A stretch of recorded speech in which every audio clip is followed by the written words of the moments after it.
0587. An equal opportunity employer. This is a big month for some of our teammates at Cromwell Media. At 102.5, 106.3 The Game, producer Kenny Adams is celebrating a 10-year anniversary. Also at The Game, morning show producer Michelle Knezovic and part-time producer Nick Keyser are both crossing the 1-year mark. At 102.9 The Buzz, Eric Steele, our rock star evening host, and Andy Herron, a part-time host, have been with us for 8 years. We are Cromwell Media and proud of our employees who commit themselves to excellence every day. Want to join our team? Contact us at together@cromwellmedia.com. Jared Stillman. Football season, and then football season becomes hockey season, and then it becomes draft season, and then it becomes hockey playoff season. And company. Maybe this is something to just get people a little bit interested. It's a matter of not having too many chefs in the kitchen. Catch Stillman and Company on your drive home. Weekday afternoons from 2 to 6 on Nashville's best sports talk. ESPN. 102.5 The Game and The Game Nashville app. And I can spot it from a mile away. Watch live on YouTube, Twitch, and Periscope.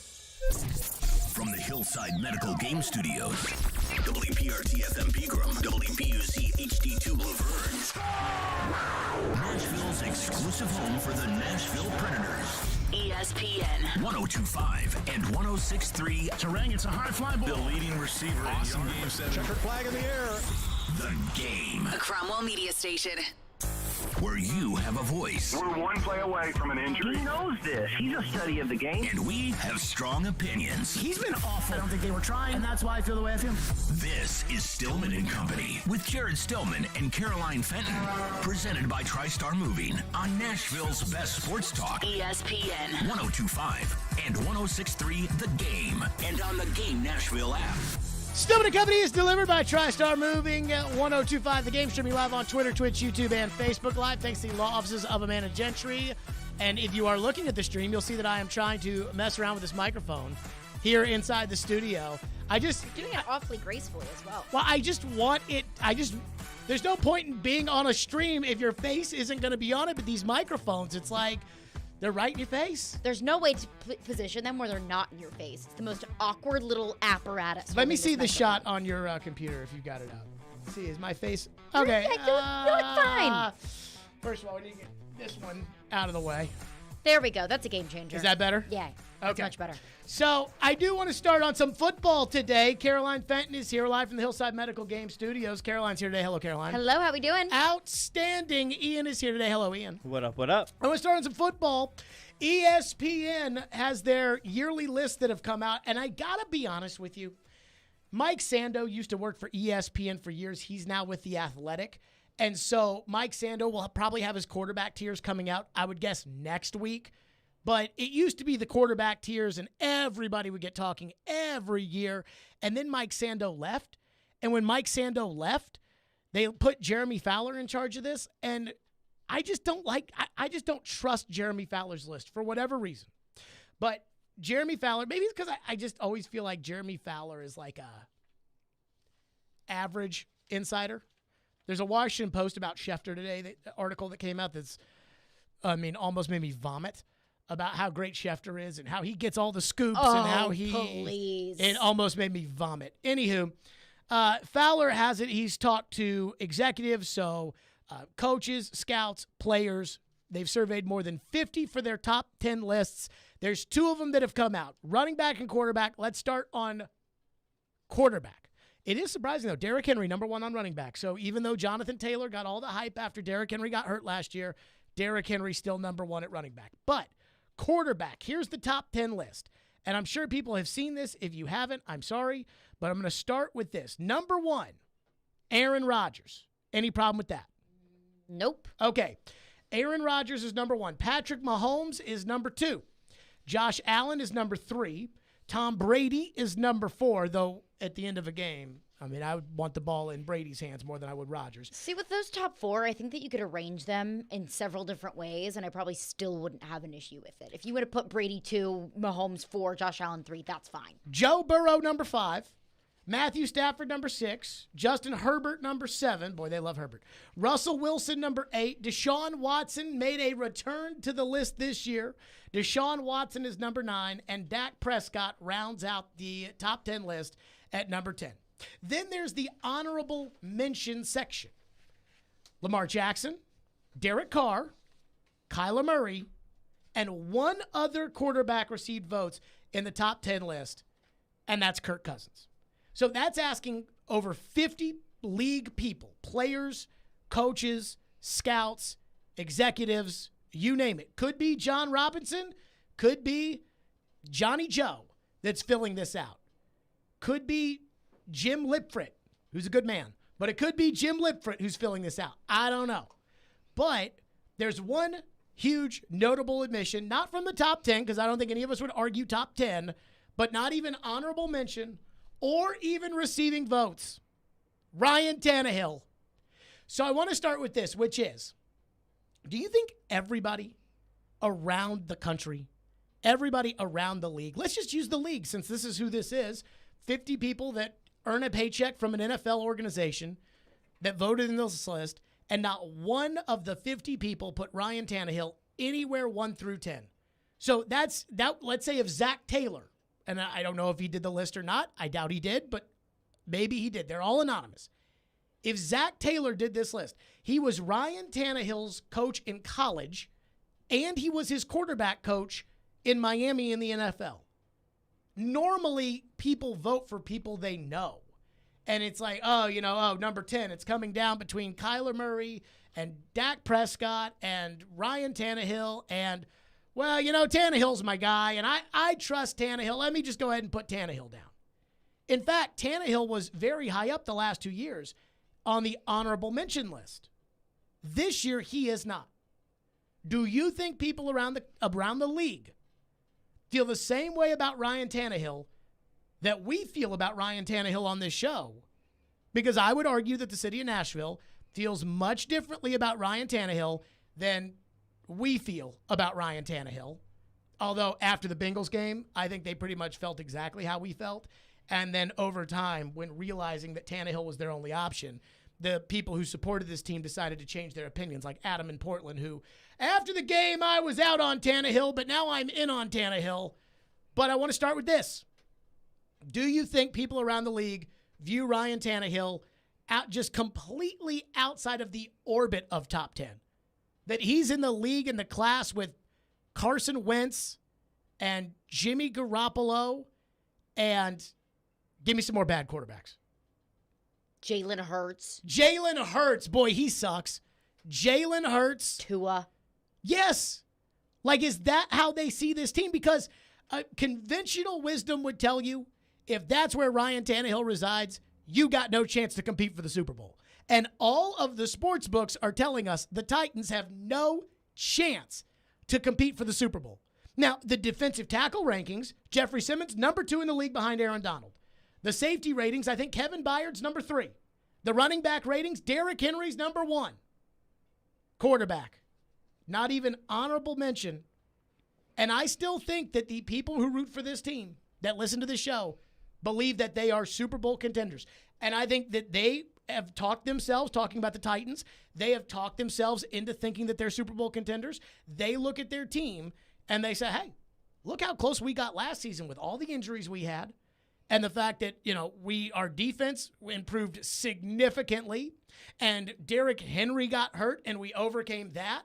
And now we've got a better sense of the offense, and Tim Kelly's in here. I mean, hey, we were number 1 last year. Why can't we be number 1 this year? And I'm just telling you, again, 50 people in Jeremy Fowler's poll, league executives, coaches, scouts, players, not one freaking person had Ryan Tannehill inside the top 10. Kirk Cousins in the top 10. Do you think that's how the league feels about Tannehill? And do you think that is a reflection of reality? Absolutely. I think it's a reflection of reality. And absolutely, I think that's how the league views Tannehill. I think that this list is just a microcosm for how the rest of the league feels about him.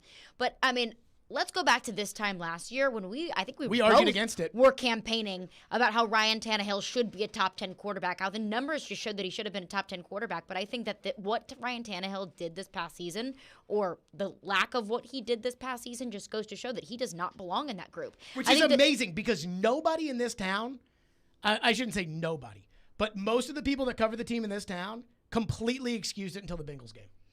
But I think that some some Titans fans may look at this and say, well, it's just because of what he did in the Bengals game. Well, no, Dak Prescott was listed as a top 10 quarterback in this list, and the biggest knock against him is that he can't win the playoffs. I want to say the Cowboys have won maybe one playoff game with Dak Prescott since he's been the quarterback of the Cowboys, even if they make the playoffs. So it's not just about performance in the playoffs, although that is a big knock against Ryan Tannehill. I think it's just the fact that he can't carry this team, period.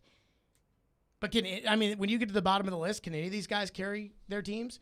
I look at Lamar Jackson. He's an honorable mention. I would say, yes, he very much so can carry his team. So once we get past the fifth, so to me, there's no doubt the top five, Rodgers, and I have a different order to your point. Rodgers, Brady, Allen, Mahomes, Burrow. But those are the five best quarterbacks in the league. Yeah, you can mix and match all you want. Once you get to the sixth guy, I don't think a single one of these guys can carry their team. Matthew Stafford, he can't carry his team. You don't think Justin Herbert can carry a team? No. Justin Herbert has a great team, and they didn't even make the playoffs. And part of carrying the team, as Joe Burrow would show you, part of carrying the team is carrying the coach. Like Peyton Manning carried Tony Dungy. He carried Jim Morris Sr. He carried Jim Caldwell. He carried the freaking Jim Fox and Adam Gase and Gary Kubiak. Well, I would trust Justin Herbert way more to be my quarterback than Ryan Tannehill. But I would trust Russell Wilson more to be my quarterback than Ryan Tannehill. The point I'm making about this, though, is after you get past the first five, none of these guys can carry a franchise. Stafford cannot carry a franchise. He tried. It didn't work. Herbert, again, if you're going to carry the franchise, you're going to carry the coach. He can't. Couldn't make the playoffs. Russell Wilson, it's a big year for Russell Wilson. We'll see. Deshaun Watson can't carry a team. He was great in 2020, and they won 4 games. And then there's Dak Prescott, who, to me, Dak, I like Dak-ish. Dak's fine. Dak's the quarterback of the Cowboys. If Dak was not the quarterback of the Dallas Cowboys, then he would get talked about as much as, the other average quarterbacks in the league. Lamar Jackson was a league MVP. And the Ravens win a lot of games when he's in, and they were 8-3 when he got hurt last year, and then they didn't make the playoffs. So I certainly think you have to have him ahead of Tannehill. Derek Carr, can he carry the team better than Tannehill? Kyler Murray? Once you get to Kyler Murray, Derek Carr, questionable. Once you get to those guys, I'm not convinced that there's that big of a difference between, and I don't watch Kyler every week, and I don't watch Derek Carr every week, and I watch Tannehill every single week. I don't think there's that much of a difference between those guys and Tannehill. And I'll use Kyler as the example. What has Kyler done in his career that is better than Tannehill? Not much. What has Derek Carr done in his career that's better than Tannehill? I don't really have anything. Matthew Stafford and Tannehill have been to the same amount of Pro Bowls. And before last year in the playoffs, you could argue that Tannehill had a better career up until that point than Matthew Stafford. And I again say, when you go back to that Super Bowl... But is this ranking careers or is this ranking... This is ranking them right now. But again, I'm talking about the overall player here. Matthew Stafford, they didn't win that Super Bowl because of Matthew Stafford. They won that Super Bowl because of their wide receiver and their defensive tackle. But Matthew Stafford also didn't throw it away. No, but I guess what I'm saying here as far as all this is concerned is Tannehill's not even in the discussion. And if that's the case, that tells you how bad people think he really is. That this isn't a me thing. This isn't here goes Jared Stillman railing on Ryan Tannehill. There he goes again. It's not me. That's how everybody feels. And if that's the case, if everybody is right, are the Titans wrong? That's how I want to start today. 615-737-1025 is our phone number. 615-737-1025. And that is the Titans could have tried harder, albeit they didn't try super hard, or it would have been super hard in order to get out from Tannehill after the Bengals game. But everybody in the league thinks Tannehill stinks. They have Kirk Cousins ahead of him. They have Derek Carr ahead of him. They have Kyler Murray ahead of him, which I'm not completely against either, although I'd have to really think about it when it comes to the Kyler Murrays and the other guys. What do you make of it? 615-737-1025. Not even an honorable mention 2 years in a row. He's been the honorable mention. Not an honorable mention this year. What do you make of it? 615-737-1025. And there were a lot of excuses made for Ryan Tannehill last year until the Bengals game. And then only one person, Buck, only one person was willing to make consistent excuses for Tannehill after the Bengals game. The question I want to ask coming up is, do we believe in the excuse making and that the Titans have righted the wrongs? And do you believe that the Titans look at Tannehill the way that these other quarterbacks are looked at? 615-737-1025. Again, the top 10 list, coaches, executives, scouts, general managers, league personnel. Tannehill nowhere to be found at quarterback. Your thoughts, Stillman and Company. It's 1025 The Game. The college football season never stops. ESPN college football analyst Trevor Manich joins Stillman and Company every Tuesday at 4:30. They've got to do what Nick Saban in Alabama has done so successfully over the last 10 years. Presented by Houston Clinic on Nashville's best sports talk. ESPN 1025 The Game and the Game Nashville app. Happy Tail Wagging Tuesday, Sounds fans. We know your pup loves baseball, so why not bring them out to the game at First Horizon Park tonight? Or make plans for you and your crew to come out tomorrow for a Dansby Swanson Vandy Boys jersey giveaway. For tickets, visit NashvilleSounds.com. When Smashville wants to rock. I tried so hard and got so far, but in the end, it doesn't even matter. Looking to the sky, saving, looking for a sign of life, 'cause it's too cold for you here. We are Nashville's rock station. 1029 The Buzz.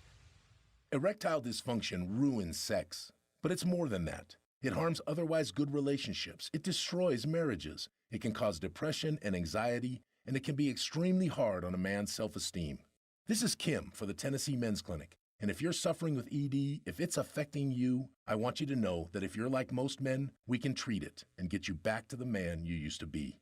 At the Tennessee Men's Clinic, we're ED experts. Our protocols have success rates as high as 90%. We've successfully treated thousands of men in the Music City, and we have a variety of treatment options and treatment combinations that could have you performing like you haven't in years. You could even last up to an hour and experience great sex again that is satisfying for both you and your partner.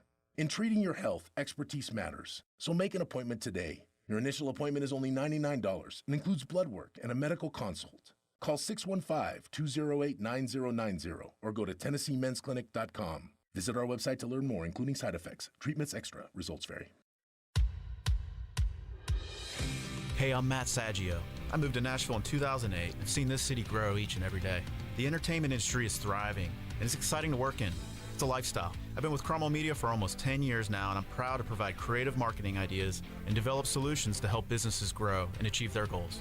Do you love helping people? Let's talk about you joining our team. Shoot us an email at together@cromwellmedia.com. That's together@cromwellmedia.com.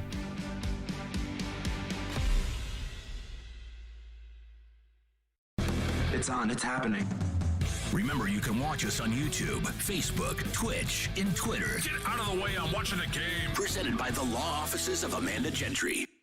You're listening to Stillman and Company. Presented by TriStar Moving. On ESPN 1025 and 1063 The Game. And on the Game Nashville app.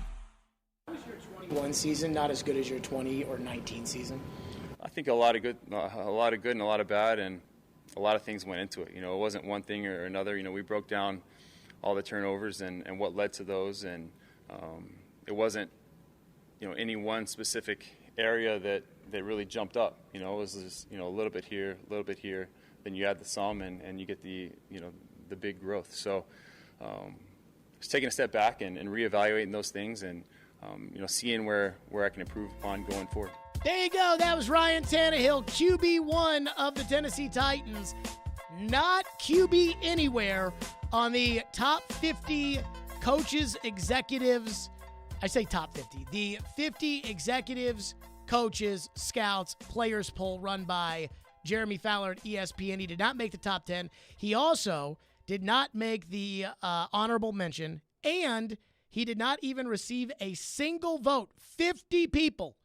And what's that mean? Now, the only other quarterbacks that didn't make the top 10 list, Lamar Jackson, Kyler Murray, and Kirk Cousins, which Cousins did shockingly actually have a pretty decent, statistically speaking, 2021 season. I think it was something like 30-something touchdowns and 6 picks.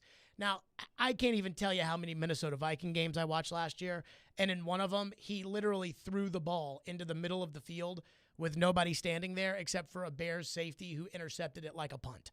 So I'm not a huge Cousins guy, but at least somebody out there thinks Cousins is good because he also received votes.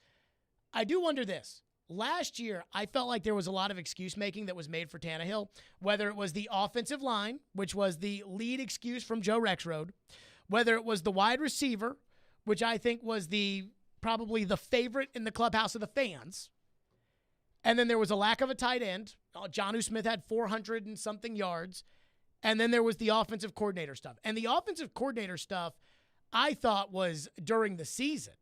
I mean, I thought it was a big deal.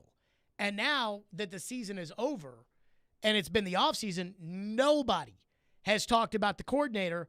But I thought the coordinator, truth be told, I thought the coordinator was getting fired after the Bengals game. Todd Downing. I did not think John Hines, even though I wanted them to fire David Poyle and I wanted them to fire John Hines, I did not think either guy was getting fired. I really didn't have a feel about Downing and firing Downing, or I didn't feel one way or another. But I certainly thought they were going to do it. And then Vrabel backed him, but then Vrabel brought in Tim Kelly. So, do you think the Titans have righted the wrongs? I'll facilitate here and we'll go around the room. Do you think the Titans have righted the wrongs from what happened, whatever it was, the difference between 2020 and 2021, as Tannehill in that clip we just played said, I was a little bit of here, was a little bit of there, was a little bit of here. Do you think that they've righted those wrongs? Caroline, start. No, I don't. I don't think that they've righted the wrongs on the offensive line. I think the offensive line is maybe, you could even argue, weaker than it was last year. The wide receiver core, it's changed, but I don't think it's necessarily better in the terms of making Ryan Tannehill feel comfortable at his targets. And then the coordinator, nothing has changed with the coordinator. You could argue that bringing in Tim Kelly can be some, world-changing, earth-shaking move, but I don't really think that it is. Which they're saying because the defense last year, they brought in Jim Schwartz, and even though they brought in essentially a new defensive line, they brought in Jim Schwartz, and the defense played well. So it was like, see, that worked, and this is our version of that. I can understand why some people might think that, but I'm not buying that. I'm not saying that just because Jim Schwartz, was brought in that this defense took so many steps forward. Like, let's not forget that Danico Autry and Bud Dupree were brought in. We don't think that makes maybe a little bit of a difference and elevates everyone around them? No, they do not. Okay. Well, just from the Tim Kelly is not Jim Schwartz. He might be the key that this offense is missing. I probably am not going to put my money on that. So overall, for all three reasons that fans and other people are saying that Tannehill took a step back in 2021, I don't think any of them have been solved or improved. Ian, do you think, again, offensive line, wide receiver, lack of a tight end, offensive coordinator, do you think the Titans have righted the wrongs that, for whatever reason, got in Tannehill's way last year, if you buy the excuse-making? Well, I think the tight end situation is definitely much better. I think we can probably all agree on that. Yeah. You're not willing to go there yet? I put half. So I don't want to That's okay. Steal from no on offensive line, because I think the offensive line is more of a mess. No on wide receivers, though I do like Robert Woods. No on wide receivers, because you traded away A.J. Brown, and the hopes are that Pudgy, that they took in the first round, will be able to make it through a practice in a couple of weeks. And we're not convinced of that for sure. And offensive coordinator, I mean, the problem with the fans is there's a big difference between developing a game plan and calling plays. The idea of like sitting there in the week and saying, if we send the linebacker over here and then that's the game planning. But when you're sitting there, under the gun and it's like 29X Eagle double cross shoot, when the guy's got the little thing over his mouth, the Andy Reid Waffle House menu, when the guy's got that over his mouth and he's calling it. And I think Downing stinks at the calling of the game. But I also don't really know how to evaluate that. So when you don't know the plays. Right. but they haven't fixed it. My point is the guy that was calling the plays last year is still calling the plays this year. And Tim Kelly is not going to sit there, during a game when you've got 25 seconds. He's not going to sit over there and say, hey, we should call double eagle queen shoot. And I mean, he's like, hey, let me call the plays. So he's still calling the plays. So no on offensive line, no on receiver, no on coordinator, and I only give it a half at tight end. Why only? I feel like you are very reluctant to sing any praises of Austin Hooper. Because Austin Hooper, and look, there were a lot of problems in Cleveland that are beyond Austin Hooper. Just look at Cleveland right now. They still have problems.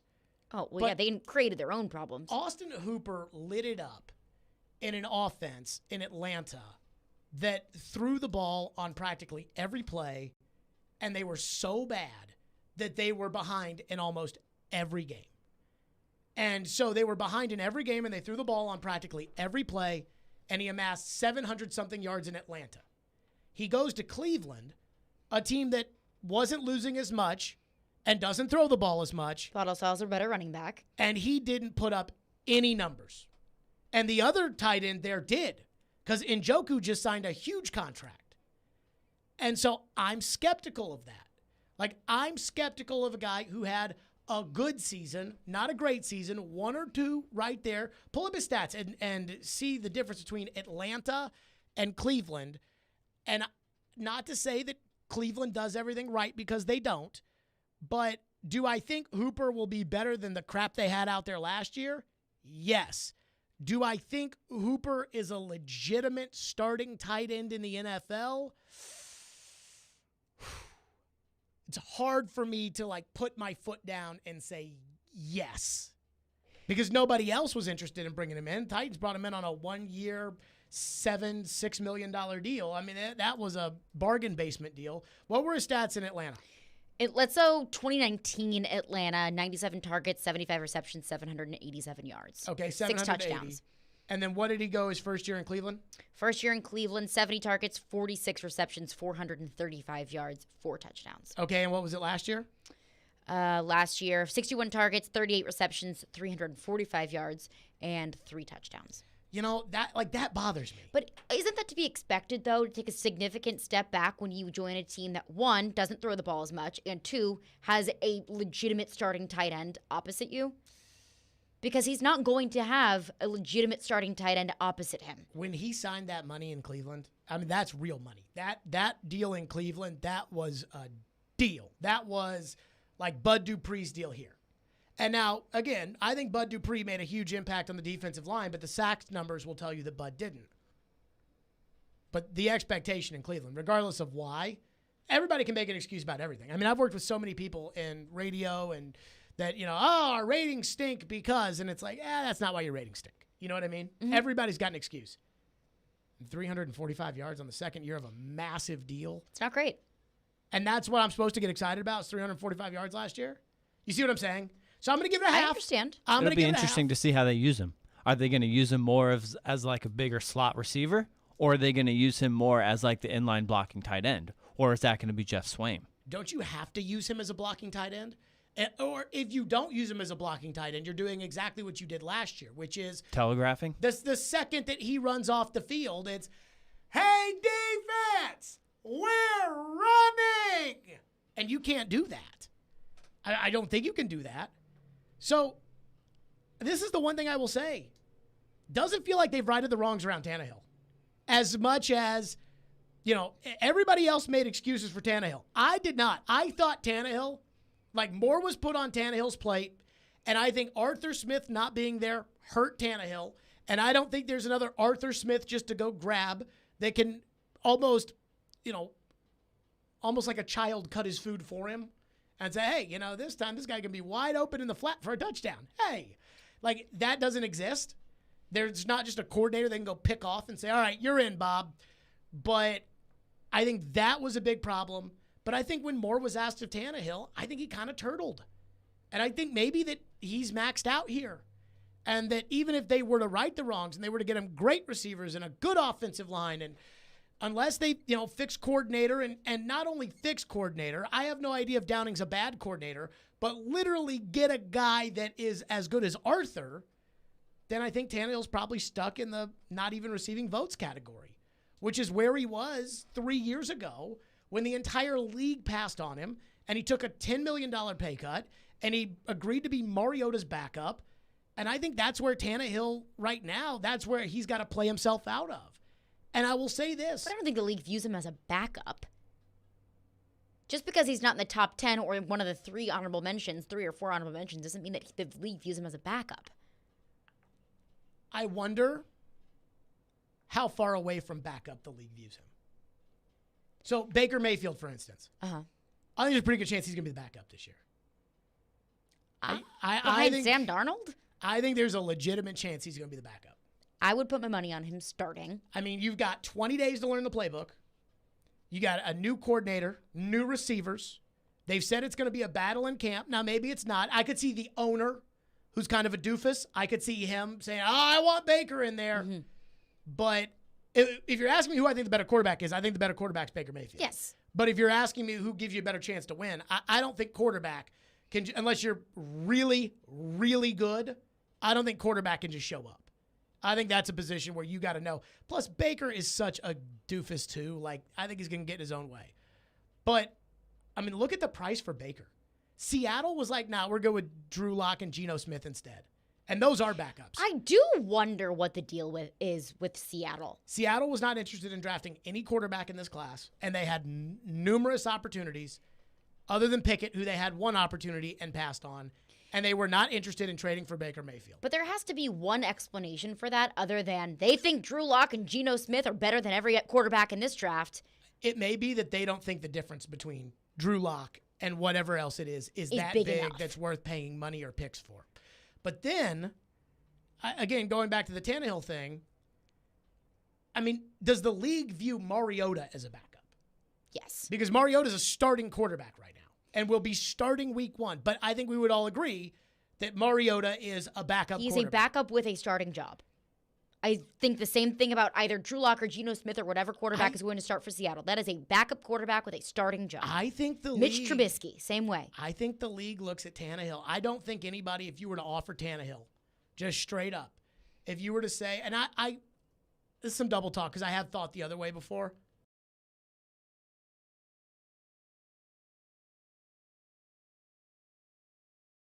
Seattle would take Tannehill? If you were to go back to February 28th, so your pre-free agency, your pre-everything else, and you were to call around to the league and say, Tannehill's open for business, would somebody have taken him to be their starter? I think so. He's not a backup in this league. I think that you could view Tannehill as if you're going to have 3 tiers of quarterbacks. You're really good, you're top 10, top 15, and then you're middle of the pack. Your Jalen Hurtses, your Kirk Cousins, your Tua Tagovailoas, your Carson Wentzes. I think he belongs in that category. And I would say that's true. Somebody did pay full price for Carson Wentz. Exactly. So I think that there is a team that is desperate enough out there. I could see Seattle. I could even see Cleveland biting for Ryan Tannehill because he is good enough. He is not so bad that he is going to lose you every single game. You're going to win some games with Ryan Tannehill. He's not a backup in this league.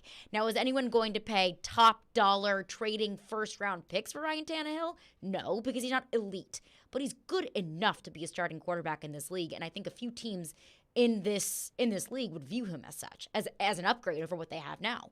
I think that Pittsburgh would probably view him as an upgrade over Mitch Trubisky and Kenny Pickett. But would Pittsburgh would they trade assets to get Tannehill, or would they rather ride it out with Pickett?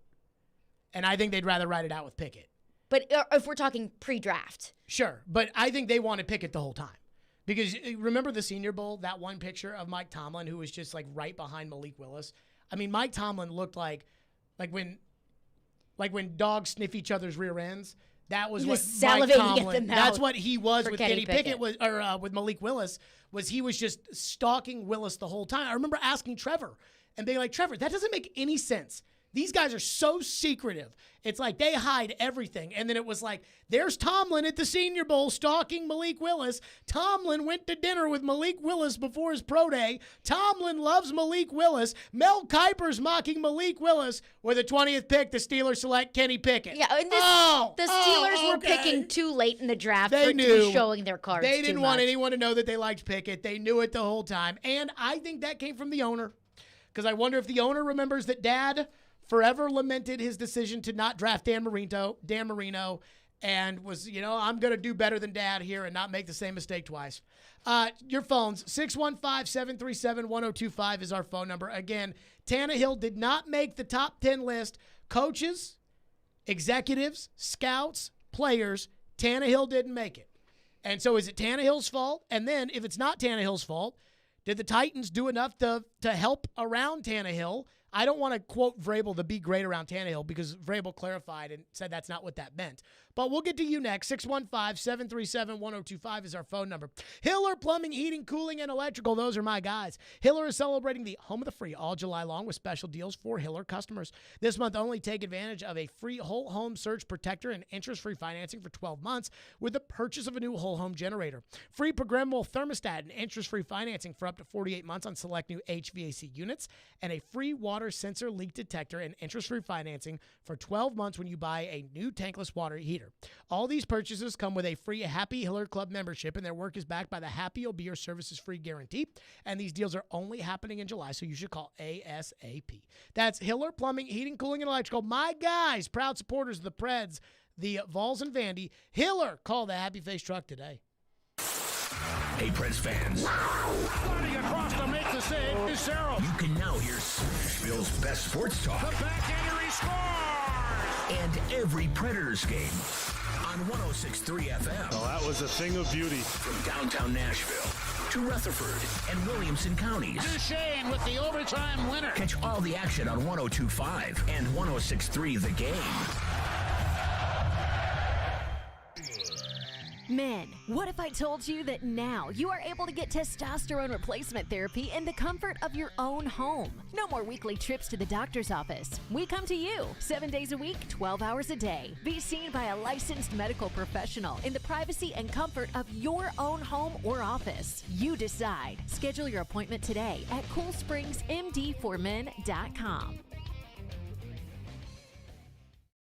Hey, Robbie Stanley here, and it's time to step up to the tee and take a swing at betting the PGA Tour on FanDuel Sportsbook. Right now, new customers can bet the Tour with a no-sweat first bet. If you don't win, you'll get up to $1,000 back in free bets. I really like Scotty Scheffler. He's been playing really well all year long. Rory McIlroy as well. With that smooth swing, he's been very consistent this season. But you take it any way you want to take it. Just make sure you do it on FanDuel Sportsbook, America's #1 sportsbook. They've got great promotions every day. The app is safe and secure, and you get paid quickly as well. So download the FanDuel Sportsbook app. Sign up using promo code ROB to get started with your no-sweat first bet up to $1,000. FanDuel Sportsbook, an official betting operator of the PGA Tour. Make sure you sign up with promo code ROB. Must be 21 or older and present in Tennessee. First online real money wager only. Refund issued is non-withdrawable site credit that expires in 14 days. Restrictions apply. See terms at sportsbook.fanduel.com. Got a gambling problem? Call the Tennessee Red Line at 1-800-889-9789.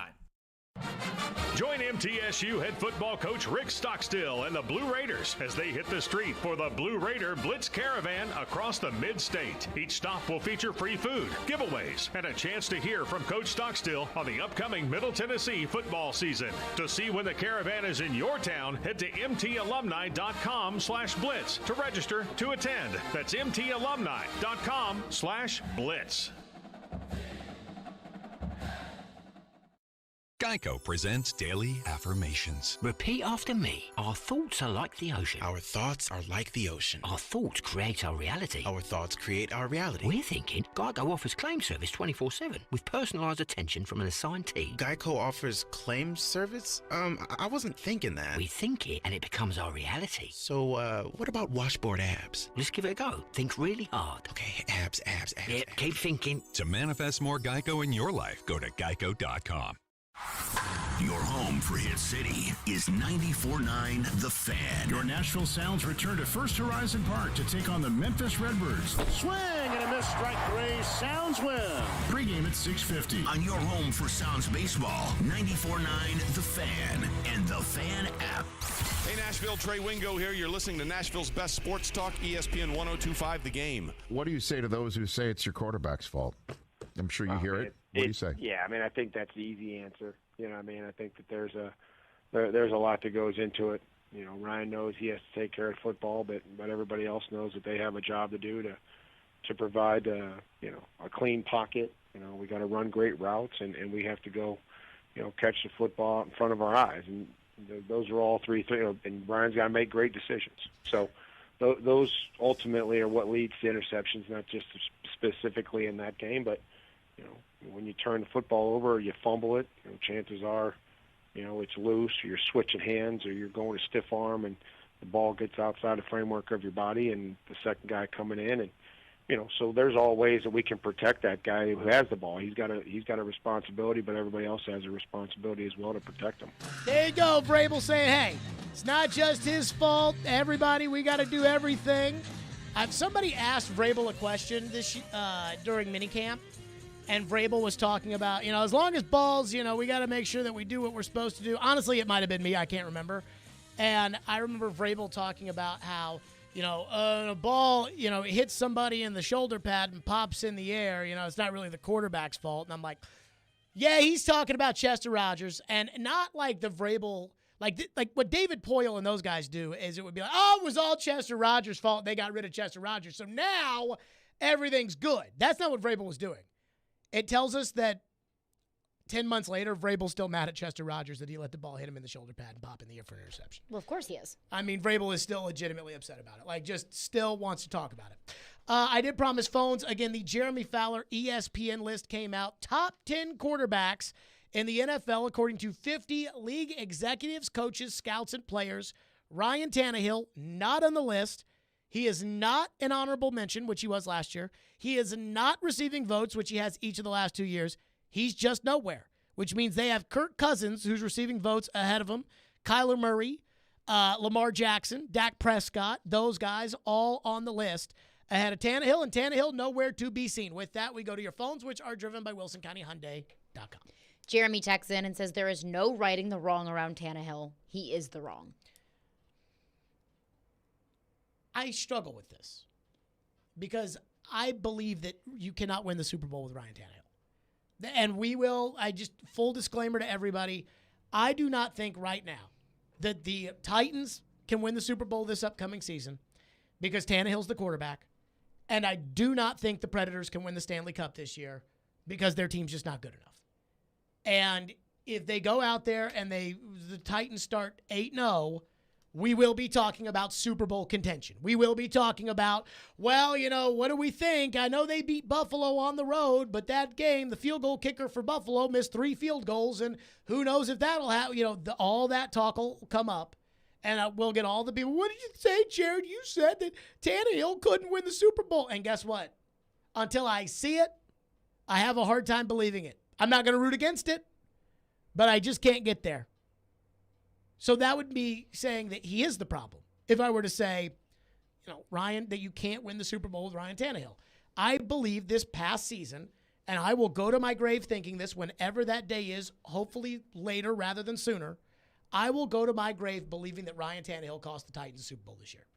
There are 2 instances in my life where I truly believe the Titans would have won the Super Bowl. In 2003, when they lost to the Patriots in the divisional round of the playoffs, and Bill Belichick told Floyd that the Titans were the toughest team they played in their road to the Super Bowl.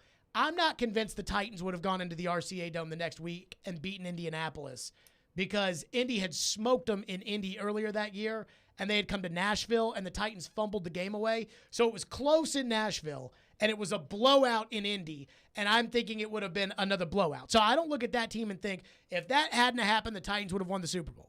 I believe in 2000, if they had beaten the Ravens, the Titans would have coasted to the 2000 Super Bowl.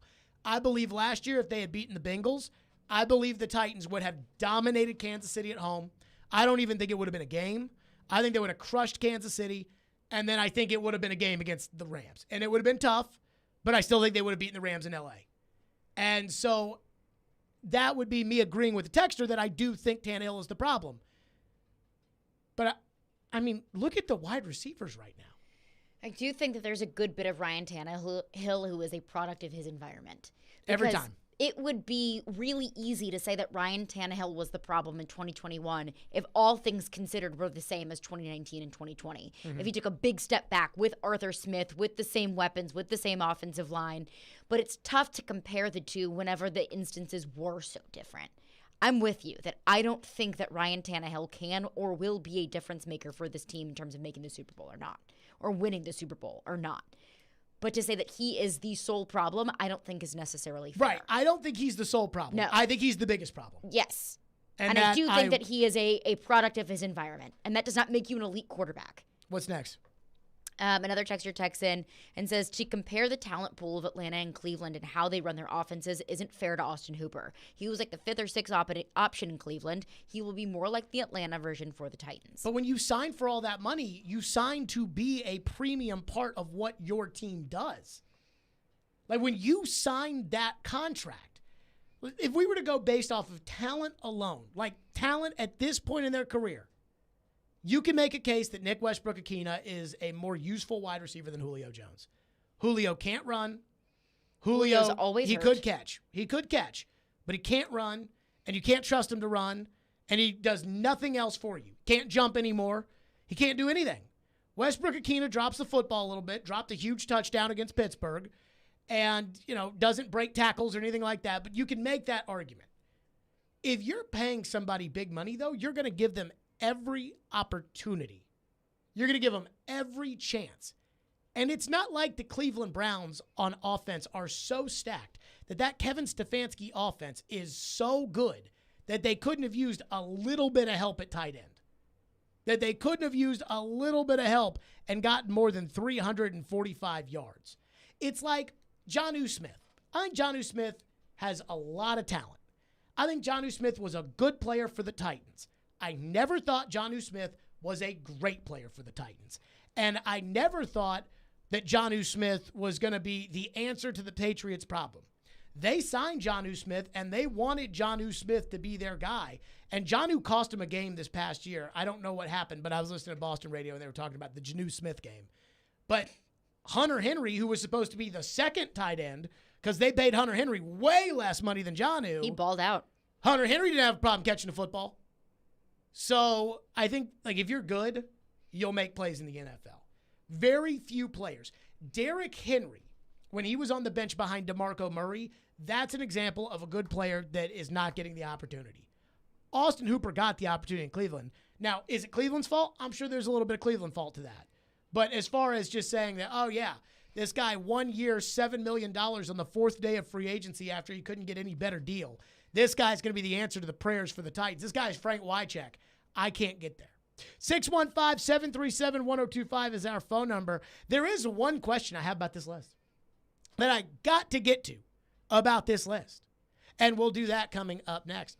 Hey, SEC Media Days are right around the corner, and SEC Media Day coverage will be brought to you by Volunteer Hose and Gasket, equipment supplier in Nashville, including gaskets, hoses, hose fittings, seals, packing, joints, gauges, fire protection, cups, belting, and more. If you've needed, they got it. Robbie and Rex Road here on ESPN. Welcome into the DDC. Stone Company is delivered. There's a new way to hear 102.5 The Game.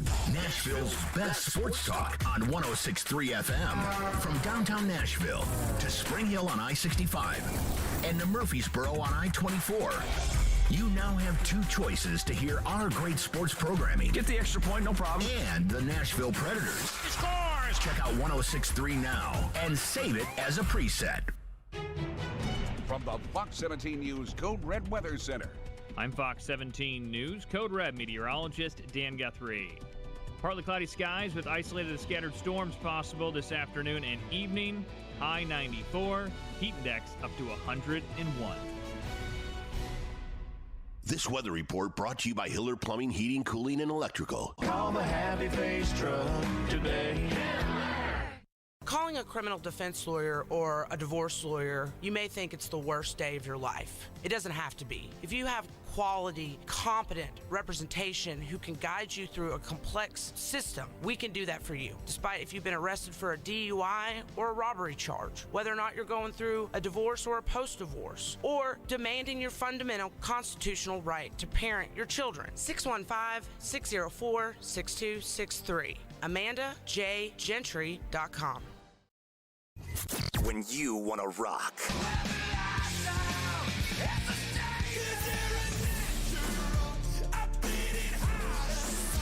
Let's go, don't wait. This night's almost over. Do all the monsters come out at night? Why do we sleep when we want to? We are Nashville's rock station. 102.9 The Buzz. To know what makes Genesis Diamonds so special, you have to understand its origin. Back when owner Boaz Ramon used to sell diamonds only to jewelry stores. I was selling to more than 700 jewelry stores. I didn't like what I saw. What he saw in retail stores was grossly inflated prices, limited selection, pricing games, and a sales process that put the customer at a disadvantage. And it motivated this wholesaler to start his own retail revolution. My passion was to build a place where the customer is going to be very informed. We're not going to hide any information from him. We're not going to have to get diamonds from other people. We're not going to mark up our prices to mark them down. So Genesis was born. No middleman markups, no commission salespeople, industry-leading warranties, 30 times the selection, a no-holds-barred diamond education that empowers the customer, and a refreshing, relaxed, no-pressure atmosphere. We created a place where the consumer is the king. Come and get the royal treatment today. Genesis Diamonds, Green Hills and Cool Springs. Throughout the country, buried pipelines are indicated by a pipeline right-of-way. A long, wide stretch of grass cleared of trees and marked with signs. If you have a right-of-way near your home, do not plant anything in it or dig in it. Do not install a fence or build your kids a super cool fort without first getting the pipeline operator's approval. For more on pipeline safety, visit pipesafety.org. A message from the Tennessee Gas Association, Tennessee Association of Broadcasters, and this station. Darren McFarland. I feel like we're a better playoff team. Willie Donick. You're in a window of a division you can win. Chase McCabe. I'm not signing him for more than $1 million. The DDC. Weekdays from 10 to 2. Presented by Spring Hill Heating and Cooling. On Nashville's best sports talk. ESPN. 102.5 and 106.3 The Game. And on the Game Nashville app. You're listening to Stillman and Company. Sounds like this has been a game-changing day for all of us. Presented by TriStar Moving. On ESPN. 102.5 and 106.3 The Game. And on the Game Nashville app. Man, it makes me almost want to throw up because he reminds me of Peyton so much. He's the epitome of a leader, right? In meetings, he's vocal. You know, he's trying to get that connection with the receivers, trying to get extra as much as possible. I don't know how it was last year or the year before, but just this year, I mean, that I can see, the guy's he's a vocal leader. He's out there, he's grinding with them, you know. And I really feel like with his years and experience in this league, it'll kind of help these young guys, you know. I remember just having a quarterback with some experience. That was everything for me, you know. And I kind of, add that in like with Andrew Luck when he first got in. I mean, he was still trying to learn, you know. So it's like we always bumping our heads on the wall, you know what I'm saying? So he comes in. He's vocal. He demands excellence. He admits his mistakes. As a receiver, that's all you love. As long as you know you're not perfect as a quarterback. Yeah. That was Reggie Wayne. I mean, he reminds me so much of Peyton Manning, that Matt Ryan boy. Makes me want to throw up. Guess what? Jeremy Fowler's list, 50 league executives, coaches, scouts, you name it, 50 of them voted. Matt Ryan did not receive a single vote. So when everybody gets out there, and you cannot turn on the TV without somebody picking the Colts over the Titans. And I would kind of pick the Colts right now over the Titans. But you cannot turn on the TV without somebody picking the Colts over the Titans. And every time it's about Matt Ryan. And I do think the Colts are better than the Titans. I think it is much closer. I have said this every time over. I think the Colts are a better team because of the schedule.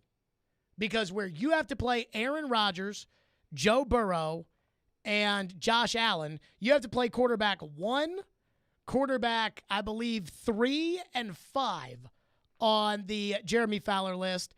They get Mac Jones, not even receiving votes, Kirk Cousins receiving 1 vote, and Kenny Pickett or Mitch Trubisky, who sucks.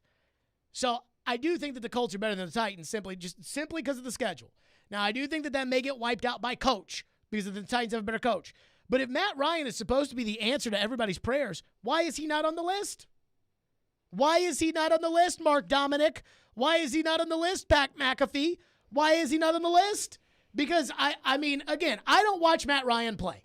And these guys are supposed to be in the league. And if you're in the league, you're supposed to watch Matt Ryan play. And not one person's voting for Matt Ryan. I think it's less about how Matt Ryan compares to the rest of the quarterbacks in the league, because I don't know if anyone would argue that Matt Ryan is a top 10 quarterback in the NFL. But for Colts fans, I think it's more so how Matt Ryan compares to the quarterback that they did have. Because I think it's undeniable that Matt Ryan is a step up from Carson Wentz. Albeit that's not a massive statement to make. You said undeniable? I think so. Pull up the stats between the two last year. If you look at the stats between the two last year, it is not even close. But Carson I think you Wentz also have to take that with a grain of salt because Carson Wentz had way more weapons than Matt Ryan had in Atlanta. Pittman. Jonathan Taylor. So he had a running game. Yes, which Matt Ryan did not have last year, and that is important for Matt Ryan. I mean, look at Matt Ryan's best season, and Devontae Freeman ran for over 1,000 yards. I mean, I'll say this. I'm not going to say that Carson Wentz got a bad rap in Indianapolis. I think Carson Wentz's problems were bigger than the football field. That I just think he was a bad leader, and I think he's I think he's just a bad teammate, and I think that ultimately spills over, and that's why Jim Irsay. Because I'm telling you right now, the coach and the general manager, Carson Wentz would be the quarterback of the Indianapolis Colts if the owner didn't come down and say, "Get his ass out of here." But I just want to know where he is. Where is he? Because everybody talks about it. Back to your phone, 615-737-1025. Matt texts in and says, whoever gave Tannehill votes the last 2 years are probably embarrassed. Getting Tannehill as a backup gave us the best preseason quarterback in the league, but maybe not that anymore. I mean, Ryan Tannehill made the Pro Bowl in 2019. He was the comeback player of the year, so he should have probably been on that list. Or the Titans picked him over Tom Brady. I remember doing a show the week of the Titans-Patriots playoff game in 2019, where you're trying to fill days when it's a playoff game. How much can you preview one game? And for us, because those games were on Saturdays, we were doing full Jared and the GM shows on Saturdays. And once the game's over, once the pass game, unless you lose, nobody wants to talk about it. So with the way the playoffs work are, let's say the Titans win on a Saturday against Cincy. And then the next week, they're getting ready for the AFC Championship game against Kansas City. As much as I'd like to recap the Cincy game on that Titans Monday, everybody mentally will be moved on to Kansas City. So you have to pretty much you have to talk about one game for an entire week. So we had the Titans and the Patriots, and one of our topics was, and took the numbers and compared them, and my take was I thought that Ryan Tannehill at that point in time was a better quarterback than Tom Brady. Just the way that it had shaken out that season. Because Brady, those receivers were so freaking bad. And now it's easy to say it was Belichick's fault. But that was the big discussion. The Titans picked him over Tom Brady, and it was not a controversial decision. You should be on the top 10 list, or at least in the discussion, if you're getting picked over Tom Brady. I don't know if people would be embarrassed. I guess I'm a little embarrassed because I took the cheese on Tannehill. Tom Brady is my favorite player in the history of the NFL. I absolutely love Tom Brady. That I will be an 80-year-old man, hopefully, if I live to 80. I will be an 80-year-old man who sits there and talks about, now back in my day with Tom Brady, and I will be that guy. And I said that they should take Tannehill over Brady. And I still, so to the texter's point, I am embarrassed about that, but I didn't get a vote in this. Tannehill belonged on the list the last 2 years. What's next? One texter checks in and says, would you rather have Jalen Hurts or Ryan Tannehill? Tannehill. I would take Hurts. I would rather take Tannehill. I'd much rather take Tannehill. In fact, I want to do something on the other side in regards to this. how many quarterback situations would you actually trade Ryan Tannehill for right now? I'll explain what I mean by that, but I don't think the number is as big as you would think. Like, would you trade Daniel Jones so you get a rookie contract and you can get rid of him at the end of the year, or you can franchise tag him, but would you rather take Daniel Jones over Tannehill? No. So we'll get to that on the other side. 615-737-1025. Right here on the program, Stillman and Company. It's ESPN 1025 The Game. You watch The Game. Philip Forsberg from the left circle. We talk The Game. You can't just pick up one guy and be competitive in the playoffs. We are The Game. Nashville's best sports talk. ESPN 1025 and 1063 The Game and the Game Nashville app. ElectronicExpress.com. We make it happen.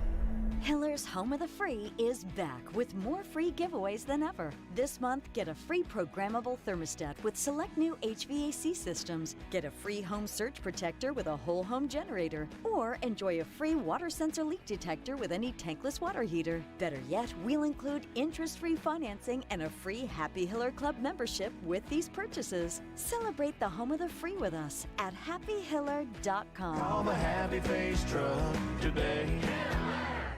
If you missed the latest from Darren, Donick, and Chase. And here's the other thing. I think at some point, you're with this new stadium, you're going to have the BetMGMs and DraftKings and all of them. They're going to jump in, and you have a sports bar / sports book. The only thing that saddens me about this whole conversation is you are going to lose out, I think, on the ability of a lot of families, people to be able to come to the game. You don't have to. That's a choice. I'm not taking my kids to a big gambling, drinking fest in the atmosphere you're talking about. If I have young kids, I'm picturing when I was a kid. Then don't go to that section. But but where do I go? I got to pay $1 million to sit in the. No, a lot of stadiums come up with have like a family section that there's no booze and in the NFL. Where is the family section in the at home? At home. At your home address. Yeah, mom cooking hors d'oeuvres. Okay, what I'm saying is they could. They make that choice. I'm trying to think of my dad and another dad taking me and my buddy to a game, paying $8, $7, sitting in the upper deck at a baseball game or a football game. My dad owned a bar, so I grew up in it. But you know what I'm saying? I was prepared. But that was there, and we have great memories from that. I don't think it would have been the same for me if I'm in some pit where everybody's gambling and everybody's drinking and it's a bar fest. You described this like we have a pit, like snake fighting going on. I'm saying, it's gonna be awesome. Cockfighting over there in the corner. What? I know exactly what you're talking about. It's gonna be awesome for those people. Give me the big one. But how do you develop fans? Give me the big one. Little Jerry Seinfeld. Tune in Darren, Donick, and Chase weekdays 10 to 2 on Nashville's best sports talk, ESPN 1025 The Game and the Game Nashville app. Zines First is the official sign company for 1025 The Game. Go to sfnash.com.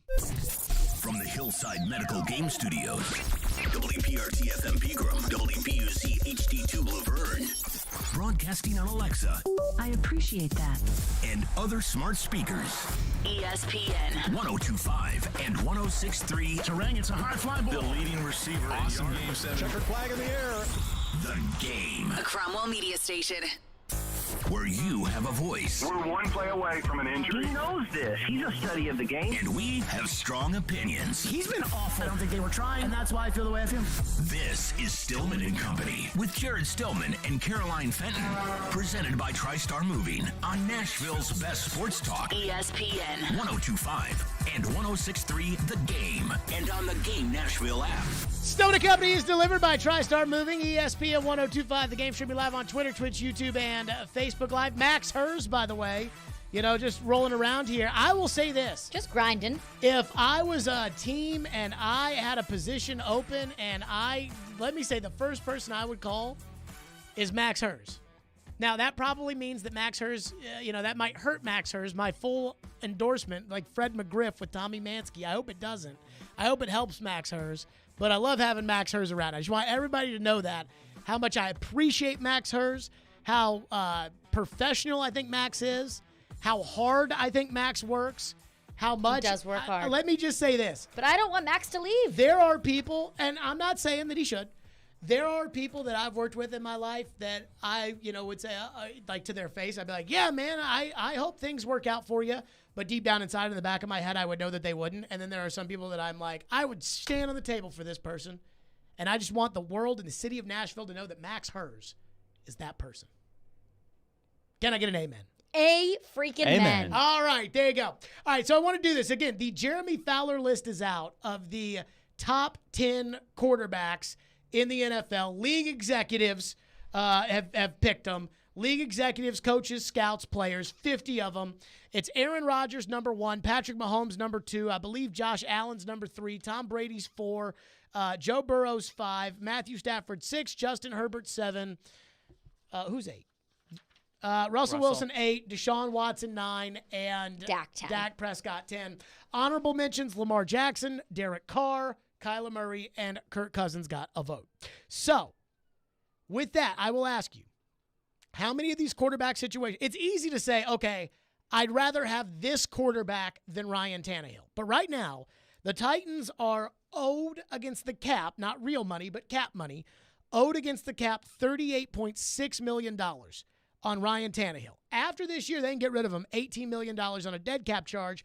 And honestly, they can wait till June 1st. They'll make it $9 million. And on the new cap, that's going to be chump change. So Tannehill, right now, it's 1 year for you, 2 years plus a franchise tag for him.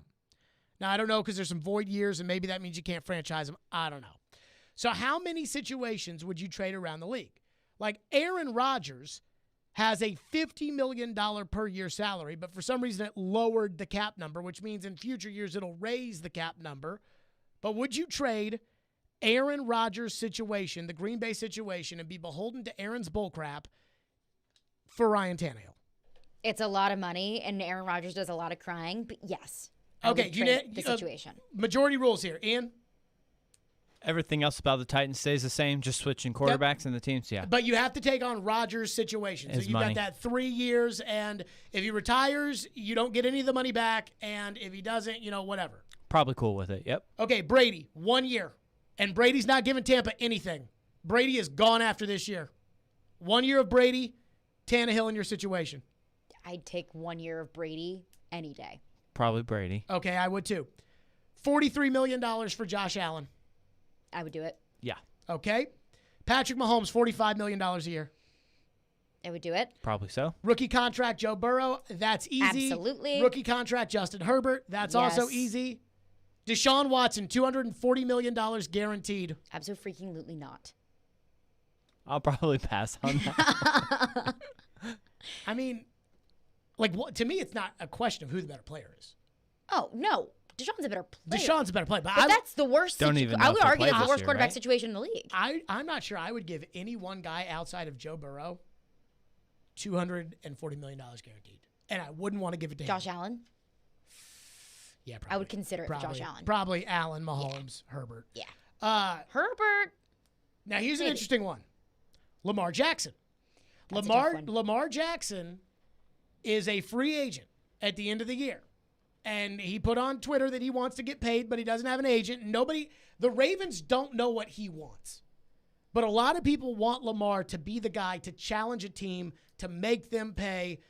They want to use the Watson contract. The league, the players want Jackson to walk in to Steve Bisciotti's office in Baltimore, and they want him to say, I want $240 million guaranteed. I want $245 million guaranteed. And in fairness, Lamar has accomplished more than Deshaun. So would you trade the Tannehill situation, cost certainty for this year, and assumably next year, or Lamar Jackson, no cost certainty, no idea what he wants, no idea if he's going to hold your feet to the fire, and he's not good in the playoffs? With the uncertainty and probably the expectation that Lamar wants Deshaun Watson money, I'm going to say probably not. But we don't know if he does or he doesn't. Why would he not? Well, I mean, everybody probably wants it, but is he going to demand it? Does he have the right to demand it? I mean, the Ravens are in a really difficult situation because Lamar is their team. Now, if you take Lamar and put him on the Titans, yes, that makes the Titans so much better. But Does it?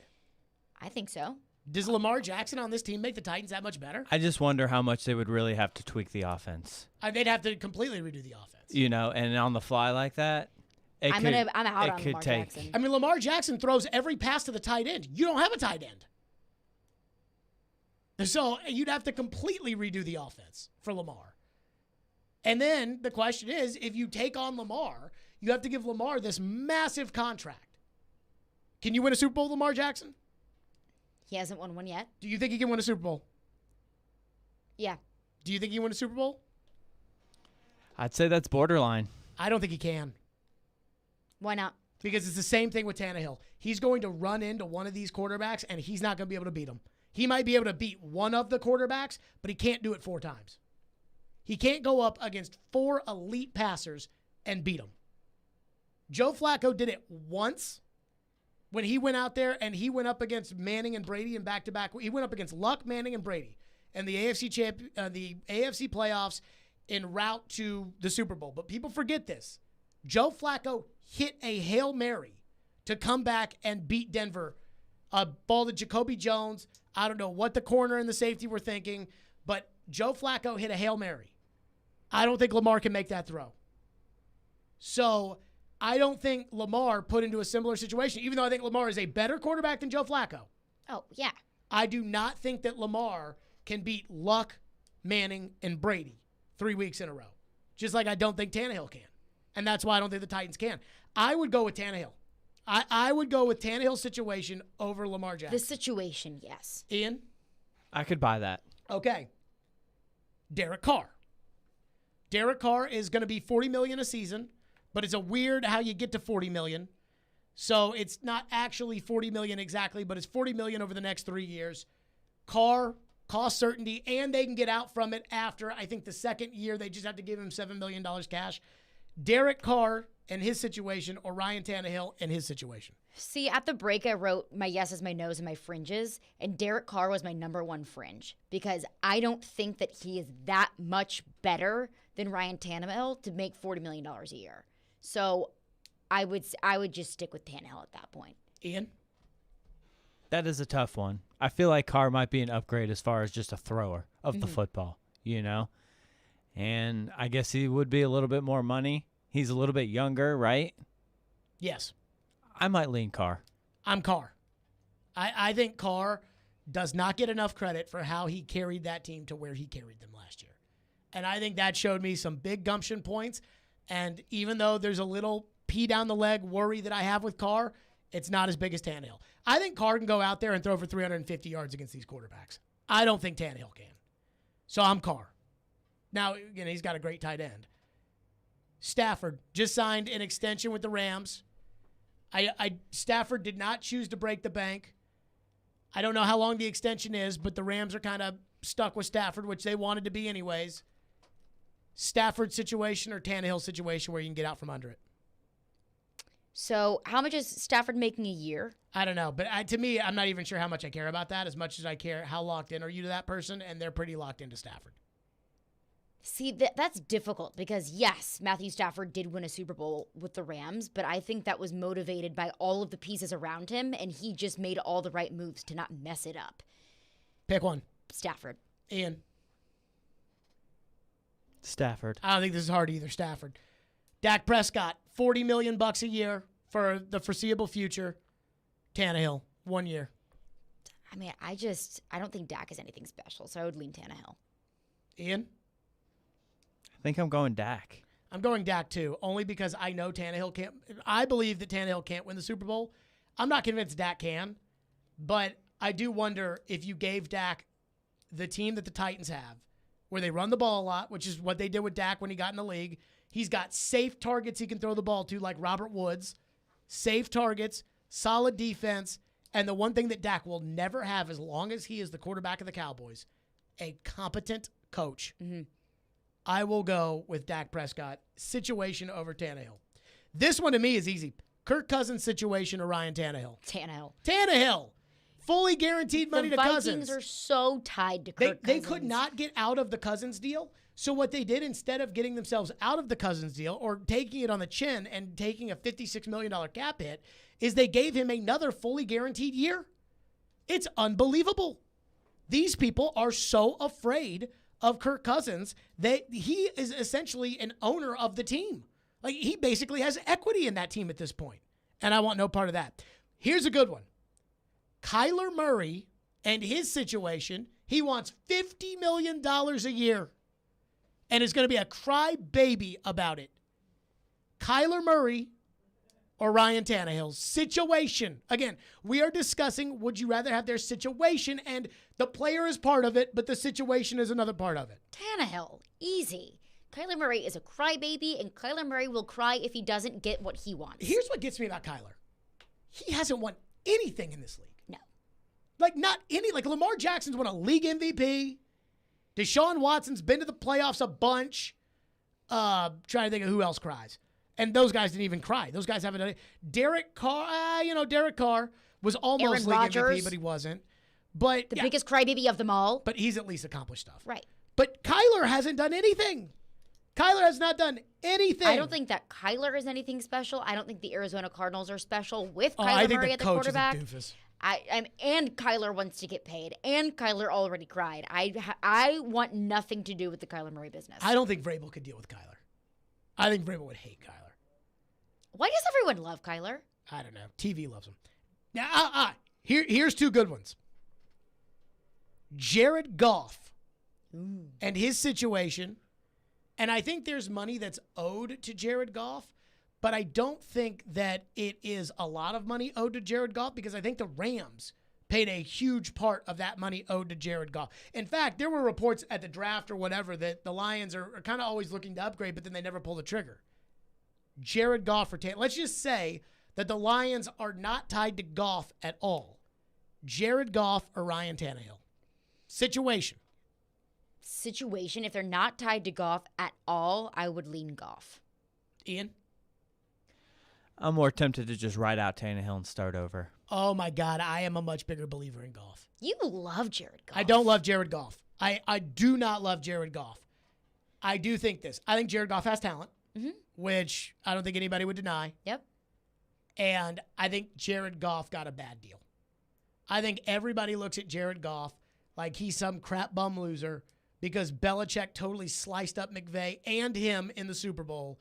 And ever since then, McVay has harbored blame that it was Goff's fault that they lost that Super Bowl. And you look at the numbers, and Tannehill and Goff had a very similar season last year, except that Goff threw way more touchdowns.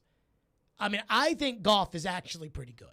Like, if I was one of these teams who freaking suck, like the Washington Commanders, I would not, like, Wentz, no thank you.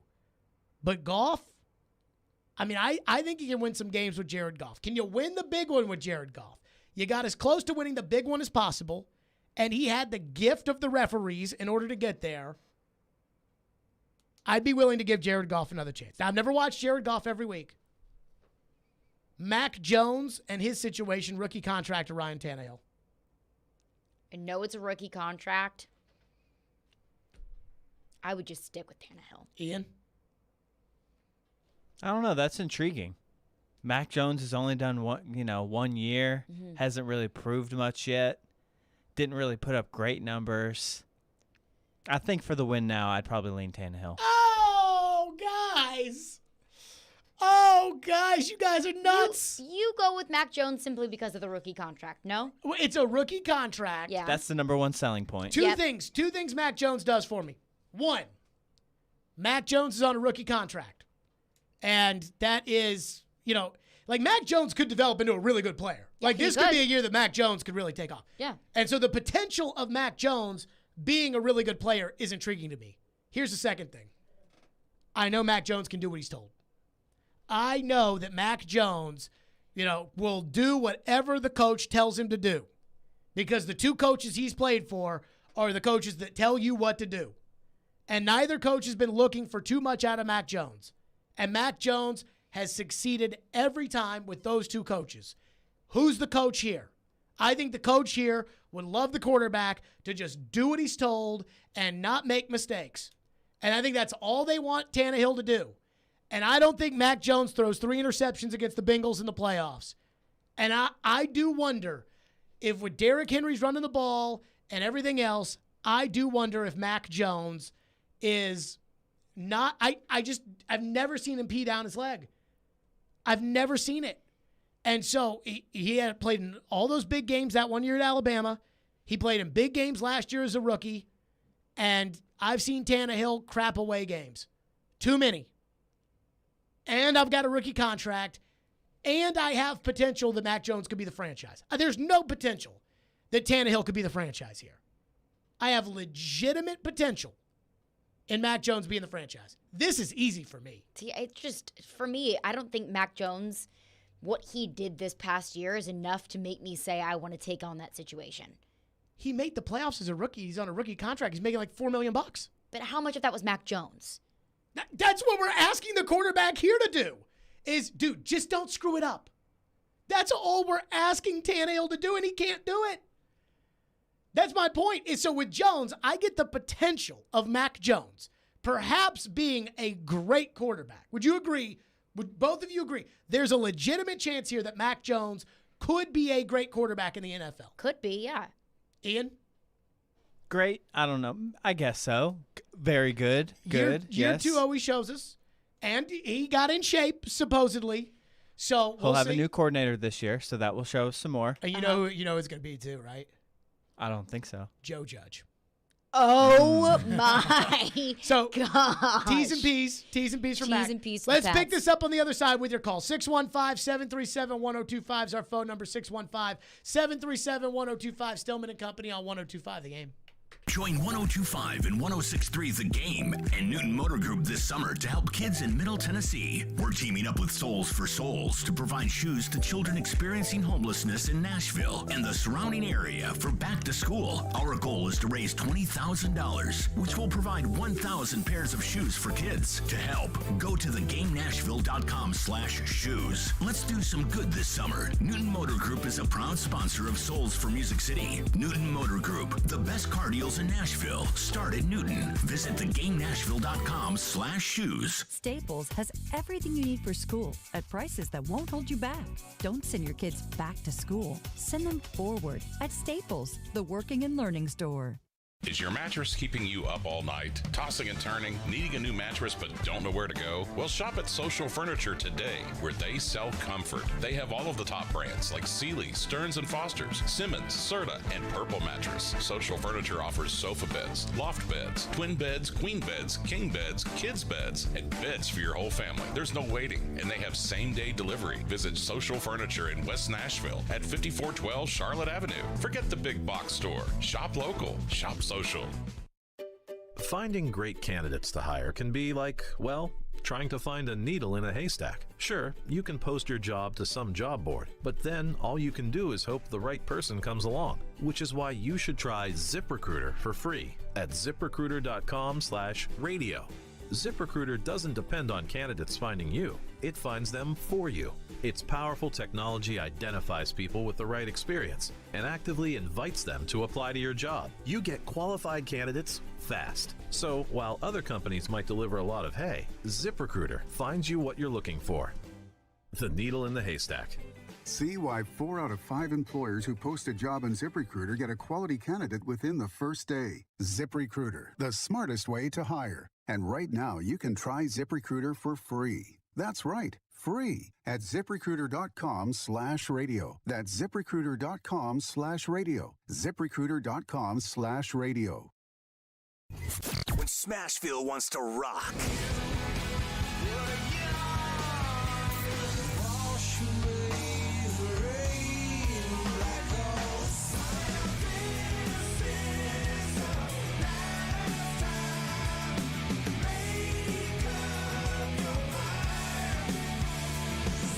We are Nashville's rock station. 102.9 The Buzz. Looking good, Mrs. Dubs. The head groundskeeper at Thad's Golf Course just retired. We need to find someone in the next 2 weeks. Someone with botany and management experience. He needs a replacement because the greens are already looking a little rough. Water and aeration. They need to know it all. Indeed can help him hire great people fast. I need Indeed. Indeed you do. You can schedule and conduct virtual interviews all from your employer dashboard. Earn up to $500 in sponsored job credits by interviewing on Indeed. Visit Indeed.com/credit. Terms and conditions apply. We want to hear from you. Thanks for taking the call. Join the conversation. Call or text at 615-737-1025. Driven by WilsonCountyHyundai.com. You're listening to Stillman and Company. Presented by TriStar Moving. On ESPN 102.5 and 106.3 The Game. And on the Game Nashville app. Here's a tough one. Bill Belichick and Mac Jones or Mike Vrabel and Ryan Tannehill? Ooh. I hate Tannehill, though. Yeah, me too. Pats. Put it this way. Pats. If Mike Vrabel had Mac Jones, I'd like them a hell of a lot better than I do now. So I got to go Pats there. God, Tannehill was so bad in that playoff game. Pats. There you go. That was Felger Mass, Boston Radio. And again, the discussion is the situations. Like, would you rather have Deshaun Watson's $240 million guaranteed contract or Ryan Tannehill 1 year, $38 million against your cap and 18 dead next year?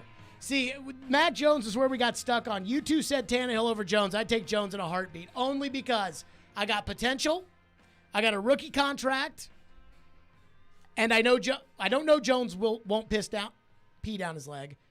I know Tannehill will. See, these are the ones that I find really interesting too. Trevor Lawrence and that situation, or Ryan Tannehill. I say Trevor Lawrence. Now, Lawrence hasn't done jack in the NFL. But is that because of Trevor Lawrence, or is that a result of the situation that he was in an absolute dumpster fire in Jacksonville? The history of the NFL will tell you it's both. Now, what do I know of this? I don't know. I don't know if Lawrence is going to be a good quarterback. I have no idea if Trevor Lawrence is going to make it. If he stays in Jacksonville, I don't know that either. He doesn't really have a choice there. But just think about it like this. For the rest of his career? The quarterbacks in the NFC South, Jameis Winston picked number 1, Mariota picked number 2, Baker Mayfield picked number 1, Sam Darnold picked number 3, and Tom Brady picked 199. So all those guys at one point in time were like, those guys, except Brady. They were all like, oh, this guy. And they never made it. And that's where, Lawrence could be. I think he still has to take. There are plenty of quarterbacks that were picked high and did make it. No, I think you have to take the Lawrence situation just because he could be great. Yes. And Tannehill won't be. And it's a rookie contract. But then that takes me to Davis Mills. But you guys won't take Mac Jones. I just think Trevor Lawrence is a better quarterback than Mac Jones. See, that takes me to Davis Mills. See, this is where. See, That's I think Jones and Lawrence are no-brainers to take over Tannehill. The situation that you're taking, I think that's a no-brainer. Especially on a team where you can tell Trevor Lawrence run the ball. Davis Mills might be good. I will say this. I watched a Titans-Texans game where where the first half, Tannehill played great. But Davis Mills absolutely sliced up the Titans. And that team, outside of Davis Mills, even including maybe Davis Mills, I can't tell you this, that team freaking stunk. That Texan team was awful. I think Davis Mills might be okay. One thing I learned during the whole Arch Manning thing that Willie Donick on DDC was talking about, Davis Mills was the #1 high school recruit in the nation coming out of high school. Really? I'm not sure I knew that. Tannehill was a wide receiver. I have heard that. Things change. So there you go. Let's go to your phones. As promised, 615-737-1025. Phone lines driven by WilsonCountyHyundai.com. Tommy texts in and says, why the Aaron Rodgers hate? He's the best quarterback in the league. He doesn't cry. The media just cries over his choices and bash the man for what is his rights as a human. Best thrower of the ball in history, whether you like it or not. Don't hate him for hearsay or his human rights. The man was upset over having more say, which he deserves to have when he's trying to keep players around that help the team. He's the smartest quarterback in the league. Yeah, I mean, you can say all that you want. Aaron Rodgers cries like a baby, causes problems for his team, doesn't care about winning or losing. So to me, and he doesn't win.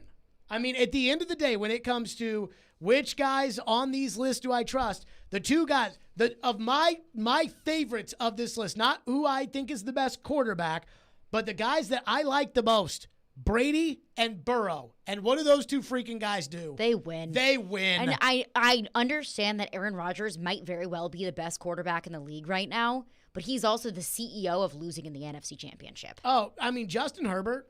Somebody's going to have to sit down with Justin Herbert and say, hey, man, you're going to if this coach is holding you back as much as I think this coach is holding you back, if this happens again this year where he's going for it all the time and everything else costs you guys games, and it's common sense stuff, like that tie that they were going to have with the Raiders to get in the playoffs and the coach blew it and called a timeout, if that happens again, you have to go to the owner and fire him. Like, you have to do that because that's what those are. You know how all the coaches and general managers and everything, they always say, these are tough decisions. Well, guess what? When you're a star quarterback, sometimes you got to go to the owner and say, hey, this is a tough decision. Well, but sometimes you have to look out for yourself. You got to fire the coach because you've got to win. Like, winning. Lamar Jackson has done more than almost all these guys in the league, and it doesn't matter because he doesn't win. And that's what you have to do is you have to win. And Brady and Burrow win. It's so funny, too. Brady and Burrow won in college. Brady took Michigan. They won the Orange Bowl. He was the MVP. Like, these guys won in college. I mean, how much winning did Aaron Rodgers do in college? Not a lot. Now, Mahomes didn't win in college, and he's won in the NFL. So you can't – it's not the end-all, be-all of everything. But I do – I remember after the Alabama-Clemson championship game where Deshaun Watson I think he threw for like 400 yards and beat Alabama. Mm-hmm. And they asked Mel Kiper on SportsCenter the next day, and Mel Kiper was like, well, I'll tell you, I have him rated as a second or third round pick. Now, maybe he'll get moved up a little bit in the draft process, but the throws aren't there at the NFL caliber and, Mel Kiper. And I remember I was running on a treadmill, and I heard that, and I thought to myself, the guy just threw for 400 yards and beat Alabama in the championship game. Clearly he's good. Right? Like, I mean, clearly he's good if you are that. And so I do factor that in a little bit. But I love Brady and Burrow because they win. What's next? Another texter checks in and says, what about the Trey Lance situation? So that is interesting because I have no idea if that guy is any freaking good. But I know take this. I think I'd take it. Over Tannehill? Yeah. The only reason that I would agree with that is because clearly Kyle Shanahan would do that. Because Kyle Shanahan did that. So, I mean, maybe. Rookie deal. I've never seen Trey Lance play. How can I sit here and say, and I don't watch a lot of these guys on a week-to-week basis. I don't watch Jalen Hurts every week, but I've never seen Trey Lance play. And I'm going to sit here and tell you. But it's almost the essence of mystery that makes me want to trade that situation. But that's like what stupid people think. No, I'm fully aware of that. I know. But I love it. That intrigues me. The Trey Lance situation intrigues me just because of how much the 49ers are buying into Trey Lance. Ian, what do you think? They're going to run the ball a lot, San Francisco, I think. They run the ball every year. So, even with Trey Lance, they might run the ball more than they did last year with Jimmy until he gets more, situated. I took a call on tricky one. I took a call on Sirius this weekend from some guy in Vermont who was all about Jimmy Garoppolo and was like, Jimmy's going to prove the media wrong and he's going to prove everybody wrong and he's going to prove. And I was like, I think Jimmy sucks. I think Jimmy sucks. And I've been over this. Like, I've watched 7 full Jimmy games. And in the 7 full Jimmy games that I have watched, I think Jimmy Garoppolo stinks. Like, games where I thought the 49ers would have won by 40 points if Jimmy wasn't the quarterback. But because Jimmy is so bad that he let the Bengals back into the game that they ended up winning in overtime. Because Jimmy was so bad that they let the Titans back in the game on Thursday Night Football that the Titans won by 3 points. I mean, if Trey Lance is good, San Francisco should be everybody's pick for the Super Bowl. In fact, I'm leaning San Francisco right now for the Super Bowl. Whoa. Because think about how many games they lost on Jimmy's ineptitude. The 49ers. Oh, Lance. They've already said Lance is their quarterback. You think that they're going to win the Super Bowl with a first-year quarterback? I know he's not first year, but a first-year starter. Right now, they're my favorite. San Francisco's my favorite. Now, that is some tea. The Debo thing is worth watching. But right now, San Francisco's my leader in the clubhouse. I always do this, and I was actually thinking I was going to do this on Thursday. I always do this at some point during the summer where I just go over the teams that absolutely, positively will not win. And I can't put the Bengals in the absolutely, positively will not win category, but I do believe that the Bengals, it's going to be harder for the Bengals because people are going to take them seriously this year, and they're going to play a first-place schedule, and they're going to be on primetime games, and that's an adjustment to make in and of itself. When you're not playing at noon every week, your systems and schedules all get thrown off. It's going to be harder. This coach has never had any success in the NFL, so he's going to have to learn with it on the fly. It's a lot to put on Joe's shoulders. Maybe Joe's that good. He is that good, and you know it. Yeah, but, I mean, again, you're talking about even Peyton Manning struggled with this. I probably would bet on the Bengals not going back to the Super Bowl, but I'm not going to put them in a count them out scenario. I mean, people forget about that 2001 season where Peyton threw 4 interceptions in a game, and that's what led to the Jim Morrissey playoffs. That's what led to that rant, was that tough season that when he was like, I just hope we can win a game. I mean, that was Peyton's team, and it's just when you get good, those things add up. All right, I want to get to some Preds thoughts. 615-737-1025. I have a Preds confession to make, or maybe not confession, but I don't know. It's a feeling. It's a feeling I have, and I want to get to that next. It's something Philip Forsberg said today, and we'll get to that. 615-737-1025. Stillman and Company on 1025 The Game. This is Mikhail Kraland, and this is Nashville. The rebound shoveled in by Mikhail Granlund, and the Predators have tied it up on the power play. This is the flagship of the Nashville Predators Radio Network. ESPN 1025, The Game. This is Chef John from Kitchen Notes at the Omni Nashville. I need you to come join us for breakfast and lunch. We are offering some exciting new menu items. For breakfast, we have a smoked prime rib hash. Comes with a sunny side up egg, hominy, caramelized onions. It's a great start to your day. We are featuring a sourdough pancake made with a sourdough bread starter. It's a fun spin on the classic buttermilk pancake. As always, Kitchen Notes is serving biscuits all day. Come join us and create a memorable experience here at the Omni Hotel. Food is all about memories for us. We'd like you to start a new memory here at Kitchen Notes in the Omni Hotel. Breakfast at Kitchen Notes in the Omni Nashville Hotel. Ever tried to shop for a diamond online? They all look great on the computer screen, but the fact is, most reputable jewelers like Genesis Diamonds wouldn't touch them with a 10-foot pole. These are the diamonds that nobody wants to buy. We call them the B-quality diamonds. That's Genesis owner Boaz Ramon, who says that even diamonds with the same grade and specs on paper can be very different when you see them up close in person, especially the ones from online dealers. Those diamonds gonna look always cloudy or dirty. It's like you're wearing your glasses and there is fingerprints all over the glass. You just don't understand, or nobody told you that the material that this diamond was cut from was not the best material. Why risk it? At Genesis Diamonds, they screen thousands of diamonds and only choose the best of the best for maximum brilliance, sparkle, and luster. Genesis Diamonds, Green Hills and Cool Springs. I'm Boaz Ramon, and my accent is always on value. Darren McFarland. A lot of dots to connect there, a lot of storylines. Willie Donick. Be careful what you wish for. And Chase McCabe. Yes, because it's my favorite. Get through your workday with Darren, Donick, and Chase. Weekdays 10 to 2. Great three-man band live. Fired up. Let's go. On Nashville's best sports talk. ESPN 1025 The Game and the Game Nashville app. I think they would love to see that. Watch live on YouTube, Twitch, and Periscope. When you see that, click on it.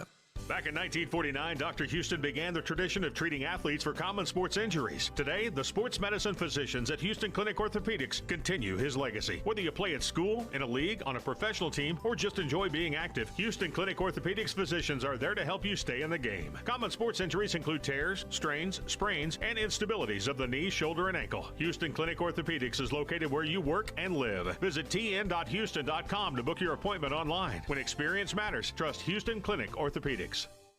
You know it's going to happen, and when your car needs service or repair, remember Mitchell's Mr. Transmission on Gallatin Road, just north of Briley Parkway. Now here's Jim Mitchell. Our fleet vehicle program is a great benefit to all the fleet companies in Nashville. We are able to get their vehicle back on the road a lot quicker than the downtime of most dealers and most general repair shops, simply because we have the transmissions available. We're able to put priority on their vehicles to get them back on the road quickly. You know it's going to happen, and when your car needs service or repair, remember Mitchell's Mr. Transmission on Gallatin Road, just north of Briley Parkway.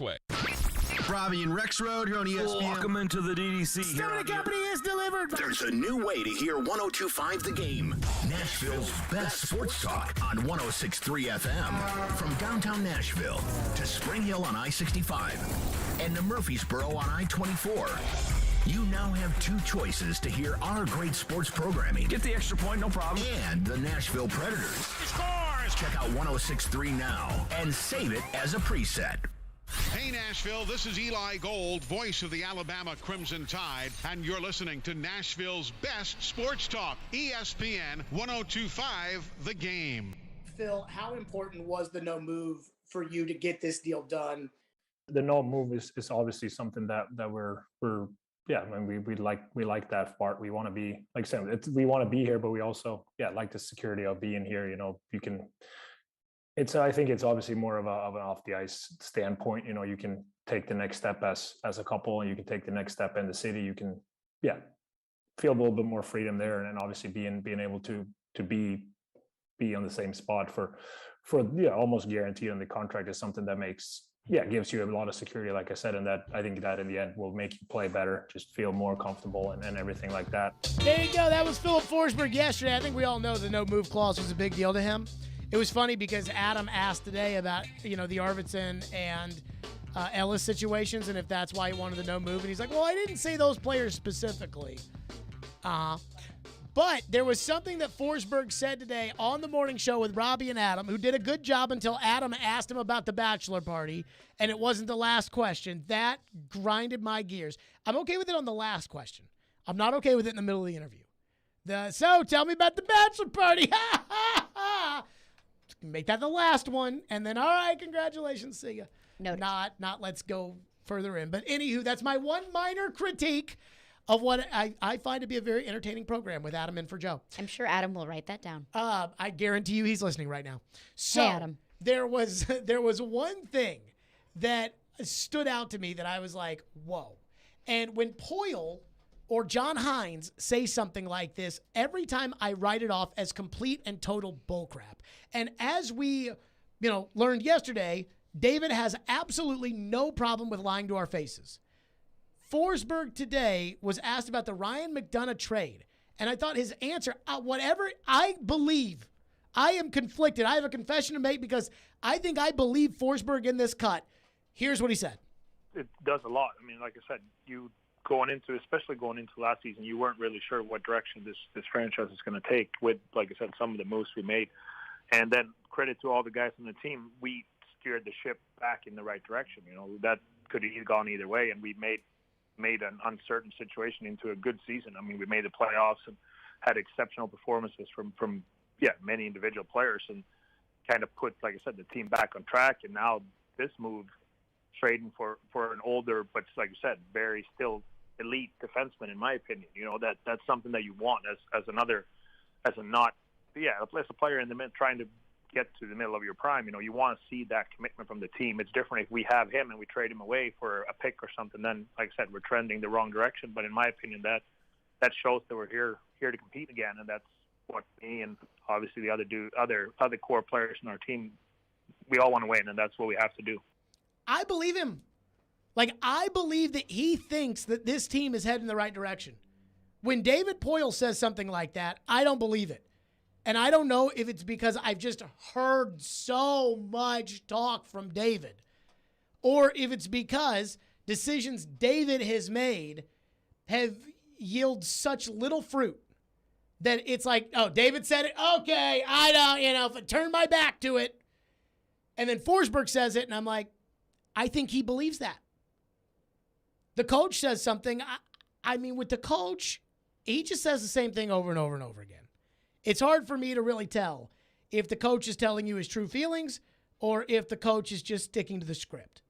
With Phil, I listened to that clip, and I'm like, I think he believes last season this team showed that they're a little bit away, which is what Poyle and Hines were trying to tell us after the season, and nobody wanted to listen, including me.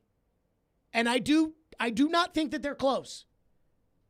But this is the first person I've listened to articulate it who I actually believe. So you see my confliction. But You think he's just bullcrapping? Oh, no, I don't. I do think that he genuinely believes that. Do you think David and Hines believe it? And that's the point that I want to make about Forsberg and Hines and Poyle. Well, maybe not Poyle, because he needs to have a plan, a map for this team. But shouldn't Forsberg and the rest of the players and Hines believe that they can win? If your players don't believe that you can win, then what do you have? I mean, that's... Like, it's fun to say, like, everybody in this room believes, and if you don't believe, walk out of this room right now. But I think, like, the reality in pro sports is that they probably believe as much as we normally believe. So I think the Titans, for instance, I think those players believe that they can win. Because I do think that they can. And they feel like they have enough evidence to believe that they can win. I think if you're in Jacksonville right now, you probably don't think you can win. Now, Trevor Lawrence could, after the third day of practice, you could say, oh my God, look at this guy. And that's normally what leads to that kind of stuff, is there's like a moment where the team was like, oh, at that moment, we knew, we believed at that moment. I really didn't think the player, I'll be real with you, I really didn't think the players believed that they could win after the season. But is that because you don't think that they can win? I mean, I think it's because it's kind of obvious, right? It's kind of obvious. But you think that because you have your opinion glasses on and you see everything through that opinion. But those guys that have won, they haven't won the cup, but they've competed at the highest level in this sport. And Josi did it after the game against Colorado, and Duchesne did it after the game against Colorado. Now, Ekholm was the one that got up there and was like, yep, shows you where we are right now. But Duchesne and Josi, they were the ones that got up there. And I almost felt like I was watching the television analysts break it down, the way that it's all freaking lollipop sometimes when I was listening to some of these players talk. And I did not buy it from Josi at the end of last season. And when Duchesne compared them to Colorado, I almost spit out my coffee. And I don't even drink coffee. But, I mean, I couldn't believe it when Duchesne said that. So I didn't believe that, and I didn't believe Josi. I believe this. And maybe they do think this. Maybe they do think that the end of last season was an aberration, that they're headed in the right direction, that Ryan McDonough solidifies that one more piece that they may get tomorrow may be the difference. I don't believe that. And I'm not convinced the coach and the general manager believe that, because I don't even know what the general manager believes. Well, Forsberg could look at it and say, look, our core right now is not much different than the team that made a run in 2017, so why can't we do it again? We've made the playoffs every year since. Why can't we do it again? I mean, that line about making the playoffs every year since just bothers me so much, because they really didn't make the playoffs in 2020. And it should be like John Hines should be docked points for losing that bubble series to that horrendous Arizona team. And we should not sit here and say, like, to me, that's when the window shut, was the last hope. And David Poyle has called it a Hail Mary when he fired Laviolette and they brought in Hines, and the window was shut at that point. And so it doesn't feel to me like the window's opening up anytime soon. I do not think the coach believes that. When the coach says it, I don't think the coach believes it. David, I don't know what David believes. This is the first time where I've heard somebody articulate that they believe the Predators are in the right direction. I've listened to the man speaking, and I've sat there and I've said, I believe that. I believe that Philip Forsberg believes. Now, I don't think Philip Forsberg, when he talked about winning being the most important thing to why he signed the deal, I don't believe that. But when he says that he thinks this team's headed in the right direction and that Ryan McDonough is a big part of that, like the next step, I do think he believes that. Does it make you feel any better that he genuinely believes that? No. 615-737-1025 is our phone number, 615-737-1025. By the way, David Poyle said something on the Midday Show today about Ryan McDonough that blew my freaking socks off. Could not believe it. We'll get to that next. Stillman and Company right here on ESPN 1025 The Game. Hey, Sounds Baseball. And we'll give some tickets away later today. Sounds Baseball. Tune in tonight on 94.9 The Fan at 7:05. The Sounds are back home, hosting the Memphis Redbirds, the AAA affiliate of the Cardinals at First Horizon Park. Sounds Baseball on 94.9 The Fan. It's presented by 312 Pizza and Farm Bureau Health Plans. At some point, it's a combination of who did you play and what does your skill set look like. Get the best analysis of the big stories in the sports world with ESPN's Jason Fitz. If you reach for a quarterback in the draft because you need one, you're going to set your franchise back 5 years. Join Fitzy every Wednesday at 4:30. Presented by Blood Assurance. Jason Fitz. I am 5'9.5" on ESPN 102.5 and 106.3 The Game and the Game Nashville app. From the Fox 17 News Code Red Weather Center. I'm Fox 17 News Code Red meteorologist Dan Guthrie. Partly cloudy skies with isolated scattered storms possible this afternoon and evening. High 94, heat index up to 101. This weather report brought to you by Hiller Plumbing, Heating, Cooling, and Electrical. Call the Happy Face Truck today. You still have time to shop Mattress Firm's July 4th sale. Hurry in and save up to $500 on select mattresses from top brands. With your home value up again, you are sitting on a pile of money. So don't let it sit there. Use it. Willie Donick here for my friends once again at Loan Pronto. Introducing Loan Pronto's Equity Line of Credit program. You don't have to refinance, but you can access up to 97% of your home's value. Get cash now to pay off all your credit cards or do that home improvement project. Get your down payment for a new home or stash away for a safety net. You can get $50,000, even $100,000 or more out of your home. And the payments are crazy low. Think what you could do with $100,000 right now. Loan Pronto makes unlocking your equity easy, and they can probably even waive the appraisal. Don't just let all that home equity pile up. Turn your house into an ATM machine and get the cash you need. Call Loan Pronto now, 615-499-5780. That's 615-499-5780 or go to loanpronto.com. Equal housing lender, NMLS 166-1781, subject to lender approval. 312 Pizza Company is Nashville's authentic Chicago pizzeria, and they're now hiring. Work for a family-owned business and be a part of their incredible team. 312 Pizza Company is hiring for all positions, including host, waitstaff, bartenders, cooks, and more. 312 Pizza Company offers health insurance and pay time off to full-time employees. Contact Kimberly at 615-730-7888 or email at contact@312pizzaco.com. 312 is an equal opportunity employer.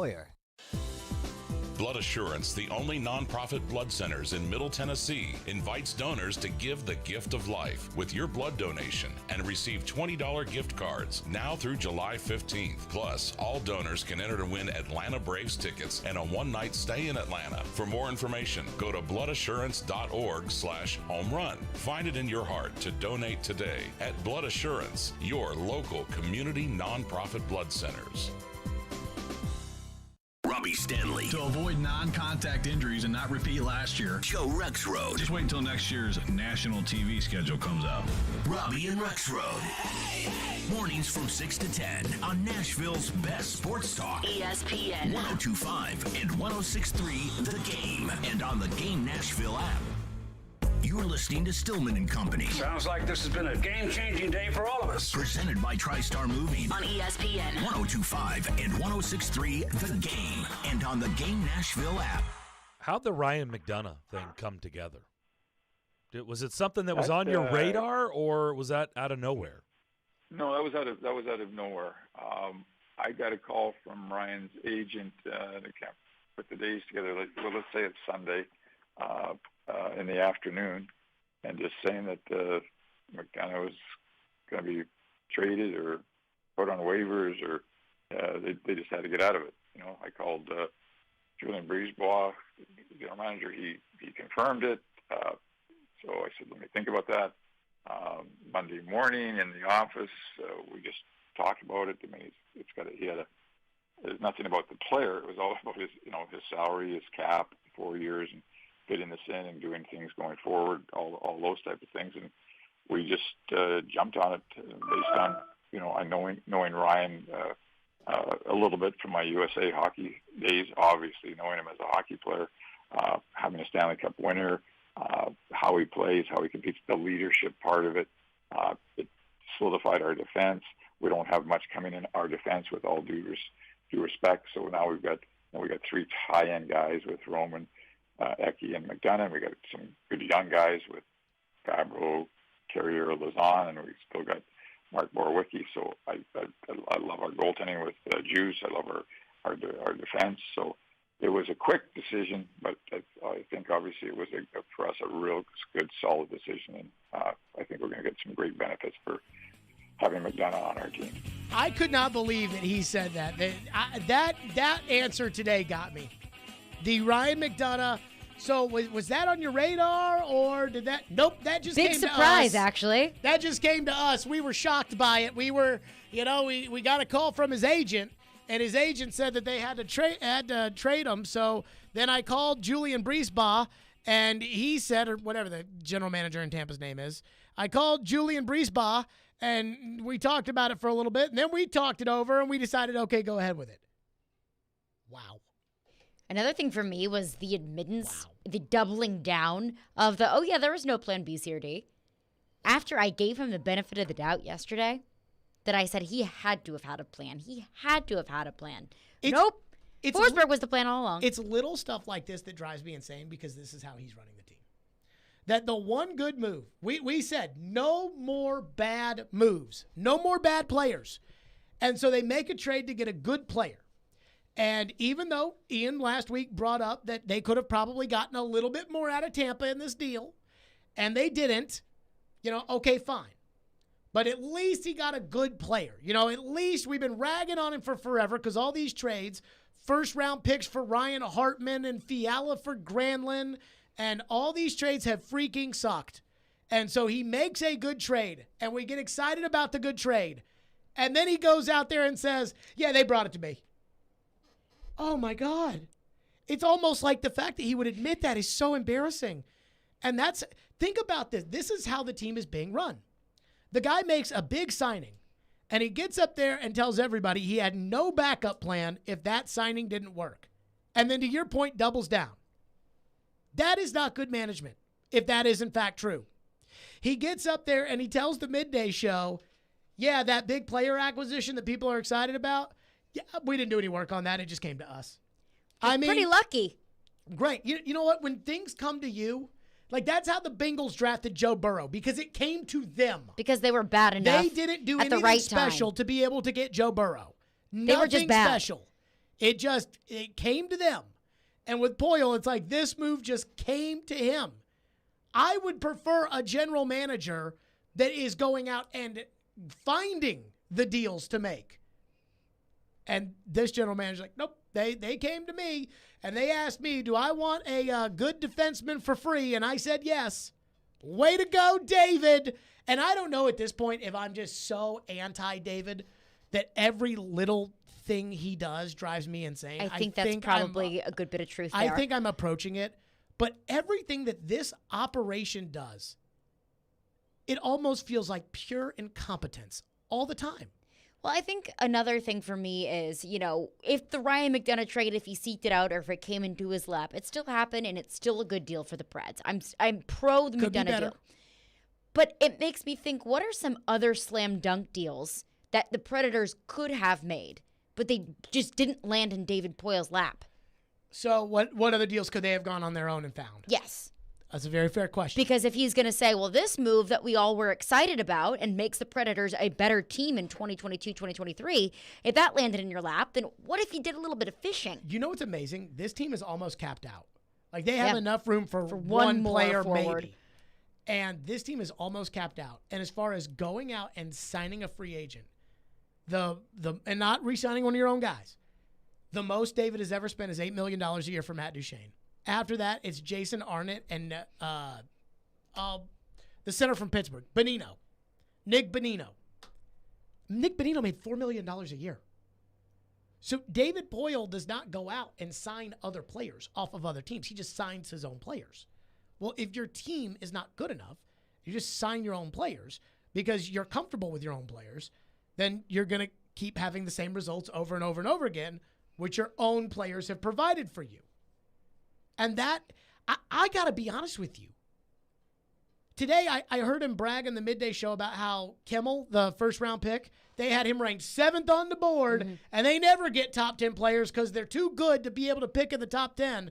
And I'm like, I hope these aren't the same guys in the room that told you to trade a second-round pick for Jeremy Lozon. I hope these aren't the same guys in the room that went with Ellie Tolvanen a couple years ago or told you that Dante Fabro is the one you should keep and Sam Girard's the one you should trade. I hope those aren't the people in the room you were listening to that told you this guy's 7th. Because if this guy's 7th, the way you guys have been drafting, he's really 97th. Well, word on the NHL street is that most hockey NHL draft gurus had him slated top 10. So that's what they said about Tolvanen. And I remember when they drafted Tolvanen, it was like, how could this guy who was ranked top 10, top 4, how could he go with the 29th pick in the draft? And then he went to the Olympics and he lit it up, and it was like, wow, what a steal. Mm-hmm. And now we know why. And it's like, my God, it's just so frustrating to be a fan of this team and then have your general manager say the one move that people can be excited about. It's like, yeah, they called me. Which doesn't make the signing of McDonough any less advantageous for the Predators. I know, but it gives me no hope. The faith in your general manager is questioned. If unless somebody brings it to him, then he can't do it. Unless somebody walks right up to him and says, like you all want them to trade for Patrick Kane. Unless they walk right up and they say, here's Patrick Kane, which they're not going to do, you're not going to get Patrick Kane. And that's the frustrating part, is that there has to be some creativity. There has to be some ingenuity. And David just resigns his own players. And then the local Bobo media gets mad at me for not making a big deal about the fact that they're just re-signing their own players. By the way, I didn't even know. I was listening to Robbie and Rex Show this morning. Adam was in. So I saw Robbie had tweeted yesterday that he had, found that I had made people mad on Twitter yesterday. Apparently, he was talking about all these subtweets or whatever. I had not seen the subtweets. So I went and saw them after Robbie brought it up. Man, these people, I'll tell you. The one thing that I love is if we don't listen to the afternoon show host, because we're not going to say his name. Oh, dear God. If we don't listen to the afternoon show host, then his ratings will be so bad that nobody will listen to him, and then we'll finally be done with him. Like, first of all, you people have been campaigning for that for 5 years. Maybe it's time to get a different platform because it hasn't worked. Like, maybe it's time to come up with another reason if you don't like me that much, come up with something else. Maybe it's time. But it's just so laughable. It's like, wow, these people won't even say my name. Unbelievable. You're like Beetlejuice. Unbelievable. Voldemort. It's like every time they tweet about me or subtweet about me, they get way more, attention and, yeah, you tell them, than they do if they tweet about anything else, which is a sad existence.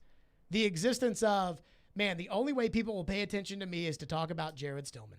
That is a sad existence. And I'm Jared Stillman, and I think that's sad. 615-737-1025 is our phone number. The NFL not so hot on Ryan Tannehill, but there's one person that the league is on board with. And I'm a little surprised by it. We'll get to that next. Stillman & Company on 102.5 The Game. You watch the game. Line to left, coming on Newstrom. Base hit, Sounds win. We talk the game. But they knew he'd be really good. Well, if they don't make that move, they don't win those championships. We are the game. Nashville's best sports talk. ESPN 102.5 and 106.3 The Game and the Game Nashville app.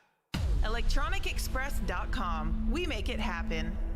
If you suffer from joint pain, from arthritis, or an injury, you know the traditional treatments: pain meds, steroids, and then surgery, right? Willie Donick here with great news. Now there's a better way, and it's here now from the local medical professionals at QC Kinetics. QC Kinetics is the nation's leader in regenerative medicine. This is an advanced, exciting, and natural alternative that can give you lasting relief using your body's own healing power. Listen, steroid shots are toxic to your joints. Pain meds can be addictive, and nobody wants to go under the knife.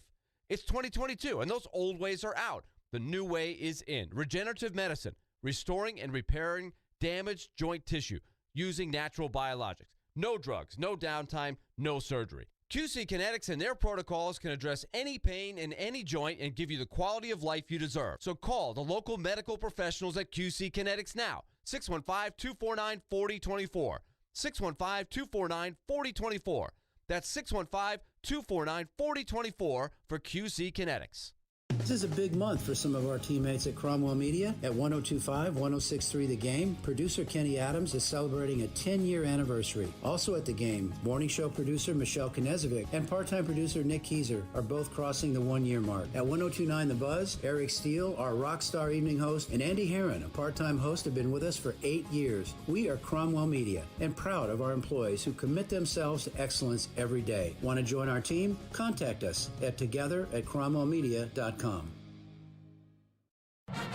Join MTSU head football coach Rick Stockstill and the Blue Raiders as they hit the street for the Blue Raider Blitz Caravan across the mid-state. Each stop will feature free food, giveaways, and a chance to hear from Coach Stockstill on the upcoming Middle Tennessee football season. To see when the caravan is in your town, head to mtalumni.com/blitz to register to attend. That's mtalumni.com/blitz.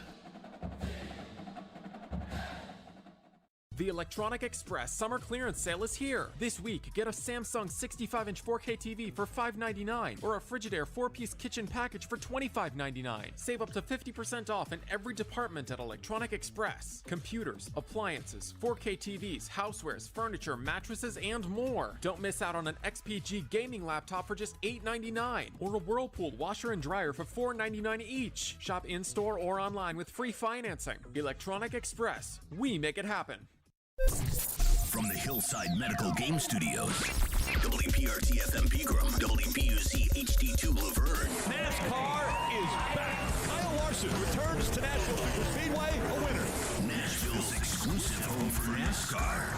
ESPN 102.5 and 106.3. Terang, it's a high fly ball. The leading receiver. Awesome game 7. Checkered flag in the air. The Game. A Cromwell media station. Where you have a voice. We're one play away from an injury. He knows this. He's a study of the game. And we have strong opinions. He's been awful. I don't think they were trying, and that's why I feel the way I feel. This is Stillman and Company with Jared Stillman and Caroline Fenton. Presented by TriStar Moving on Nashville's best sports talk. ESPN 102.5 and 106.3 The Game. And on the Game Nashville app. Stone & Company is delivered by TriStar Moving 102.5. The Game streaming live on Twitter, Twitch, YouTube, and Facebook Live. Thanks to the law offices of Amanda Gentry, live from the Hillside Medical Game Studios. So we've talked a lot today about Jeremy Fowler's list.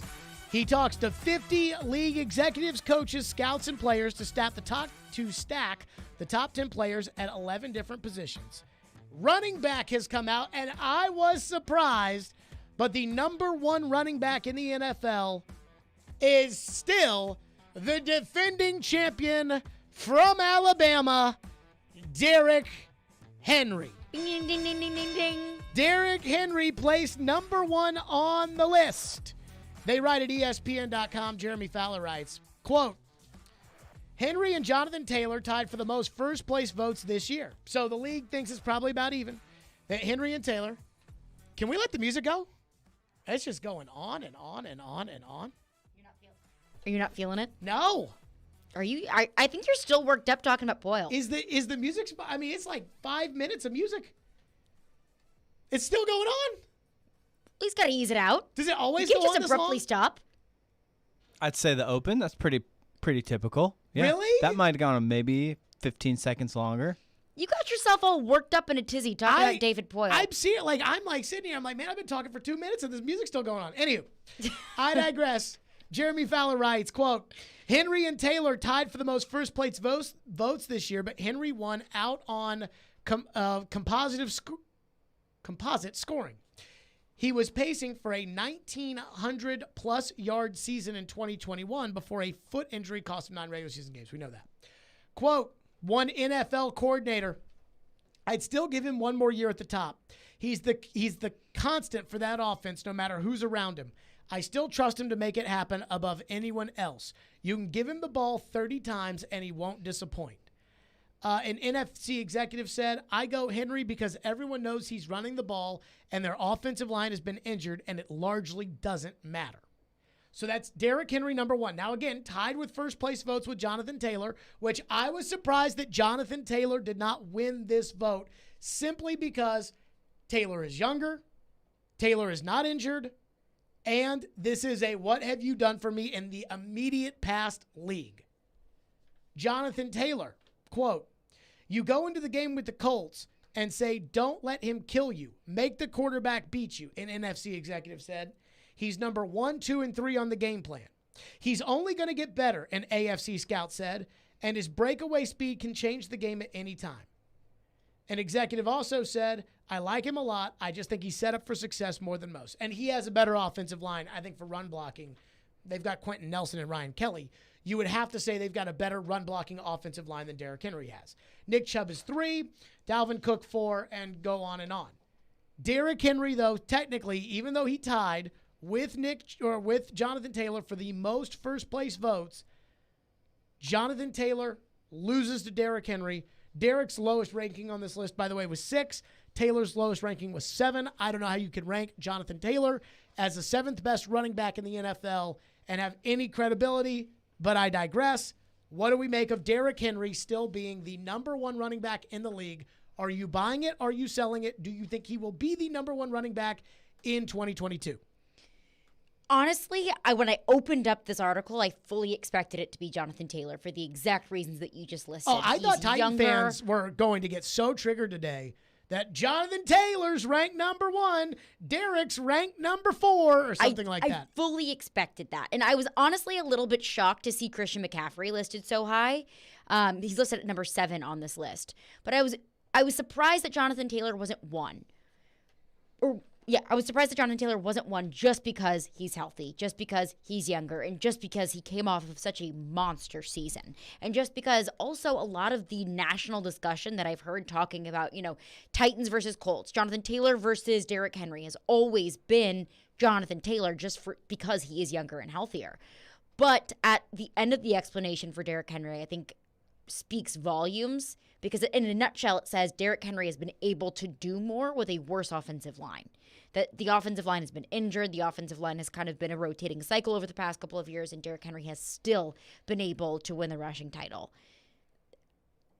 Would I put Derrick Henry 1 on this list if I was voting? Honestly, I would have to lean Jonathan Taylor. I'd vote Henry. Why? Because he's a better player. I mean, the reality is Jonathan Taylor, everybody's all in their feels about Jonathan Taylor. Played 17 games last year, and he rushed for 1,700 yards, which is good, but that's 1,700 yards. Derrick Henry, in 16 games the previous year, yards a game. Ran for 2,000 yards. Yeah. Derrick Henry was on pace on a 17-game season before he broke his foot. Derrick Henry was on pace for 2,000 yards. But what is the NFL? What have you done for me in the very, very, very near past? I expected people to vote Jonathan Taylor ahead of Derrick Henry for that reason. But as far as what they've done on the field, it's not even close. Derrick Henry's the better player. And I'm not just talking about Derrick Henry is the better player than Jonathan Taylor. When you look at the 2 rushing titles, one of which came before Jonathan Taylor was even in the league, because that's not really fair. I'm talking about the last 2 years where each team has really been dependent on that guy. Although in 2020, they really weren't dependent on Jonathan Taylor yet. Marlon Mack got hurt, and then they became dependent on Jonathan Taylor.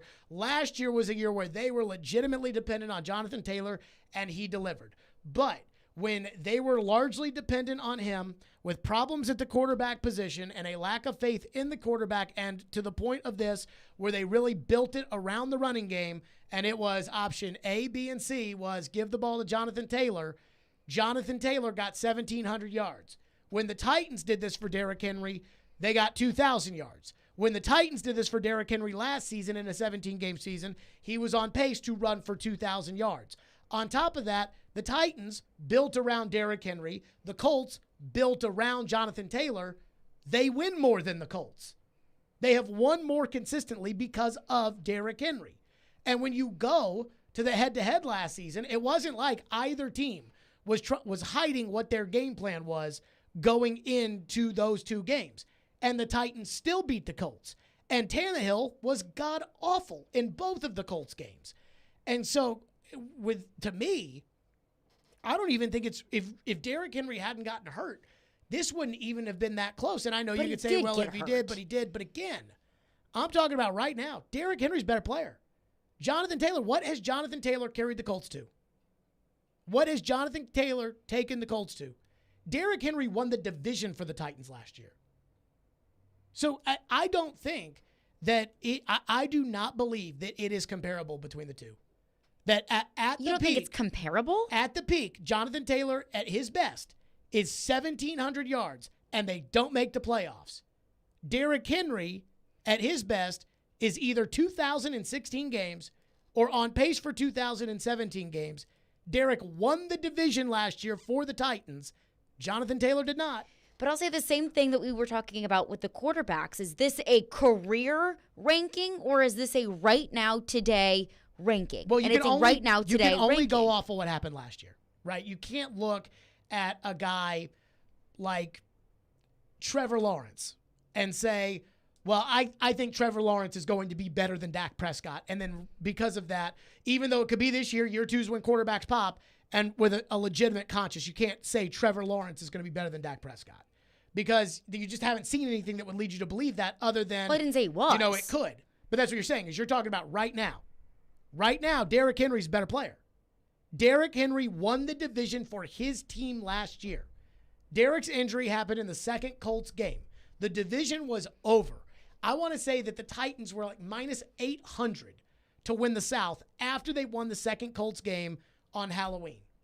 And Derrick got hurt in that game. And the rest of that, remember, the Colts won some games and the Titans lost to the Texans. And remember, everybody got all, oh no, what if the Colts catch the Titans? I was like, they're not going to. I was like, the math just doesn't add up. Remember how we looked at the schedule? We're like, all the Titans have to do is win 3 games against Jacksonville, Houston, Pittsburgh, and there was somebody else who stunk or something like that. All they have to do is win 3 games against Miami. Like a Trevor Siemian, New Miami, Orleans. yeah. It was like they just have to win 3 games. 2 against Jacksonville, 1 against the 2 against the Texans, 1 against Jacksonville, which of course would be important because they would lose 1 game to the Texans. Pittsburgh, Miami, and New Orleans. They just have to win 3 of those, and they're going to win the division. And it was like there was no way they couldn't lose. They win the division at that point. And that's my whole point with this is that Jonathan Taylor, I know Carson Wentz sucked. I know Ryan Tannehill wasn't very good last year either. But Jonathan Taylor, when you're that kind of player, when you're the best in the league at what you do, you single-handedly beat the Jacksonville Jags. You don't let your team go on the road to Jacksonville and lose if you're the best at what you do. And that's why I cannot say Derrick Henry would not have let the Titans lose that game to the Jacksonville Jags. In fact, in 2019, the Titans were in a very similar situation against the Houston Texans. The Texans had taken all of their starters out. The Titans had to win the game in order to make the playoffs, just like the Colts had to win the game at Jacksonville in order to make the playoffs, and Derrick Henry ran for 250 yards. So I don't know what the argument, other than Derrick Henry is coming off of an injury, I don't know what the argument for Jonathan Taylor right now would be over Derrick Henry. I'm just surprised the league agrees. And I wouldn't be surprised if Jonathan Taylor has a better season than Derrick Henry, but that would be making an assumption that I'm not ready to make. I have no idea how this season is going to play out for Derrick Henry. I have no feeling one way or another. But to look at what's happened over the last year or year and a half, I don't know how you can argue. I think we can all agree. Derrick Henry in a 17-game season is more than a 1,700-yard running back. Most likely, yes. Jonathan Taylor at his peak is a 1,700-yard running back. 615-737-1025. If you got thoughts in on that. Again, 50 coaches, executives, scouts, and players just barely rank Derrick Henry ahead of Jonathan Taylor. We'll get your thoughts on this. Plus, there's some other revelations that I saw with this that I want to get into as well. Join 1025-1063 The Game and Newton Motor Group this summer to help kids in Middle Tennessee as we team up with Souls for Souls to provide souls to children experiencing homelessness in Nashville and the surrounding area. With school coming back, our goal is to raise $20,000, which will provide 1,000 pairs of shoes for kids. But we can't do it without you. Please help however you can by going to thegamenashville.com/shoes. All donations will go directly to Souls for Souls to give shoes to children in Middle Tennessee experiencing homelessness. TheGameNashville.com/shoes. Newton Motor Group is a proud sponsor of Souls for Music City. Newton Motor Group, the best car deals in Nashville start at Newton. If you're on the road between downtown Nashville, They're still in good shape to make the playoffs. and I-840, Players make it clear they don't want to be somewhere anymore. there's a new way to hear all your favorite shows and sports programming on 102.5 The Game. I go back to that play and I shake my head. What I was worried about is that they were still just going to keep the goal. It's 106.3 FM. Think about all the good Titans teams. This is very much so a run-first offense. Now you have two choices to hear Nashville's best sports talk. Check out 106.3 now and add it as a favorite. Staples has everything you need for school at prices that won't hold you back. Don't send your kids back to school. Send them forward at Staples, the working and learning store. This is Chef John from Kitchen Notes at the Omni Nashville. Invite you to come join us for breakfast and lunch. We are offering some exciting new menu items. For breakfast, we have a smoked prime rib hash. Comes with a sunny side up egg, hominy, caramelized onions. It's a great start to your day. We are featuring a sourdough pancake made with a sourdough bread starter. It's a fun spin on the classic buttermilk pancake. As always, Kitchen Notes is serving biscuits all day. Come join us and create a memorable experience here at the Omni Hotel. Food is all about memories for us. We'd like you to start a new memory here at Kitchen Notes in the Omni Hotel. Breakfast at Kitchen Notes in the Omni Nashville Hotel. Have you seen the selection of luxury pre-owned Rolex watches they now have at Genesis Diamonds? If not, prepare to be amazed. If people really know the watch world, they come in and they're in shock. They're like, I cannot believe you have this selection here. They're able to see them, touch them, feel them. Meet Genesis watch expert Charlie Rivers, who says over the past few years, Genesis buyers have scoured the world to build a collection of luxury pre-owned Rolexes, including all the hard-to-find models. Daytonas, Pandas, Sky Dwellers, a huge selection of Submariners, Hulks, Kermits, anything that you could ever possibly want. We have every luxury pre-owned Rolex that we have here. We ensure that it's in pristine condition. So come in today and find the timepiece of your dreams at Genesis. Or if you already own a Rolex and are looking to trade for a different model or even sell it, Genesis can help you get top dollar. If you have a Rolex, definitely bring it in. I would love to see it and do a complimentary evaluation on it and see what we can do for you. Genesis Diamonds, now with one of the largest selections of luxury pre-owned Rolexes in America. Green Hills and Cool Springs. Hey, it's Jared. If you're listening to us on I-24 towards Murfreesboro or I-65 towards Spring Hill, make sure you check out 106.3 for another great way to hear Nashville's best sports talk.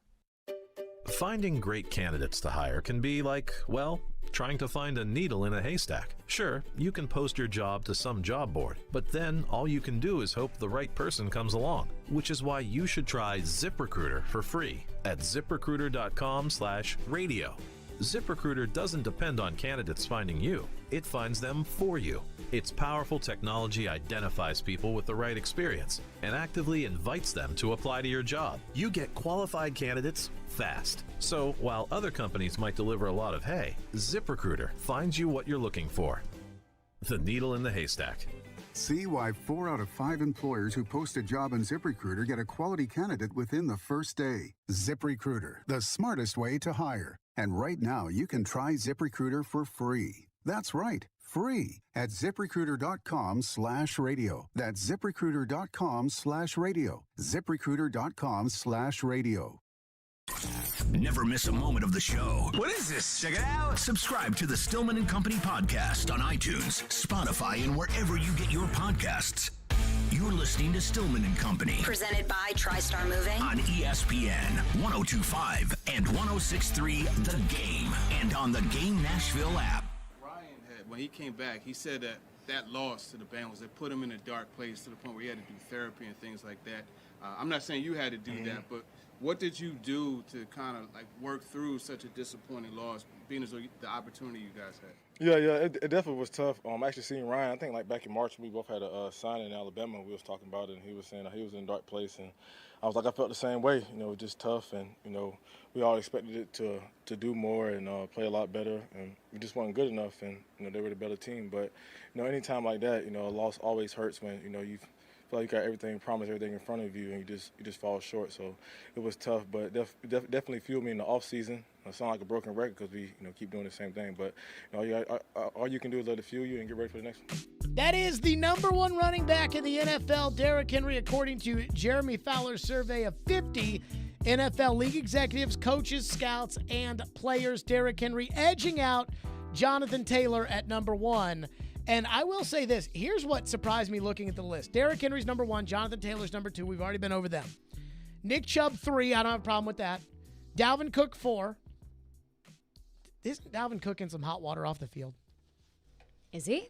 I think he is. Is it the I think it's a domestic violence yeah. thing? Alvin Kamara, who's definitely in some hot water, he's 5th. Joe Mixon, who's been in hot water before, is 6th. I don't have a problem with any of those. Honestly, I don't think any of those guys are truly special. I would have to lean Kamara might be the most special, though Cook, boy, did he do a number on the Titans 2 years ago. So Cook, okay, but, I mean, I'm talking special. Now, Christian McCaffrey, 7. I don't even think Christian McCaffrey should be on this list because he never plays. So, out on him. Aaron Jones with the Packers is 9. I think Aaron Jones is pretty good. He is a pretty bad dude. I think Aaron Jones is 9? That doesn't sound right, right? Aaron Jones below Christian McCaffrey, because if you want to make an argument for another running back who should be above Aaron Jones at 7 or 8, and put Aaron Jones at 9, that's fine.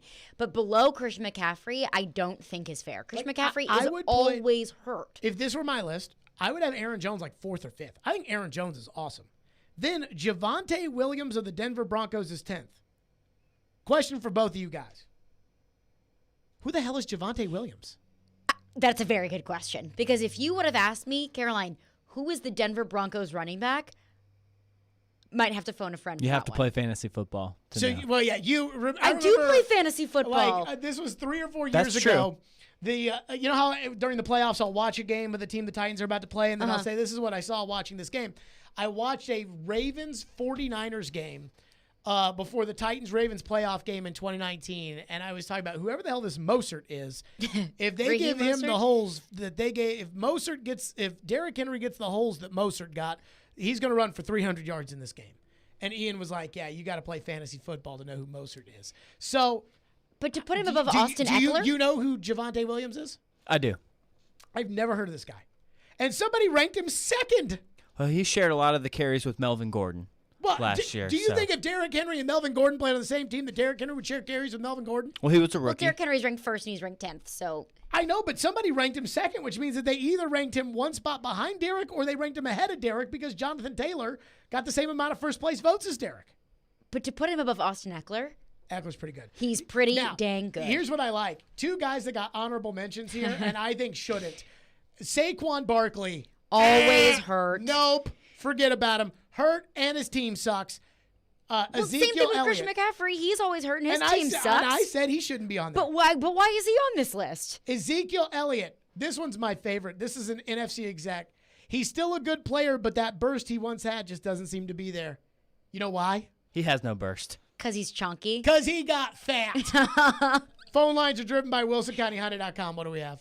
One texter texts in and says, Jonathan Taylor is a better pass catcher and all-around back than Derrick Henry. I mean, I'd have to watch them both in pass protection. I don't know about that.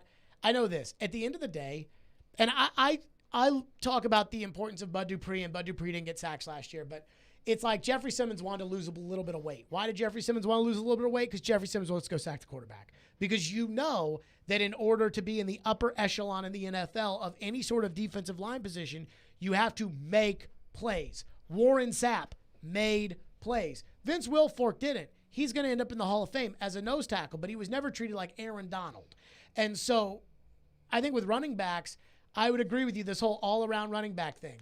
But either it's completely true and Alvin Kamara should be ahead of Derrick Henry, or we can look at running backs and say, okay, who carries their team to victory better? Derrick. Who rushes for more yards? Derrick. And who scores more touchdowns on the ground? Derrick. And to me, that outweighs he's better out of the backfield. Because we've done enough of those. I mean, how many shows have we done over the years, Ian, about, Derrick doesn't do much out of the backfield. And I'm like, look, man, this team, as soon as they started handing the ball to Derrick Henry, they started winning games. This team was not very good. And they were so directionless in 2018. And then all of a sudden, Derrick Henry started running the ball, and they made the playoffs ever since. So you can say that, but I'm not drinking that tea. What's next? Another texter says, do you think Derrick Henry is a first ballot Hall of Famer? No, and that's what hurt my feeling. Like, that's what hurt me for him, is I totally believed that he was going to rush for 2,000 yards last year and that he was going to get another rushing title. You get 3 rushing titles in a row, 2 2,000-yard seasons. The first person to ever do it, Derrick Henry would have been in the Hall of Fame.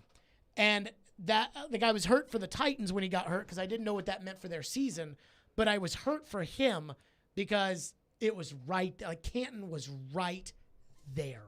It was right there. Trevor Maddich is going to join us next. ESPN. I love how ESPN can do this. ESPN goes behind the scenes and talks to a bunch of people off the record about how USC and UCLA bolted for the Big Ten. It was very juicy. My favorite part about it is you would never see ESPN do one of those on Texas and Oklahoma. You would never see it. Because that was facilitated by Because it was facilitated ESPN. by them. So ESPN goes behind the scenes, what happened with USC and UCLA. And there was one big adamant point in there that I want to address with Trevor Maddich. We'll get his thoughts on it next, right here on the program. Let's give away a 4-pack of tickets to see the Sounds take on the Memphis Redbirds on July 17th. What is that, Sunday? Sunday. Be caller 6 right now at 615-737-1025, and you're going to see the Sounds take on the Memphis Redbirds. That's on July 17th. Trevor Maddich is next. Stillman and Company on 1025 The Game. If you're on the road between downtown Nashville, They're still in good shape to make the playoffs. and I-840, Players make it clear they don't want to be somewhere anymore. there's a new way to hear all your favorite shows and sports programming on 1025 The Game. I go back to that play and I shake my head. What I was worried about is that they were still just going to keep the goal. It's 106.3 FM. Think about all the good Titans teams. This is very much so a run-first offense. Now you have 2 choices to hear Nashville's best sports talk. Check out 106.3 now and add it as a favorite. Hey, Ray Jeter here with Harness. Are you looking to take ownership in a position that will support your growth and development? We are an excavation and site utilities contractor. Several things set us apart from our competition, but we take the most pride in the professional development of our people. We have multiple openings for operators, pipe layers, and laborers. Our pay and benefits are second to none, including our 401k program. Apply today at selectharness.com. Harness LLC. Build people, move dirt. Hello, Nashville. Looking to save money on your wireless bill? You can when you choose Consumer Cellular. Sign up today and you'll get the exact same coverage as the leading carriers for half the cost. This gives you direct access to the widest, most established cellular networks available. Consumer Cellular offers flexible monthly plans with no contract and simple, affordable service that's perfect for your lifestyle and budget. Featuring a wide variety of top-of-the-line phones from Samsung, Motorola, and Apple, you'll find a phone that's perfect for you. Everything is backed by a 100% risk-free guarantee, plus 100% U.S.-based award-winning customer support. Switch your talk, text, and data plan before July 31st and get $100 on every new line of service. Right-size your plan and downsize your bill with Consumer Cellular. Visit consumercellular.com/Nashville100 and enter code Nashville100 to start saving today. Being present and in the moment for family activities was impossible because Will Burt was so focused on the constant pain in his leg. My wife likes to take walks. I always kind of dreaded going on walks because they hurt. The boys both play baseball. I coach their teams. I was going to do them and be in pain and be uncomfortable and kind of sacrifice my own health. An old Achilles injury left Will coping with agonizing pain until he discovered the natural biologic treatments at QC Kinetics. No surgery or steroids. The procedure took place in the office and Will walked right out. I feel great. There's no pain. There's no tenderness. Patients like Will are feeling amazing and living their best lives. Ironically, just got off the golf course today, so I think that's a good telltale sign that the Achilles is feeling better. Don't be in pain another day. Call QC Kinetics for your free consultation. Call QC Kinetics, 615-249-4024. That's 615-249-4024. 615-249-4024. For the first time in history, the FedEx Cup playoffs will begin at TPC Southwind, August 10th through 14th. Don't miss your chance to watch the top 125 players from the FedEx Cup standings compete for the PGA Tour's ultimate prize, the FedEx Cup. Only 70 players will make it through Memphis and on to the next round of the FedEx Cup playoffs. Daily grounds and upgraded ticket options are on sale now at FedExChampionship.com.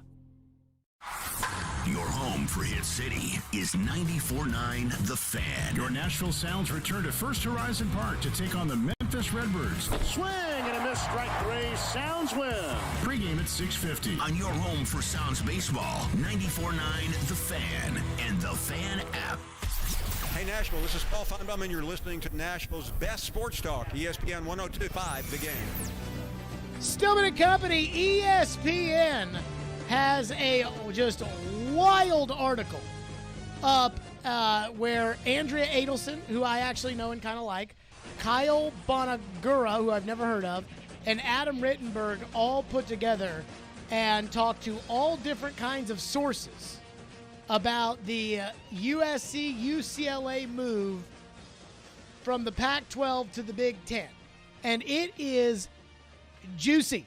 It talks about how they blew up the Rose Bowl, which is a big deal for USC and UCLA. That is a big deal to blow. I mean, the Rose Bowl is the Rose Bowl. And so that's a big deal. And so they said, like, I guess we're willing to do it and everything else. And I think one of them was pretty funny to me. They started that alliance, and they were willing to blow that up, and everything else about the Big Ten and how they picked up those two schools. And the one thing that was important to me, there are two things that were important to me that I took away from it. Number one, the Rose Bowl.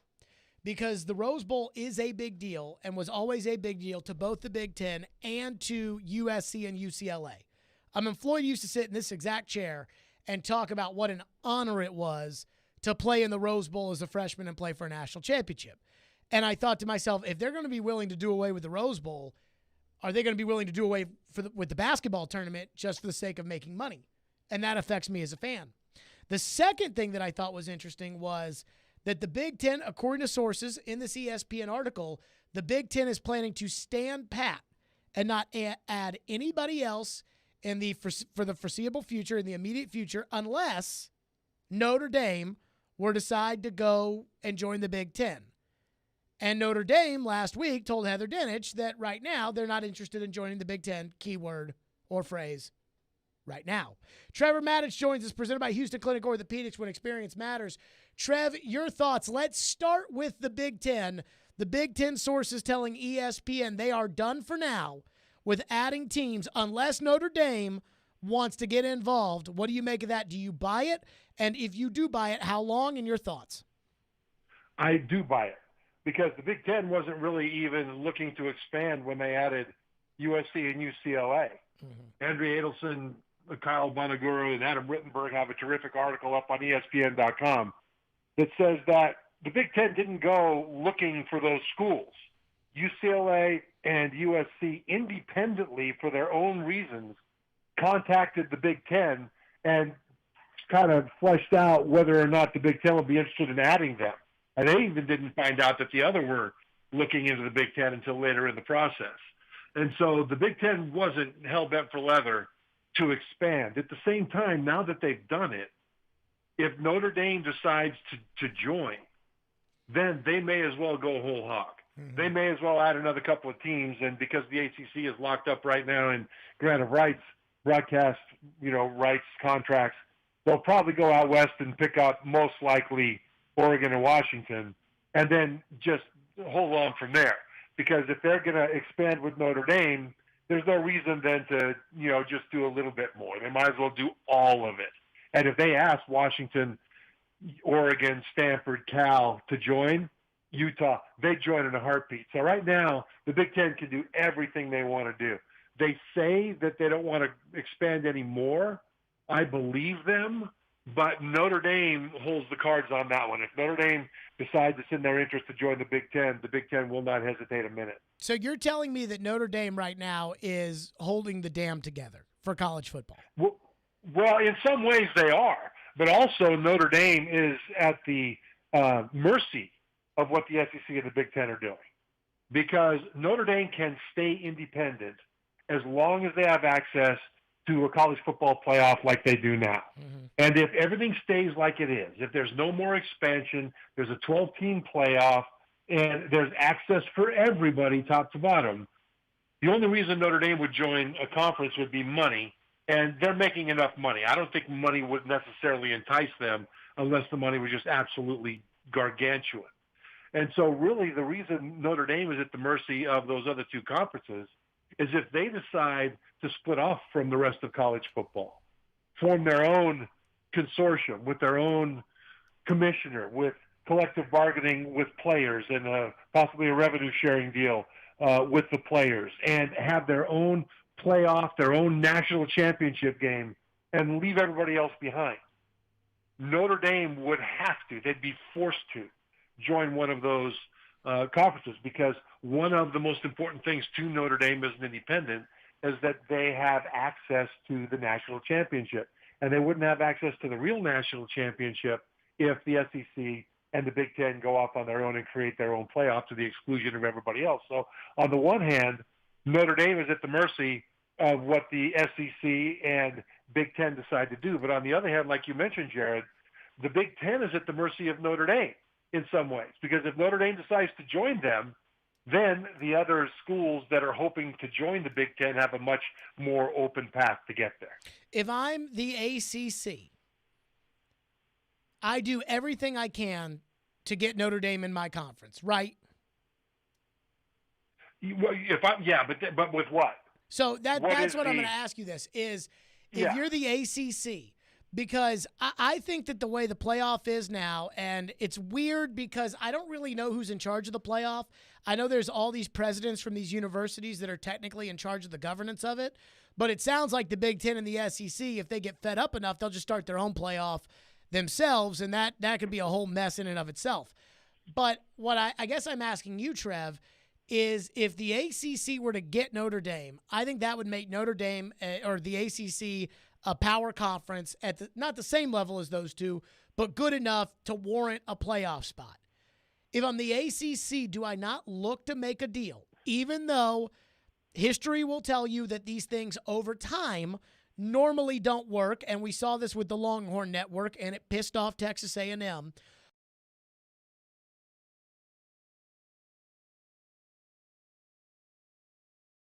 In order to get Notre Dame, we cannot have them split the $40 million or $30 million that we're making when the Big Ten is making $70 or $80 million per school. So let's give Notre Dame a bigger share of the pie. Let's add their TV slate to it, have two separate packages where they're selling, the current ACC slate with the Notre Dame road games, but Notre Dame and the ACC sell Notre Dame's home games, which are currently with NBC. Let's do that, pool our money together, and give a bigger share to Notre Dame to ensure that we survive. Should they not do that? Yeah. If you're the ACC, I think you're thinking that. You're trying to figure out any way you can to survive. And Notre Dame, because they already have their Olympic sports playing an ACC schedule, and because they have 5 ACC games contracted for Notre Dame to play on their schedule, even though Notre Dame is an independent, and there's other contractual connections between Notre Dame and the ACC. Of course, the ACC would want to try to do that, and who knows, they may. And if Notre Dame were to take a deal like that, it would be great for the ACC. But I would ask you, Jared, what would be in it for Notre Dame to take a deal like that? Well, they're getting a bigger slice of the pie. So if every ACC they're already making school, money, man. What's that? They're already making money. They get more slice of a pie than the other ACC schools. But the ACC can then renegotiate the TV contract if they get Notre Dame into the league. Well, if that's in the cards, then that's huge for the ACC. And here's why. The ACC is in position to be relegated to irrelevant, to be competing with the Sun Belt, essentially, if the grant of rights holds. The reason is that the SEC and the Big Ten right now, it looks like, we don't know the numbers yet, but it looks like each school in those two conferences will be getting at least 2 times as much money from their new deal as the ACC will be getting for the next 14 years. And so 14 years from now, having half the money or less than the SEC and the Big Ten, where will the ACC be in terms of football relevance? So if you are Notre Dame, if you even consider joining the ACC, I think to me that's a dream for the ACC. I don't think Notre Dame would even consider it, but just for purpose of discussion, because you're right. I mean, what's the ACC thinking here? If you're Notre Dame, you've got to be thinking, okay, if we join, we've got to renegotiate the TV contracts. Otherwise, we will be, even with a bigger share of the ACC, behind everybody else when we could be in the Big Ten and be leading the pack. If we're going to join a conference, which one's better for us? We don't want to join a conference. And then if they join the ACC, Notre Dame, there's still no guarantee that they'll have access to the national championship. Because if the SEC and Pac-10 or Big Ten take off and run their own show, the ACC is not going to be a part of it. Trevor Matich is with us, presented by Houston Clinic Orthopedics, when experience matters. The Rose Bowl, I found that to be a really interesting element of the ESPN article because the Rose Bowl is a big deal to the Big Ten. And if you are over the age of 50 years old, I think the Rose Bowl is a big deal. If you're over the age of 30, you recognize how much people care about the Rose Bowl. If you're under the age of 30, you probably just don't think it's that big of a deal. But I mean it like this, which is if they're willing to blow up the Rose Bowl for money, I'm thinking they're willing to blow up the basketball tournament for money. And that worries me when I hear Joel Klatt and Kirk Herbstreit start talking about, they could break away from the NCAA because fans like the basketball tournament. I mean, tons of viewers, more than anybody who's watching the NBA Finals is watching the Final Four. Trev, please tell me these people are not going to be willing to blow up the basketball tournament. And how shocked were you that the Big Ten was willing to blow up the Rose Bowl? Well, the Rose Bowl they're not in trouble, but their historic position as the top dog is in trouble. Sure.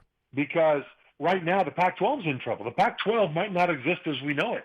I mean, if a couple of teams or 4 teams bug out for the Big Ten, 2 more teams, or if they go over to the Big 12, then the Pac-12 might either dissolve, I don't think they would, or they would absorb some other teams from the Mountain West. So they'd pick up San Diego State, UNLV, Fresno State, maybe Boise, maybe Hawaii, depending on how many teams leave, right? Well, all of a sudden now you've got a Rose Bowl that's been fairly competitive that is a dominant Big Ten going in and obliterating a lesser Pac-12. Because remember, one of the big stories in recruiting over the last several years has been how many of the top recruits from the state of California have left the state, whether it's to come out east or whether it's to go up to Oregon or Washington. They're leaving the state, right? Well, now that Los Angeles is Big Ten country from a recruiting standpoint, and especially if the Big Ten and SEC have their own championship, then the rest of the Pac-12 has no chance of getting any of the top recruits from those areas. I'll say this, though. NIL, a couple of this idea, thing, and Trevor, I hate to cut you off, but this idea that all of a sudden, like, being in Los Angeles is going to transform, like, Big Ten fandom across the country into the West, I think is total bullcrap. I think there is no chance that people in Los Angeles are going to give 2 poops about Illinois or Northwestern or Rutgers. Just like how Rutgers hasn't gotten the Big Ten more interesting in New York. I just do not see that. No, they won't, but what they like in LA is a star. And if USC especially, and then UCLA also to a degree, are able to rise back up to national prominence, they don't care about Rutgers or Illinois, but boy, do they care about Ohio State and Michigan. Mm-hmm. And that's why the Rose Bowl has been so massive. You get out there, USC has played in more Rose Bowls than any other team. You get USC, Ohio State, and the Rose Bowl in LA, it's stars. It's massive. All of a sudden now, the Rose Bowl is in danger of having Ohio State or, say, USC playing in the Rose Bowl for the Big Ten against a Pac-12 team that's not able to recruit on that level anymore. And that changes the coolness of the Rose Bowl. So right now, where the Rose Bowl goes and who's going to represent the West Coast team is very much up in the air if other teams depart the Pac-12. Trevor Matich is with us. Conference media days are upcoming. The announcement of players that are going to be there, that came today for the SEC media days. And I do wonder if, unlike years past where we've had some boring media days, if we could be in store with some big fireworks given the changes of the landscape of college football. We'll get Trevor's thoughts on that next, right here on 102.5 The Game. Let's put the green flag in the air and turn them loose. Nashville's home for NASCAR. He's going to try to make a big move here. It's brought to you by the Nashville Fairgrounds Speedway. We are your racing station. ESPN 102.5 and 106.3 The Game. And the Game Nashville app. From from the Fox 17 News Code Red Weather Center. Can't rule out a few thunderstorms heading into the evening hours for tonight. We'll clear going into early Wednesday morning. Lows drop to around 70 for the morning hours. For Fox 17, I'm Chief Meteorologist Katie Morgan. This weather report brought to you by Hiller Plumbing, Heating, Cooling, and Electrical. Call the Happy Face Truck today. If you're looking to hire, look to Indeed. With Indeed's end-to-end hiring solution, you can attract, interview, and hire candidates all from one place. Visit Indeed.com/credit. Hi guys, it's Andrew with Hillside Medical Clinic. Is erectile dysfunction damaging your relationship? Are you sick of the pill and all the side effects? Well, welcome to the future. We have a major medical breakthrough. Hillside Medical Clinic uses the most advanced form of wave therapy. Backed by 60 clinical studies, our technology uses pressure waves to repair and open up blood vessels. We've helped countless men get rid of their ED. But what is the true end result? Their relationship, even their lives, improve drastically. If you're ready to regain your love life, call us right now, and not only will the assessment and ultrasound be free, we'll also give you a gift that produces immediate results in the bedroom. It almost never fails. This is worth $550, and it's free to callers right now. 615-576-5000. That's 615-576-5000. Put a stop to your erectile dysfunction and experience what I call the happiness ripple effect. Call Hillside Medical Clinic now, 615-576-5000.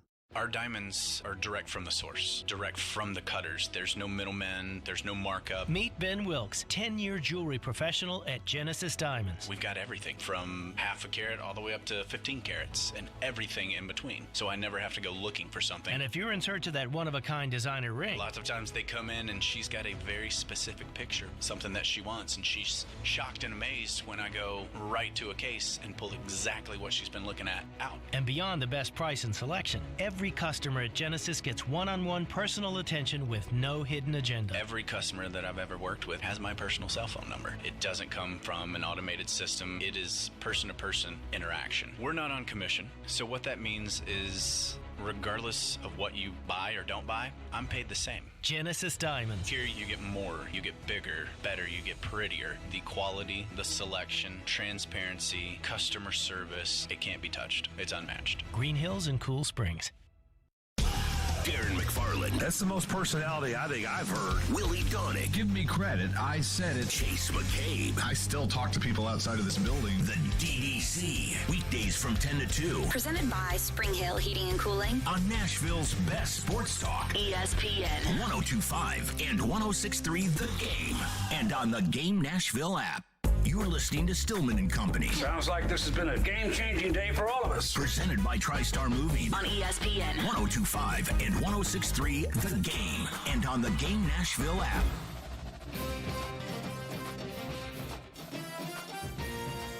Trevor Maddich is with us as always, presented by Houston Clinic Orthopedics. When experience matters. SEC Media Days next week. Caroline will be there.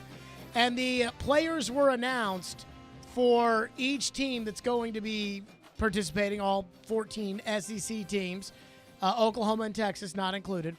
But all the players were announced, and Tennessee is going to be sending a trio, including Hendon Hooker and Trayvon Flowers and Cedric Tillman, and Trevor Maddich joins us now. So here's something I find interesting about Tennessee and SEC Media Days, Trev, which is preseason expectations mean everything for Tennessee fans. And as we've seen, Tennessee fans have vetoed a coach before, so they have a surprising amount of power when it comes to the program and the morale surrounding the program. What's happened over the last handful of years is Tennessee hires a coach. They don't expect anything in year one. They get a little something in year one. They get really, really excited. Then the expectations start to mount. But it was still a progressive climb for Butch Jones and even for Jeremy Pruitt. Then when things don't go well in year two, or if they go really well in year two, then everybody gets fired up about what could be. Tennessee returns a quarterback. They return a star wide receiver. I wonder what the national, or at least the regional expectations will be next week for the Volunteers in Atlanta, Trevor, and I think that could be very dangerous for Josh Heupel, who succeeded with no expectations last season as Tennessee's coach. Your thoughts? No, I think it's good. I think it's good. I don't know that the Tennessee players have had so much success in part of one season that all of a sudden they're going to think they're great and they're not going to do the work and they're not going to stay focused. They're not at that point yet. I'm worried about the fans getting ahead of themselves with, well, the media picked us to finish third in the SEC. They picked us to finish second to Georgia, and then if that doesn't happen, then the wheel's falling off.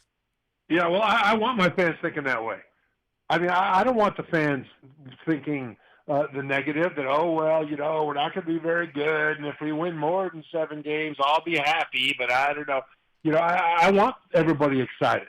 I want people buying tickets. I want people talking about us, right? And, there's risk there because with the high expectations, it means that if you don't fulfill those expectations, you're going to get hammered. But at the same time, there's a synergy in having high expectations and then showing that you can meet those expectations. So I hope that the Tennessee fans have high expectations for this team, and I think they should have high expectations for this team. Do you have high expectations for this team? I do. I think their offense, which was record-setting last year, is going to be even better this year, the second year with Hendon Hooker. They're going to have a good receiving core. They've got some holes to fill in different places, especially on defense. But, they won last year by outscoring people, and they can do it again this year. I mean, they are in position to do a lot of really good things this year. Now, do they have a full roster? No, they've got holes on the roster. And they'll need to fill those holes before you can really trust them. Because in the SEC, no matter how good your quarterback and receivers are, ultimately you're still going to live and die by the line of scrimmage. And so they still need to build that up. But, yeah, I'm excited for this season for them. I think they're going to have a really good year. Trevor, what do you think the edicts will be from the conference commissioners, specifically the SEC and the Big Ten, about how much talking they should do? I think it's pretty obvious to me that ESPN and Fox are really nervous about all this conference realignment talk simply because they're probably the driving force behind it. So they would prefer that people leave them out of the discussions. I know that transfer portal and NIL, I know coaches are going to go there and just cry and cry and cry. And I don't think it's really affected the game as far as I'm concerned, but it is for them. But as far as realignment, how much of the muzzling do you think we'll see next week? 100%. It will be not just muzzling, it will be smothering on top of muzzling. I think the SEC right now is a little bit burned from the whole thing between Nick Saban and Jimbo Fisher, where the coach of Alabama and the coach of Texas A&M kind of got after each other on a personal level, especially with Jimbo. And I think the SEC didn't like that. I think they got a phone call from the commissioner and said, hey, guys, knock it off. And everybody, I think, is going to get the word. Do not talk about this. And I'm sure that they will have ready to go canned answers for realignment. And if anybody goes outside of those canned answers, they're going to get a phone call from the commissioner's office. So what's the canned answer, right? Mm-hmm. If anybody asks them, hey, what do you think about the Big Ten? We're worried about our thing. I just coached the football here. I think we're going to worry about our next opponent. That's going to be the answer. I just coached the football here. That's all I got enough on my plate. I can't worry about other conferences and other universities and what everybody else is doing. Mm-hmm. Trev. Yep, and everybody's been coached. Everybody, and the players will be rehearsed on this. You watch. The players will be coached up by their media relations departments on what to say. They will have mock interviews with some real difficult questions so that they can learn how to not answer questions.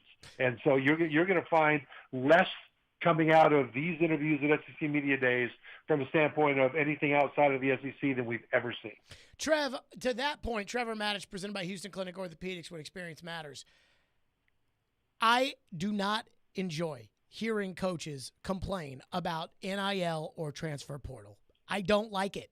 I think it just comes off as such freaking loser talk. Here is a grown man making $8 million sitting there being like, I think the rules should be fair for everybody, and I think it's crazy that in college football today the rules are not fair for everybody, and it's the wild, wild west out here. And they all do it, and except for the ones that are getting good off of it, they all do it. And I am so tired of this crap, and I think it's all we're going to hear next week. And honestly, I think it hurts the game, the complaining about it, more than the actual existence of it hurts the game. What are your thoughts? Yeah, it does hurt it a bit because nobody feels bad for coaches at the SEC level making millions of dollars a year. Yeah, it's hard, though. It's in fairness to them, it's already one of the most demanding jobs that you can think of. and to be a football coach in college at this level because of what it requires of you and the sacrifices you make, especially the family sacrifices that you make. That's what the $8 million is for. I get that, but people don't want to hear him complain about it. I mean, I that just drives me up a wall when it's like, it's a really hard, it's a demanding job. That's what the $8 million is for. I got a buddy I went to college with who's an offensive coordinator of a good team.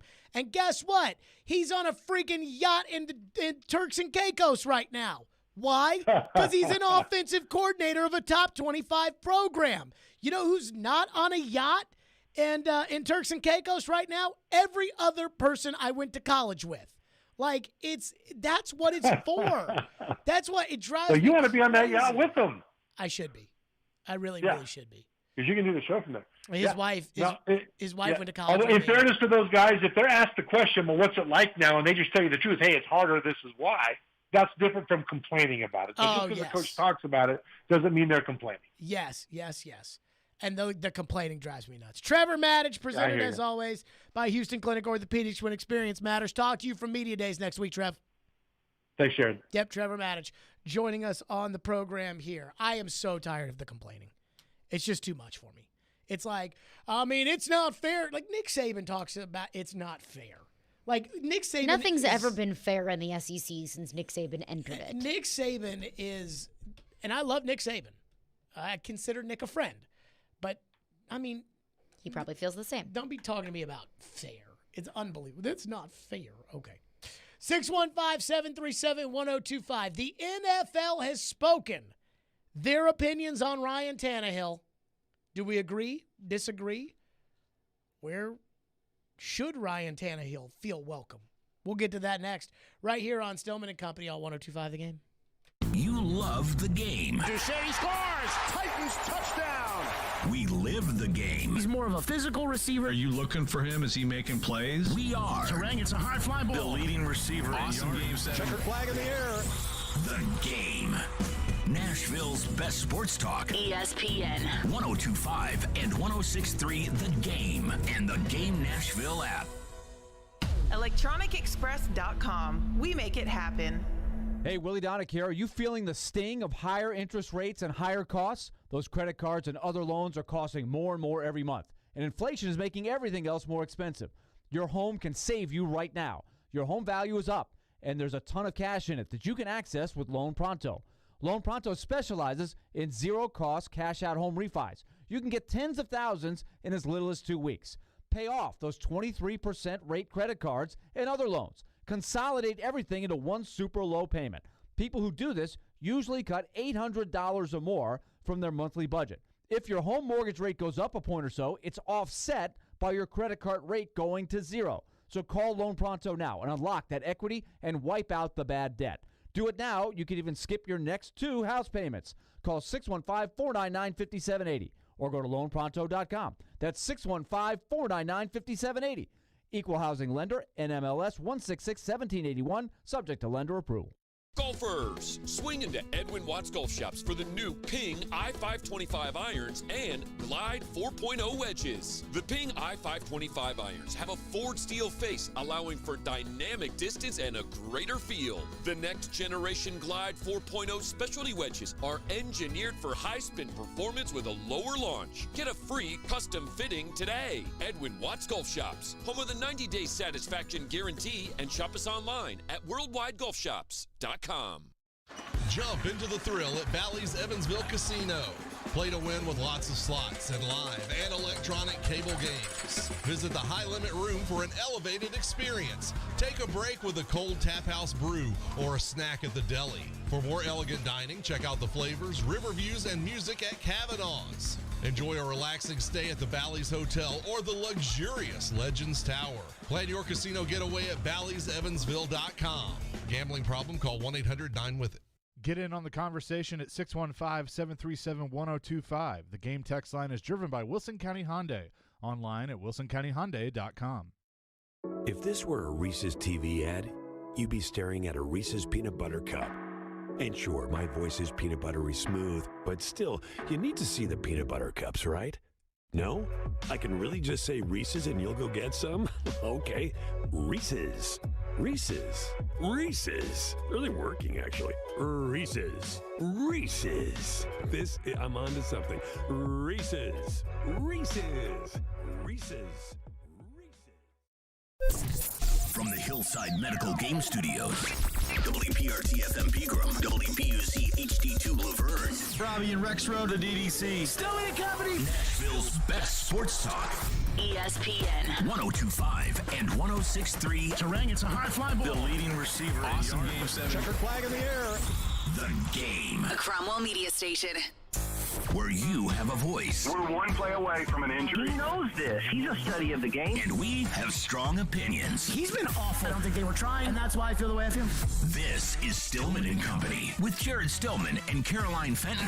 Presented by TriStar Moving on Nashville's best sports talk. ESPN 102.5 and 106.3 The Game. And on the Game Nashville app.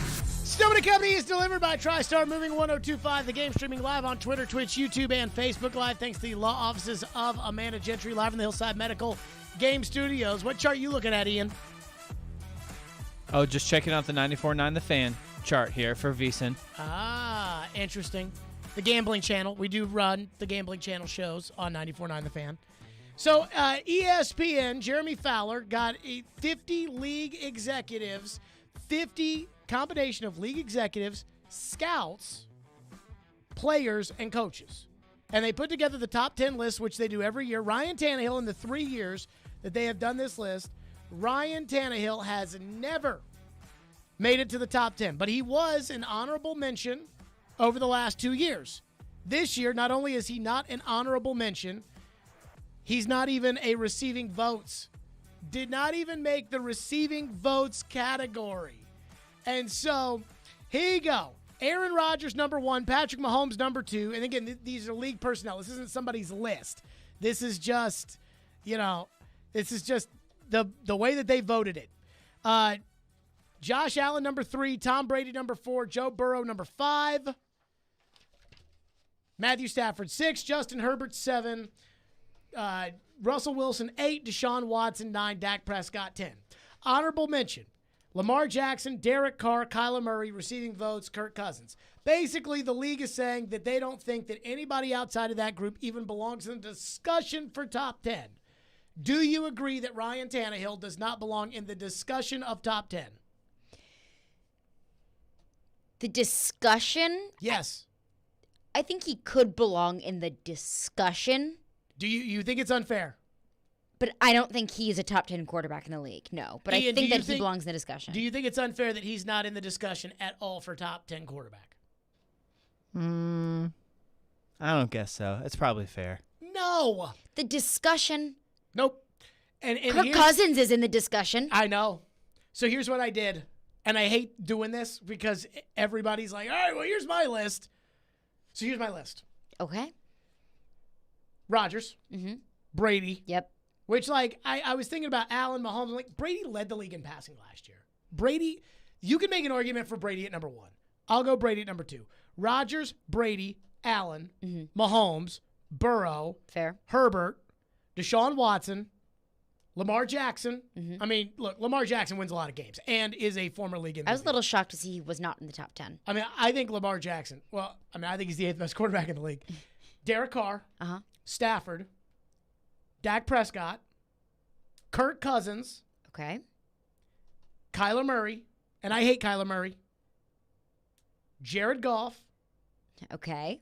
Mac Jones. Okay. Matt Ryan. Ryan Tannehill. I don't know how to feel about Jared Goff. Think about it like this. Jared Goff's team was terrible this past year. Yep. He played one less game, I think, because of COVID. He played one less game than Tannehill did this past year and had almost the exact same stats, except he had way more touchdown passes. But his team was still terrible. Okay, well, when Jared Goff was on a good team, he got his team to the Super Bowl. Okay. But he didn't get his team to the Super Bowl this year, and I know he plays for a terrible team. But that's your argument all the time. Ryan Tannehill would have never... Ryan Tannehill's been on bad teams, too. I know that. Goff and Tannehill are obviously not franchise carriers. They don't... But if you give Tannehill a good team, he'll crap out in the playoffs. He'll be the reason that you lose in the playoffs. You give Goff a good team, and he gets you to the Super Bowl. I'm also shocked you put Kyler Murray that high. I do hate Kyler Murray. You hate Kyler Murray. And Here are also, the stats, by what the way. has Kyler Murray done? Here are the stats, by the way, on Goff and Tannehill last year. Goff played 14 games. Tannehill played 17 games. Completion percentage, they both 67.2. Yards, Tannehill 500 more. Again, you play in 3 more games. That's, 120 yards a game? No, 133 yards a game? I don't know. I can't do the math. So, yeah. Quarterback rating, Goff, 91.5, Tannehill, 89.6. Oh, it's not touchdowns. Touchdowns was basically similar. Tannehill, 21, Goff, 19. Interceptions, Tannehill, 14, Goff, 8. Yeah. Goff, right now, I would take Goff over Ryan Tannehill. Jared Goff is younger than Ryan Tannehill. Jared Goff has taken his team or been taken by his team further than Jared Goff. And Ryan Tannehill. He doesn't turn the ball over like Ryan Tannehill. So to me, I don't even think it is controversial to say Jared Goff ahead of Ryan Tannehill. Oh, I do. I don't even think it should be controversial to say Mac Jones ahead of Ryan Tannehill.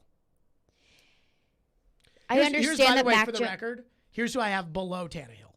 Baker Mayfield, 18. Okay. Jameis Winston, Jalen Hurts, Carson Wentz, Davis Mills, Trevor Lawrence, Marcus Mariota, Tua Tagovailoa, Trey Lance, Justin Fields, and the man, Zach Wilson. The man. The man. Who has been the talk of my Twitter feed this entire week. The man. I think that's fair. The quarterback's below Ryan Tannehill. I think that's fair. But Jameis Winston could easily pass Ryan Tannehill, in my opinion. That's the thing about Jameis, is I don't really know where to put him. I don't know what he can be. Because, I mean, I know he was injured last season. What? Why are you smiling? Robbie Stanley's freaking out, texting me. About what? Just all caps, Jared Goff and Mac Jones. See, you say I don't even think it's controversial. I do not think Jared think that Goff, is might be the most controversial thing you've said today. Let me stay for the record. I do not think it is controversial to say Jared Goff is better than Ryan Tannehill. I think that's reality. I think that's controversial. What do you think? Chuckles. I mean, Easy over here. It feels a little controversial. Yeah, Jared Goff doesn't suck. I want everybody to know that. I said today that you suck. love Jared Goff, and you took so much offense to that, but you love Jared Goff. You are standing up on your soapbox for Jared Goff. No, I'm just saying he doesn't suck. Nobody said he sucks. That's my point. But everybody thinks he sucks. Yes. Like, let's take... Because he didn't win many games last year. Does anybody think it's what controversial? What have the Lions done Does anybody with think Jared Goff? He had one season. Does anybody think it's controversial? Mac Jones had one season. What did Matthew Stafford do with the Detroit Lions? Not much. In a decade. Not much. Again, like I look at it like this. If I were to say that Derek Carr is a better quarterback than Ryan Tannehill, that is not controversial, right? No. Well, debatable, maybe. Well, also, Derek Carr got his team to the playoffs. Like, literally carried his team. Jared Goff did not sniff the playoffs. I'm just telling you. Jared Goff and the Lions, they win 2 games this year? So, I think about it like this. Like, again, carrying your team. Because, I mean, they had good picks with Stafford as the quarterback, too. Like, remember the pick a couple years ago, the 3rd overall pick? They turned into Jeff Okudah, who, by the way, I don't know if he even plays football. But Stafford's been on some bad teams. Like, you cannot, and there is some truth here about Tannehill because, like, I don't think Ryan Tannehill, and Tannehill was on some average Dolphin teams. I'm not sure he was ever on, and I have to look it up, I'm not sure he was ever on a truly horrible Dolphins team. And I don't know if Ryan Tannehill can be the quarterback of a truly awful team. Then again, anybody quarterbacks the Lions, they're probably on a bad team, and that includes Matthew Stafford. But I think that outside of Rodgers, Brady, Allen, Mahomes, and Burrow, Herbert maybe, but probably not. Other than those 5 guys, everybody else is capable of playing on a bad team. Well, maybe not Lamar. Deshaun Watson. Lamar's tough. like Dak Prescott's played on a bad team. Mm-hmm. Matthew Stafford's played on a bad team. Deshaun Watson's played on a bad team. Kirk Cousins has played on a bad team. So all those guys are capable of playing on a bad team. I just think that Jared Goff, when you look at the accomplishments, and team accomplishments are probably 3/4 a quarterback thing, where it's not everything. You know, your team being good does not mean that you're the greatest. Matthew Stafford winning the Super Bowl. But when you're Joe Burrow and you elevate the horrendous Bengals franchise to do something, that's a pretty good, indication that you're awesome. Jared Goff with a good team wins a lot of games. I mean, remember, people forget that Sean McVay, and I think Sean McVay pointed the finger at Jared Goff and said, "You're the problem." But "you're the problem" for Goff was, "You're the problem that we didn't win the Super Bowl." And last year, he benched Jared Goff in favor of John Wolford, and John Wolford got hurt, and Jared Goff went in and won a playoff game in Seattle. Ryan Tannehill won a playoff game in Seattle? I don't know. He did win a game. He did win a game in New England. He did win a game, but he didn't even throw for 100 yards in those games, and I have no idea how many yards Goff threw in that Seattle game. In fairness, Sean McVay said, Jared Goff, you're the problem, did something about it, and they won a Super Bowl. I understand that Jared Goff quarterbacked the Rams when they played the Patriots in the Super Bowl in, 2019? Yes. I understand that he got them to the Super Bowl, but also, let's look at the flip side. Matthew Stafford goes to the Rams, they win the Super Bowl. Jared Goff goes to the Lions, they're 3-13-1. But all I'm saying is that, and I have Stafford 10th on this list, and I have Goff 14th. And that little bit is the difference between the divisional round of the playoffs or losing in the Super Bowl and winning the Super Bowl, which, I would say that it wasn't so much a product of Stafford as much as it was Donald and Kupp, but I think that Goff's success in the NFL was a product of Donald, Kupp, and Todd Gurley. I'm just saying, with Ryan Tannehill, he had everything in front of him. He had 9 sacks in a playoff game. He's got a great running game. He had a great wide receiver, and A.J. Brown played great. And in both playoff games, Brown was the best player on the field, and Tannehill couldn't win either game. And I think Goff would have won one of those games. I mean, Goff threw 8. It's easy to say that when you want to make the argument that Jared Goff is better than Tannehill, to say that Jared Goff could have done that. He threw 8 interceptions for the season. Tannehill threw 3 interceptions in one playoff game. Tannehill threw 14 interceptions. Because Jared Goff didn't even get to the playoffs. So we cannot compare Jared Goff's regular season to Ryan Tannehill's playoffs because Jared Goff didn't even sniff him. If you're going to make this point, if you're going to say that the Lions not getting to the playoffs is an indictment of why Jared Goff's not better than Ryan Tannehill. No, I am trying to make the argument. I'm saying if you're going to make that argument, if that's going to be your argument, then you have to then give Goff credit for what he has accomplished in the playoffs. And you have to recognize that Matthew Stafford, they have Stafford 6th on this list. I have Stafford at 10 because if Stafford was so freaking good, he would have won something in Detroit, and he didn't win anything. My point is, for you to say that it's not controversial to say that Jared Goff is better than Ryan Tannehill, I think is asinine. Who's taken their team further in their careers? Ever in the history of their careers? Yes. Jared Goff got to the Super Bowl. Okay, who had a better season last year? As far as statistically speaking.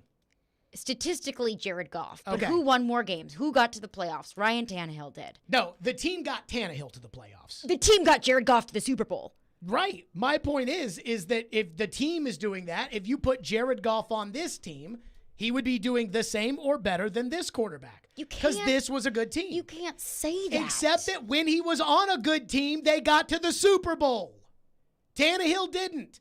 In fact, they got into an AFC championship game on the road, and the Titans could not win. They were playing a great quarterback in Patrick Mahomes, and they couldn't win. And Jared Goff went on the road in the NFC championship game against a great quarterback in Drew Brees. And for whatever reason, the refs totally screwed him. But Jared Goff won the game. His team won the game. And to me, I don't think that there's that much of a difference between the two. But Goff's younger. And I just don't think it's controversial at all. I think that you can disagree, but I don't think it's outlandish to say that Jared Goff is better than Ryan Tannehill. I think it's nuts to say that Carson Wentz is better than Ryan Tannehill. Would agree. But I don't think it's crazy I do not think it's crazy. And Mac Jones, I mean, look, Mac Jones was a rookie. And Mac Jones won a lot of games doing what he was told to do. He didn't turn the football over. And I think Tannehill has a better team around him than Mac Jones does. And I think Tannehill right now has a better coach than Mac Jones. Because I think Mike Vrabel's the best coach in the NFL. And I think that also is debatable. And so I got to tell you, I think Jared Goff gets crapped on more than any quarterback in the NFL. I just think it is so unfair to Jared Goff. And I don't even like Jared Goff. Like, if you were to say to me, like, hey, if I was one of these teams that didn't have a quarterback, like one of these teams that thought I had a decent team, but I didn't have a quarterback, like right now Cleveland, because Deshaun's going to get suspended, I would want Jared Goff. I'm trying to think of who else. Well, if your choice is Jacoby Brissett or Jared Goff, I'm going Jared Goff. If I was Seattle, I would kill to have Jared Goff be my quarterback. Well, yes, again, because your options are Drew Lock, Geno Smith, or Jared Goff. And Jared Goff is a legitimate starting quarterback in the league, and neither Drew Lock nor Geno Smith are. They weren't interested in Baker Mayfield. Seattle had no interest in Baker. Zero. I mean, they wouldn't trade a 5th-round pick for him. And they're taking half the salary. Seattle, no interest in Baker. And I think Baker's right there with Tannehill. And if Baker hadn't gotten treated so poorly, I think the average football analyst that's outside of here would rank Baker ahead of Tannehill. So let's get your thoughts on it. 615-737-1025. I have Tannehill, the 17th best quarterback, behind Matt Ryan. You have a problem with that one? Nah, not really. Matt Ryan, Mac Jones, Jared Goff, and I am tempted to flip-flop Jared Goff and Kyler Murray and move Jared Goff to 13 and Kyler Murray to 14. 615-737-1025. And I'm not going to hold the Lions against Goff because Stafford didn't win there, and everybody thinks Stafford's just the greatest thing. And I think Stafford's fine. But I don't think Stafford is overly special. FanDuel Sportsbook, we'll get into your phone next. FanDuel Sportsbook is my official sportsbook app. Go long all summer long with $5 Dinger Tuesday on FanDuel Sportsbook. This season, all customers will get $5 for every home run hit by both teams when you place a $25 to hit a home run wager on a Tuesday MLB game. And the best part of Dinger Tuesday is even if your bet loses, FanDuel will pay you $5 back for every home run. Austin Riley has hit back-to-back home runs or home runs in back-to-back games. I would put my money on Austin Riley. So what are you waiting for? Pick your home run hitter and turn big swings into big wins. There's no better place to bet America's pastime than on America's #1 sportsbook and my official sportsbook app. So again, download the FanDuel Sportsbook app and use the promo code JGM. That's promo code JGM. 21 and older and present in Tennessee. Bonus issue is non-withdrawable site credit that expires in 7 days. Max bonus $25. Restrictions apply. See terms at sportsbook.fanduel.com. Gambling problem? Call the Tennessee Red Line at 1-800-889-9789. Join Chase McCabe for Chasing Checkers every Sunday morning at 8 for all the news in the world of motorsports. Joey Logano gets the very first victory in the next-gen car while hearing from the big names. Two-time champion Kyle Busch. Being able to bring NASCAR, the Cup Series, back to Nashville is cool. It's Chasing Checkers, presented by Apple Collision Centers and the Nashville Fairgrounds Speedway. On ESPN 102.5 and 106.3 The Game. And the Game Nashville app. Houston Clinic Orthopedics at TriStar Summit offers world-class orthopedic care. The doctors at their Hermitage location specialize in general orthopedics, sports medicine, and hip and knee pain and injuries. Get back to enjoying life sooner. Schedule your appointment online at tn.houston.com. Conveniently located in the TriStar Summit Medical Center in Hermitage, right off I-40. When experience matters, trust Houston Clinic Orthopedics. Robbie Stanley. Sometimes the overthinking that takes place, pretty mind-boggling. Joe Rexroad. Thought there was an issue. There's not an issue. There's no issue. They're doing wonderful. Wake up and hang out with Robbie and Rexroad every weekday morning from 6 to 10. Taking care of business this early in the morning. On Nashville's best sports talk. ESPN 102.5 The Game and the Game Nashville app. I do not want to deprive people of a close-up of my face. Watch live on YouTube, Twitch, and Periscope. Smokeville Smoke Shop has been serving Hendersonville and Metro Nashville since 2015 and is committed to providing high quality, hands-on, and personable customer service. Stop into Smokeville Smoke Shops in Hendersonville, Gallatin, Hermitage, and Goodlettsville to try any of their wide selection of locally sourced products and selection of top nationwide brands including vapes, hookah, hand-blown glass, detox systems, e-juices, kratom products, leaf wraps, a dab bar at the Hendersonville location, and much more. Visit Smokeville Smoke Shops today. Nashville's Best Deals is a great place to save cash fast. Get up to half off or more on dining and entertainment at thegamenashville.com/deals. Check back often for new featured deals and save money now at thegamenashville.com/deals. Listen to Stillman and Company with me, Caroline Fenton, all season long on ESPN 102.5 The Game for your chance to win Nashville Sounds tickets courtesy of 312 Pizza Company in Germantown. It's on. It's happening. Remember, you can watch us on YouTube, Facebook, Twitch, and Twitter. Get out of the way, I'm watching the game. Presented by the law offices of Amanda Gentry. You're listening to Stillman and Company. Presented by TriStar Moving. On ESPN 102.5 and 106.3 The Game. And on the Game Nashville app. Last season, you had a revolving door at receiver, tight end throughout training camp, throughout the season. Led to probably your worst season as a Titan. Does that concern you with Traylon's injury and the changeover at wide receiver that it hasn't been completely consistent as who you'll probably throw to in the games? I'm not concerned. You have to go out there and make the plays regardless of what's going on. So I'm proud of the guys who have been out there and the progress we've made. Some guys were here last year, but we've had a lot of good reps, and I think we've gotten better, even the guys that were here last year. So excited for the progress we've made and look forward to carrying it in training camp. There you go. That was Ryan Tannehill. Interesting of note, comparing Jared Goff with Ryan Tannehill. Jared Goff has been to 2 Pro Bowls. Ryan Tannehill has been to 1. Jared Goff has 1 award, the most improved player. Ryan Tannehill had the Comeback Player of the Year award. So they both have 1 individual award. When you pull up the stats, and I'm only comparing, because it would be tough to compare an entire career. Do you think it's fair to compare the 2 players by either their first 5 seasons in the league or by the last 5 seasons? So just 2016 to 2021. 2016 to 2021, yeah. Okay, here you go. Jared Goff, 45, 37, and 1. Okay. Ryan Tannehill, 43, 24. So that would nod to Tannehill because Goff's lost a little bit more games. Now, Goff's won more games, but he's lost more games than he has an edge over Tannehill. But again, the difference, 45 wins to 43 wins. Not much. Not much of a difference. One guy got to a Super Bowl, another guy got to an AFC Championship game, which again, you know, there's a big difference in how we feel about those 2 things, but it's only 1 round. Completion percentage, Goff 64%, Tannehill 66%. Yards, 21,000 for Goff, 15,000 for Tannehill. That is actually a pretty crazy, wild number. That everything else is so close. Touchdowns 126 to 112. Interceptions 63 to 48. Jared Goff has more interceptions. Yards per attempt 7.3 for Goff, 7.8 for Tannehill. So they're incredibly passing yards per game. Per game, Jared Goff 258, Ryan Tannehill 221. Touchdowns per game, Goff 1.5, Tannehill 1.6.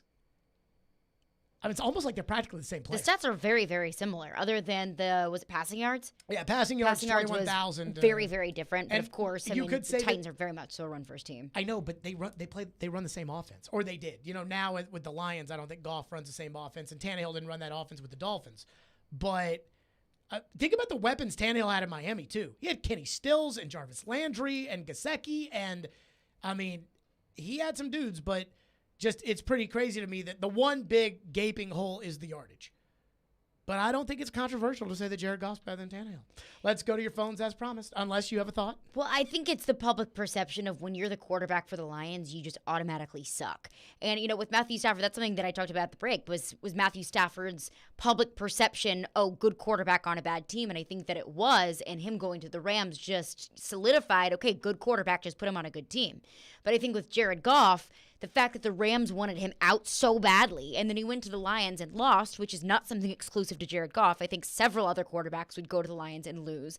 He's labeled as bad quarterback, labeled as a loser because he's the quarterback for the Lions and he got pushed out of LA. Think about this. And couldn't win a Super Bowl, and Matthew Stafford could. In my little quarterback list, I have Stafford 10 and I have Goff 14. Quarterback record, Matthew Stafford in 2020, 5-11. Jared Goff 3-10. So Stafford won 2 more games, but he also lost 2 more games. That's kind of crazy to me. It is interesting. Phone lines driven by WilsonCountyHyundai.com. I don't think the gap is that big. And I would love to know, and you can't go back and you can't do this, but I would love to know if Jaquiski Tartt catches that ball in the NFC Championship game. I think all the feelings around Matthew Stafford, I'm not going to say do a 180, but I think it's a totally different feeling around Stafford. And it wasn't like he dropped the ball. He's the one who threw it. Let's go. Phone lines driven by WilsonCountyHyundai.com. Anthony, kick us off. Go ahead. Jarrett, I think you finally lost it, man. Come on. Over this? Here's the deal. This is Anthony. Hello? Go ahead, Can you hear me? Go. Yeah. I think you lost your mind, man. First of all, Tannehill is exactly what the Titans need. In the last 2 years, he took you to the and I'm a Browns fan, by the way, but I've lived in Tennessee for 25 years, so be careful what you wish for. He took you to the AFC Championship game 2 years ago, was steamrolling Baltimore and New England, almost won that game. That was not his fault. That was the defense. And then last year, he was on the field with his entire team, 2 games? Henry just came back in the last game, and they were still in it. Everybody has a rough game. Yes, absolutely, he threw the interception, but I thought they were crazy for not running it there. You got almost no time on the clock. So I think they did run it. They did run it. They did run it. They ran it on first and second down, and they didn't get anything, and it was 3rd and 7. And it's where you're going to run the ball in a tie game, 3rd and 7. Okay, but wait. Let me ask you this: just one question, because forget all the stats. Goff has happy feet. He's a scared rabbit back there. So you tell me, who's more scared? With the game on the line, Goff. A heavy pass rush, standing in the pocket, not flinching. You're taking Goff? Yes. I'm killing you. You're going to lose. See you guys later. Thank you for your call. I'm going to take Jared Goff. How can we sit here and say, to be fair, they both have happy feet. How can we sit there and say Jared Goff is a scaredy cat when Ryan Tannehill, do you know how many interceptions Jared Goff has in his career in 6 playoff games? No, I don't. 2, which equals the amount of interceptions that Ryan Tannehill has thrown on the final play of playoff games in his career, which is the last 2. Ryan Tannehill throws bad interceptions in the playoffs. Threw a bad interception against the Patriots where he just threw the ball in the air in the vicinity of Corey Davis, and they picked that pass off. He threw a bad interception against the Ravens with Khalif Raymond and missed a wide-open A.J. Brown on the other side of the field. By the way, let's ask Khalif Raymond who's the better quarterback between Josh the two. Reynolds. Let's ask them. He threw up 3 bad interceptions against the Bengals. Goff has 2 interceptions. One was I don't know where the one against the Rams came, but I'm sure it was a stupid interception. The other one was in the Super Bowl, and that was where Belichick basically said, we're going to run this play, and it's going to confuse him and McVay, and he's going to throw it up, and that is what happened. And that was, the NFL films picked it up where Belichick came to the bench and was like, hey, we're going to run this play, and he's going to throw it up, and we're going to pick it off. And he did do that. Jared Goff, 2 interceptions in 6 playoff games. Ryan Tannehill, 3 interceptions in 1 playoff game. And it'd be different if Ryan Tannehill was Brett Favre and could all of a sudden, everything stupid that he does, he makes up for because Brett Favre can run around and then all of a sudden cork the ball 45 yards down the field right into somebody's hands. Tannehill does not do that. What do we have in the text line? Mark and Paris texts in and asks, what about rushing yards comparing Tannehill and Jared Goff? I don't know how much I make of that. Tannehill's definitely a better. Tannehill's probably going to be higher. Tannehill is, I think, one of the more underappreciated running quarterbacks in the NFL. His runs are legit. He's quick. Elite toughness.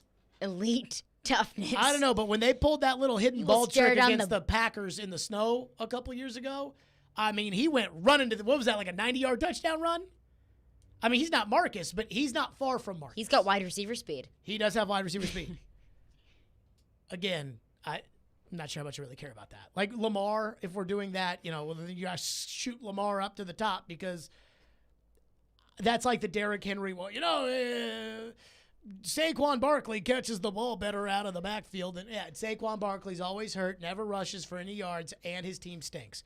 Derrick carried his team to the division championship last year.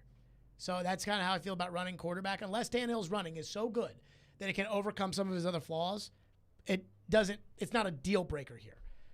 I mean, the one that I think is controversial is Derek Carr at 9. Again, this is my list where I have Derek Carr ahead of Stafford, Dak, Cousins, Kyler Murray, Jared Goff, and that crew. But I think Carr's above good. Stafford, I think we might be controversial, but Dak, again, back to a point we made earlier, the only reason why he will be ranked in the top 10 is because he is the quarterback of the Dallas Cowboys. Yeah, I'm not a huge Dak doesn't have any playoff wins to show for it, so how can he be a top 10 quarterback? Robbie Stanley, all caps, Jared Goff, all caps, Mac Jones. I don't think it's that controversial. Well, I think you're also maybe overvaluing the fact that Mac Jones is on a rookie contract. So I don't think that it's controversial. I don't care about the contract. I value the fact that he did what he did as a rookie. Because rookie quarterbacks, as we were taught for years, always lose. But also having Bill Belichick as your coach, I mean, it's a lot of people, almost like you're set up for success. A lot of people, including the owner of that team, are not happy with that coach. Well, yes, but that I feel like that's different. I think he's set up when for you're a failure. rookie quarterback. I mean, look do at. you think he's set up for failure with Bill Belichick as his coach? Who's his coordinator? I don't know. Joe Judge. I don't know. Joe Judge is calling plays. The guy who was sneaking it from his own goal line last year. I worry about Mac Jones. But also we have to ask ourselves, how big of a role is he actually playing? And how much is Bill Belichick really pulling the strings here? Threw for 300 yards against the Titans. I mean, he lit the Titans up. I will say this about Mac Jones.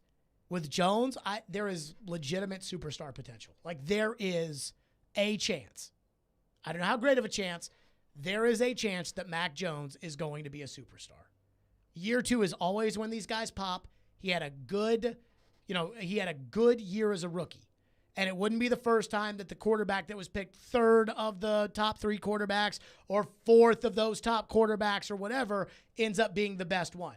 I mean, you remember Dan Marino was taken, I think, 27th overall in the draft, and guys like Todd Blackledge and Ken O'Brien and all those guys went ahead of Dan Marino. I'm not saying he's Dan Marino.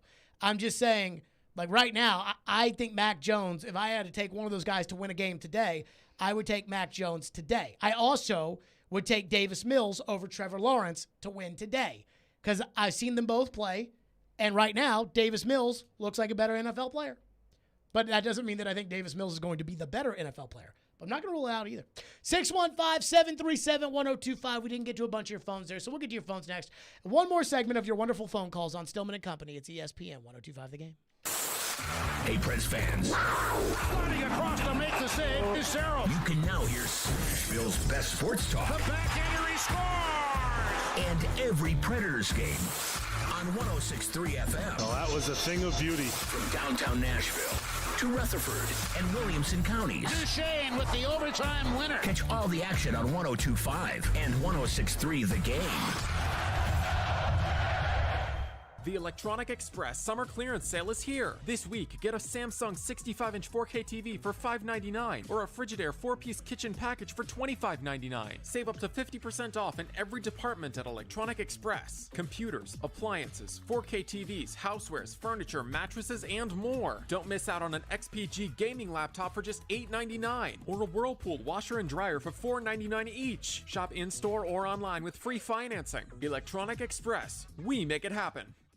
If you're living with chronic joint pain in your knees, hips, lower back, and shoulders, I've got exciting news for you. Emmett Smith, all-time rushing leader and Hall of Famer. Now you can get relief from pain without harmful medications and surgery. Call my guys at QC Kinetics. QC Kinetics specializes in biologic therapies that can repair and restore damaged tissue. I'm talking about natural pain treatments now available, not just for pro athletes, but to people like you. At QC Kinetics, we're seeing patients every day who suffer from chronic joint pain but who desperately wanted to avoid surgery. surgery. We're treating joint pain with biologic therapies, regenerative solutions with long-lasting results. Listen, it's all about getting your life back. Playing touch football with kids, walking upstairs pain-free, getting back on a job, and patients at QC Kinetics are raving about the results. QC Kinetics. Call to learn more about restorative treatments that can get you back in the game. Call QC Kinetics, 615-249-4024. That's 615-249-4024.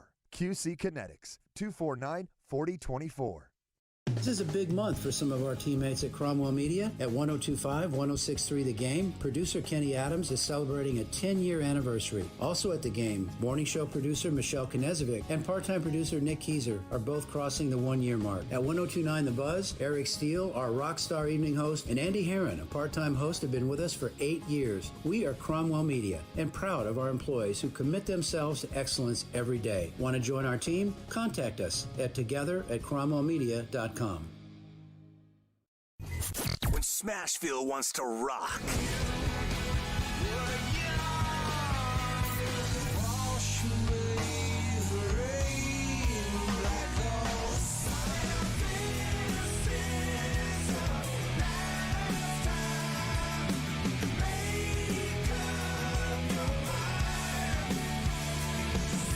We are Nashville's rock station.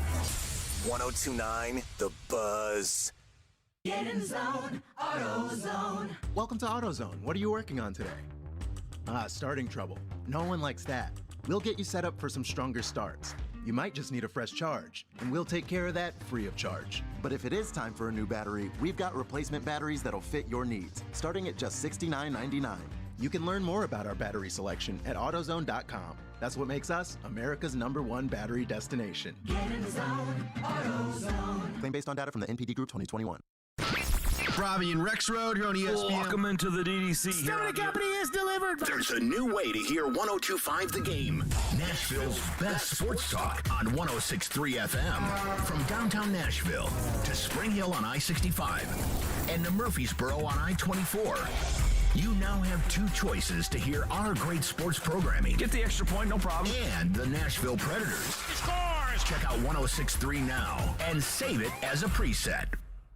Hey Nashville, this is Penny Hardaway, University of Memphis coach. You're listening to Nashville's best sports talk, ESPN 102.5 The Game. Tom, there was a lot of talk about perhaps you coming to the Titans a couple of years ago. In the HBO shop thing, you talked about a team staying with a quarterback over you.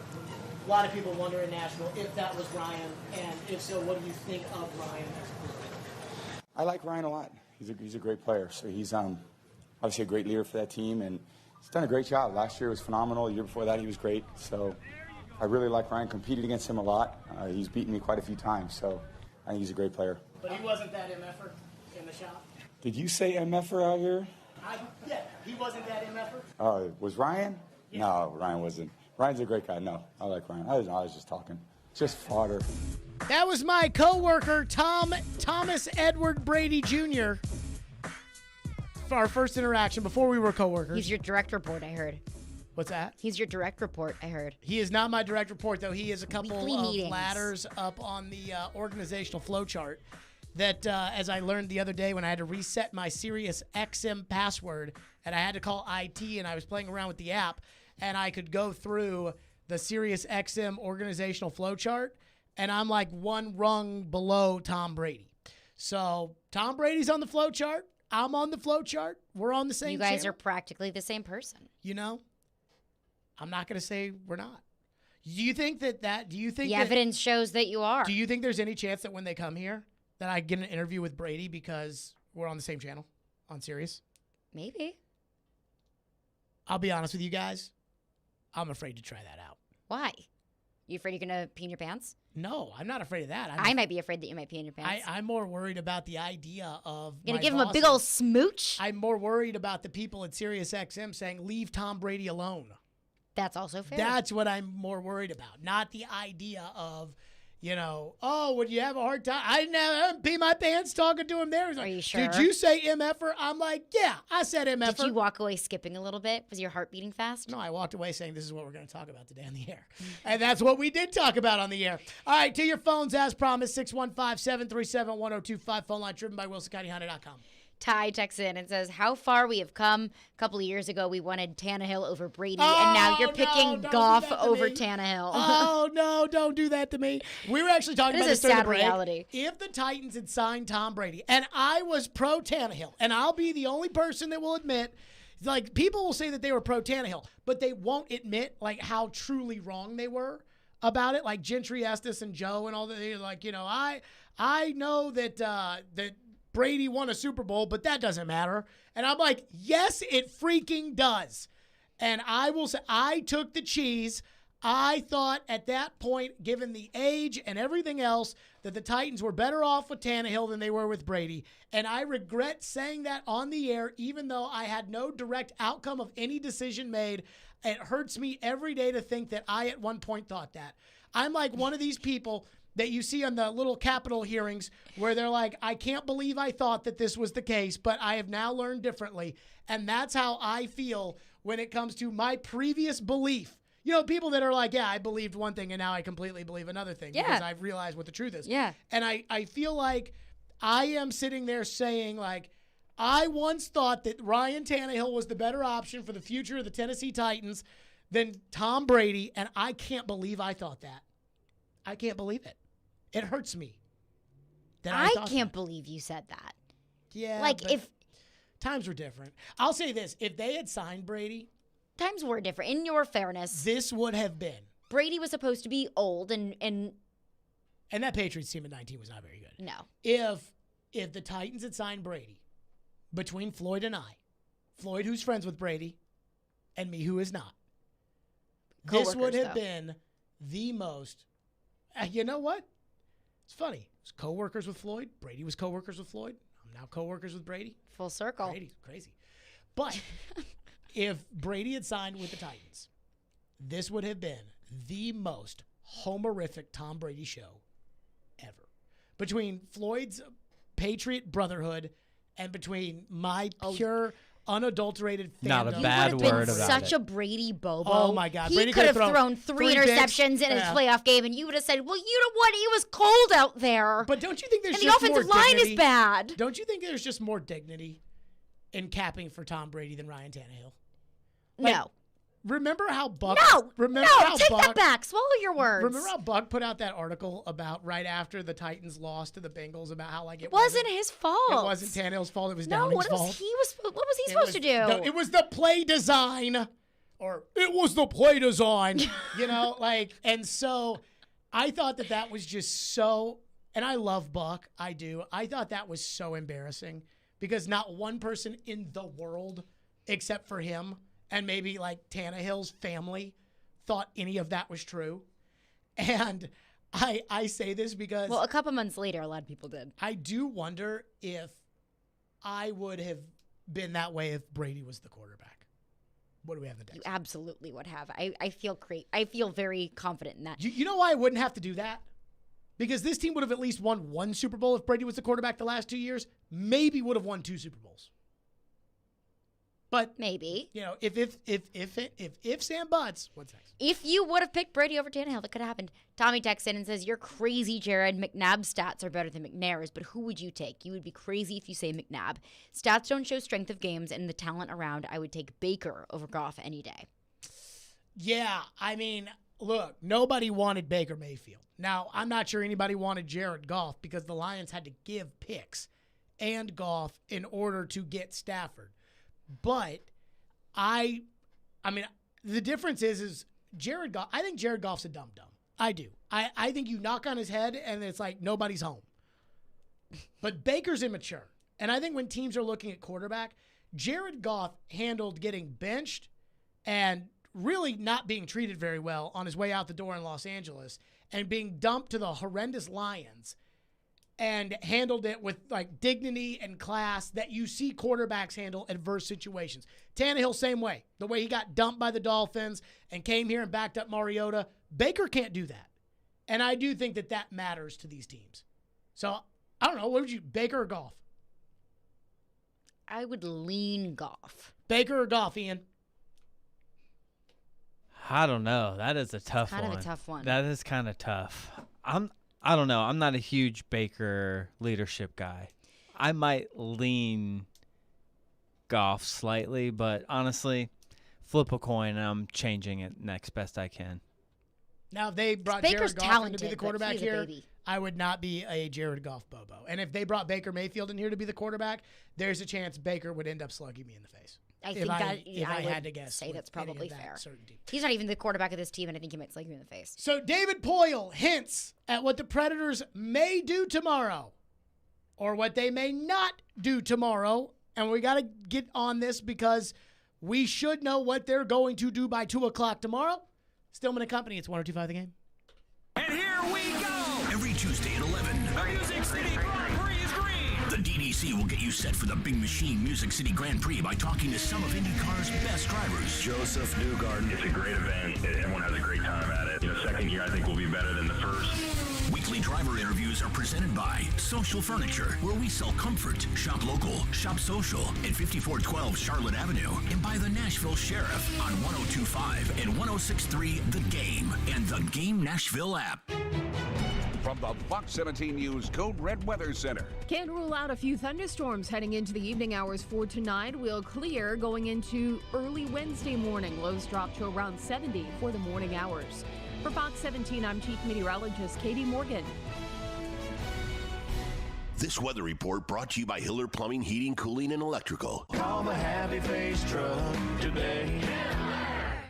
To know what makes Genesis Diamonds so special, you have to understand its origin. Back when owner Boaz Ramon used to sell diamonds only to jewelry stores. I was selling to more than 700 jewelry stores. I didn't like what I saw. What he saw in retail stores was grossly inflated prices, limited selection, pricing games, and a sales process that put the customer at a disadvantage. And it motivated this wholesaler to start his own retail revolution. My passion was to build a place where the customer is going to be very informed. We're not going to hide any information from him. We're not going to have to get diamonds from other people. We're not going to mark up our prices to mark them down. So Genesis was born. No middleman markups, no commission salespeople, industry-leading warranties, 30 times the selection, a no-holds-barred diamond education that empowers the customer, and a refreshing, relaxed, no-pressure atmosphere. We created a place where the consumer is the king. Come and get the royal treatment today. Genesis Diamonds, Green Hills and Cool Springs.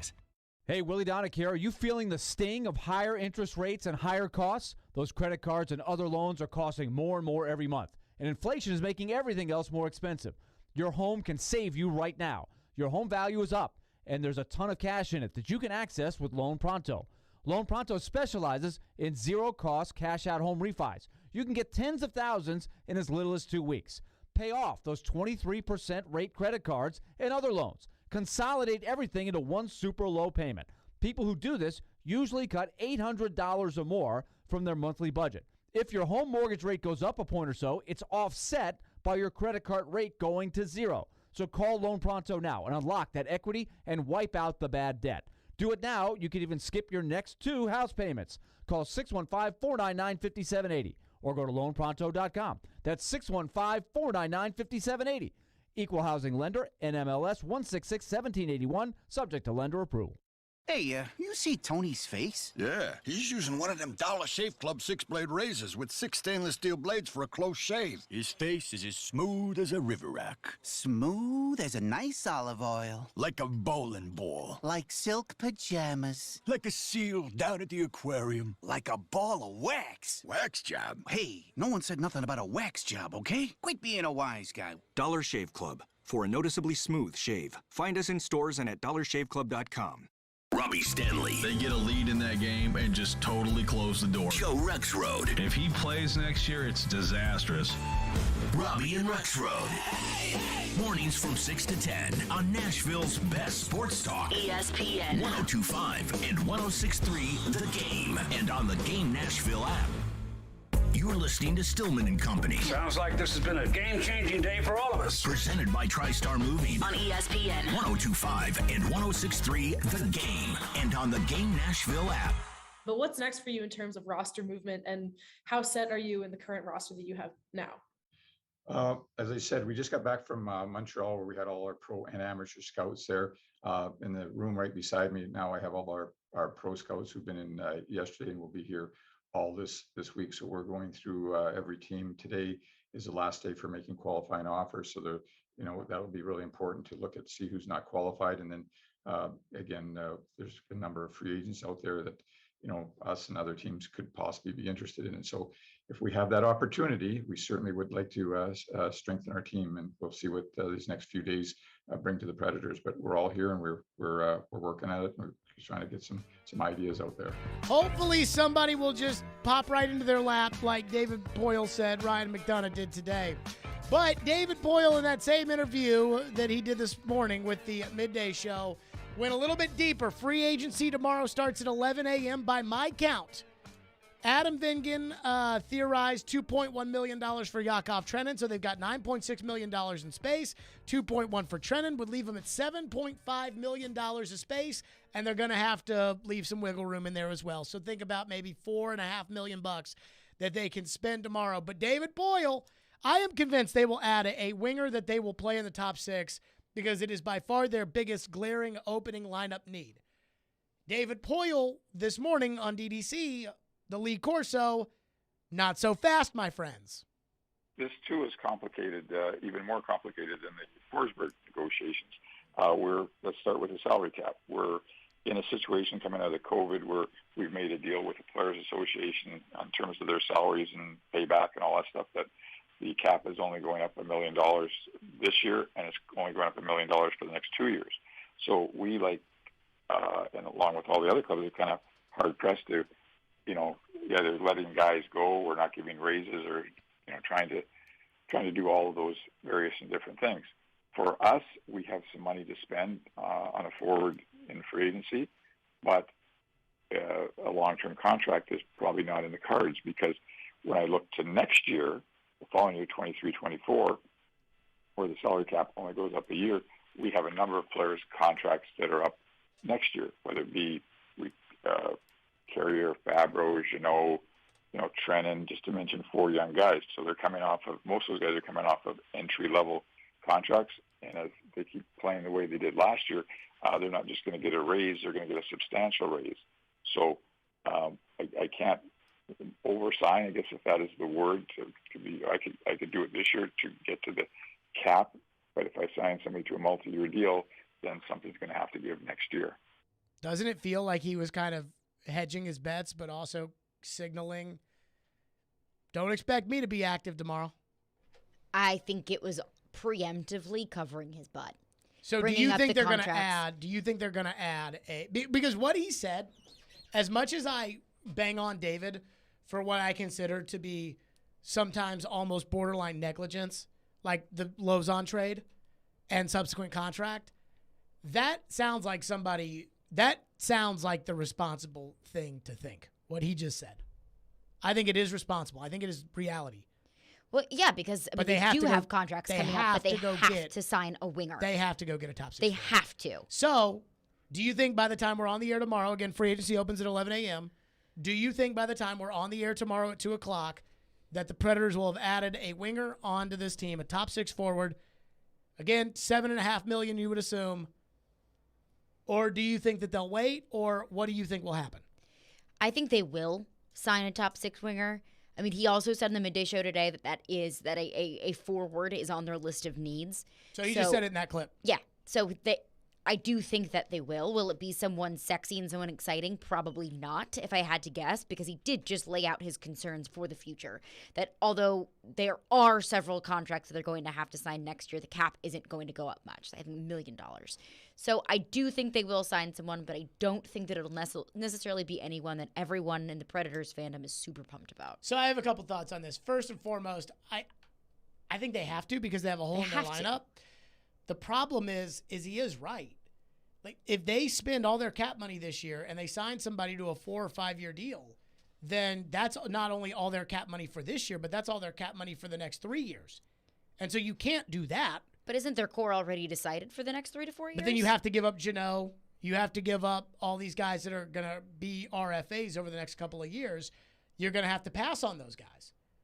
So what I think is in the best interest of the Predators would be to trade for a guy on a 1 year deal.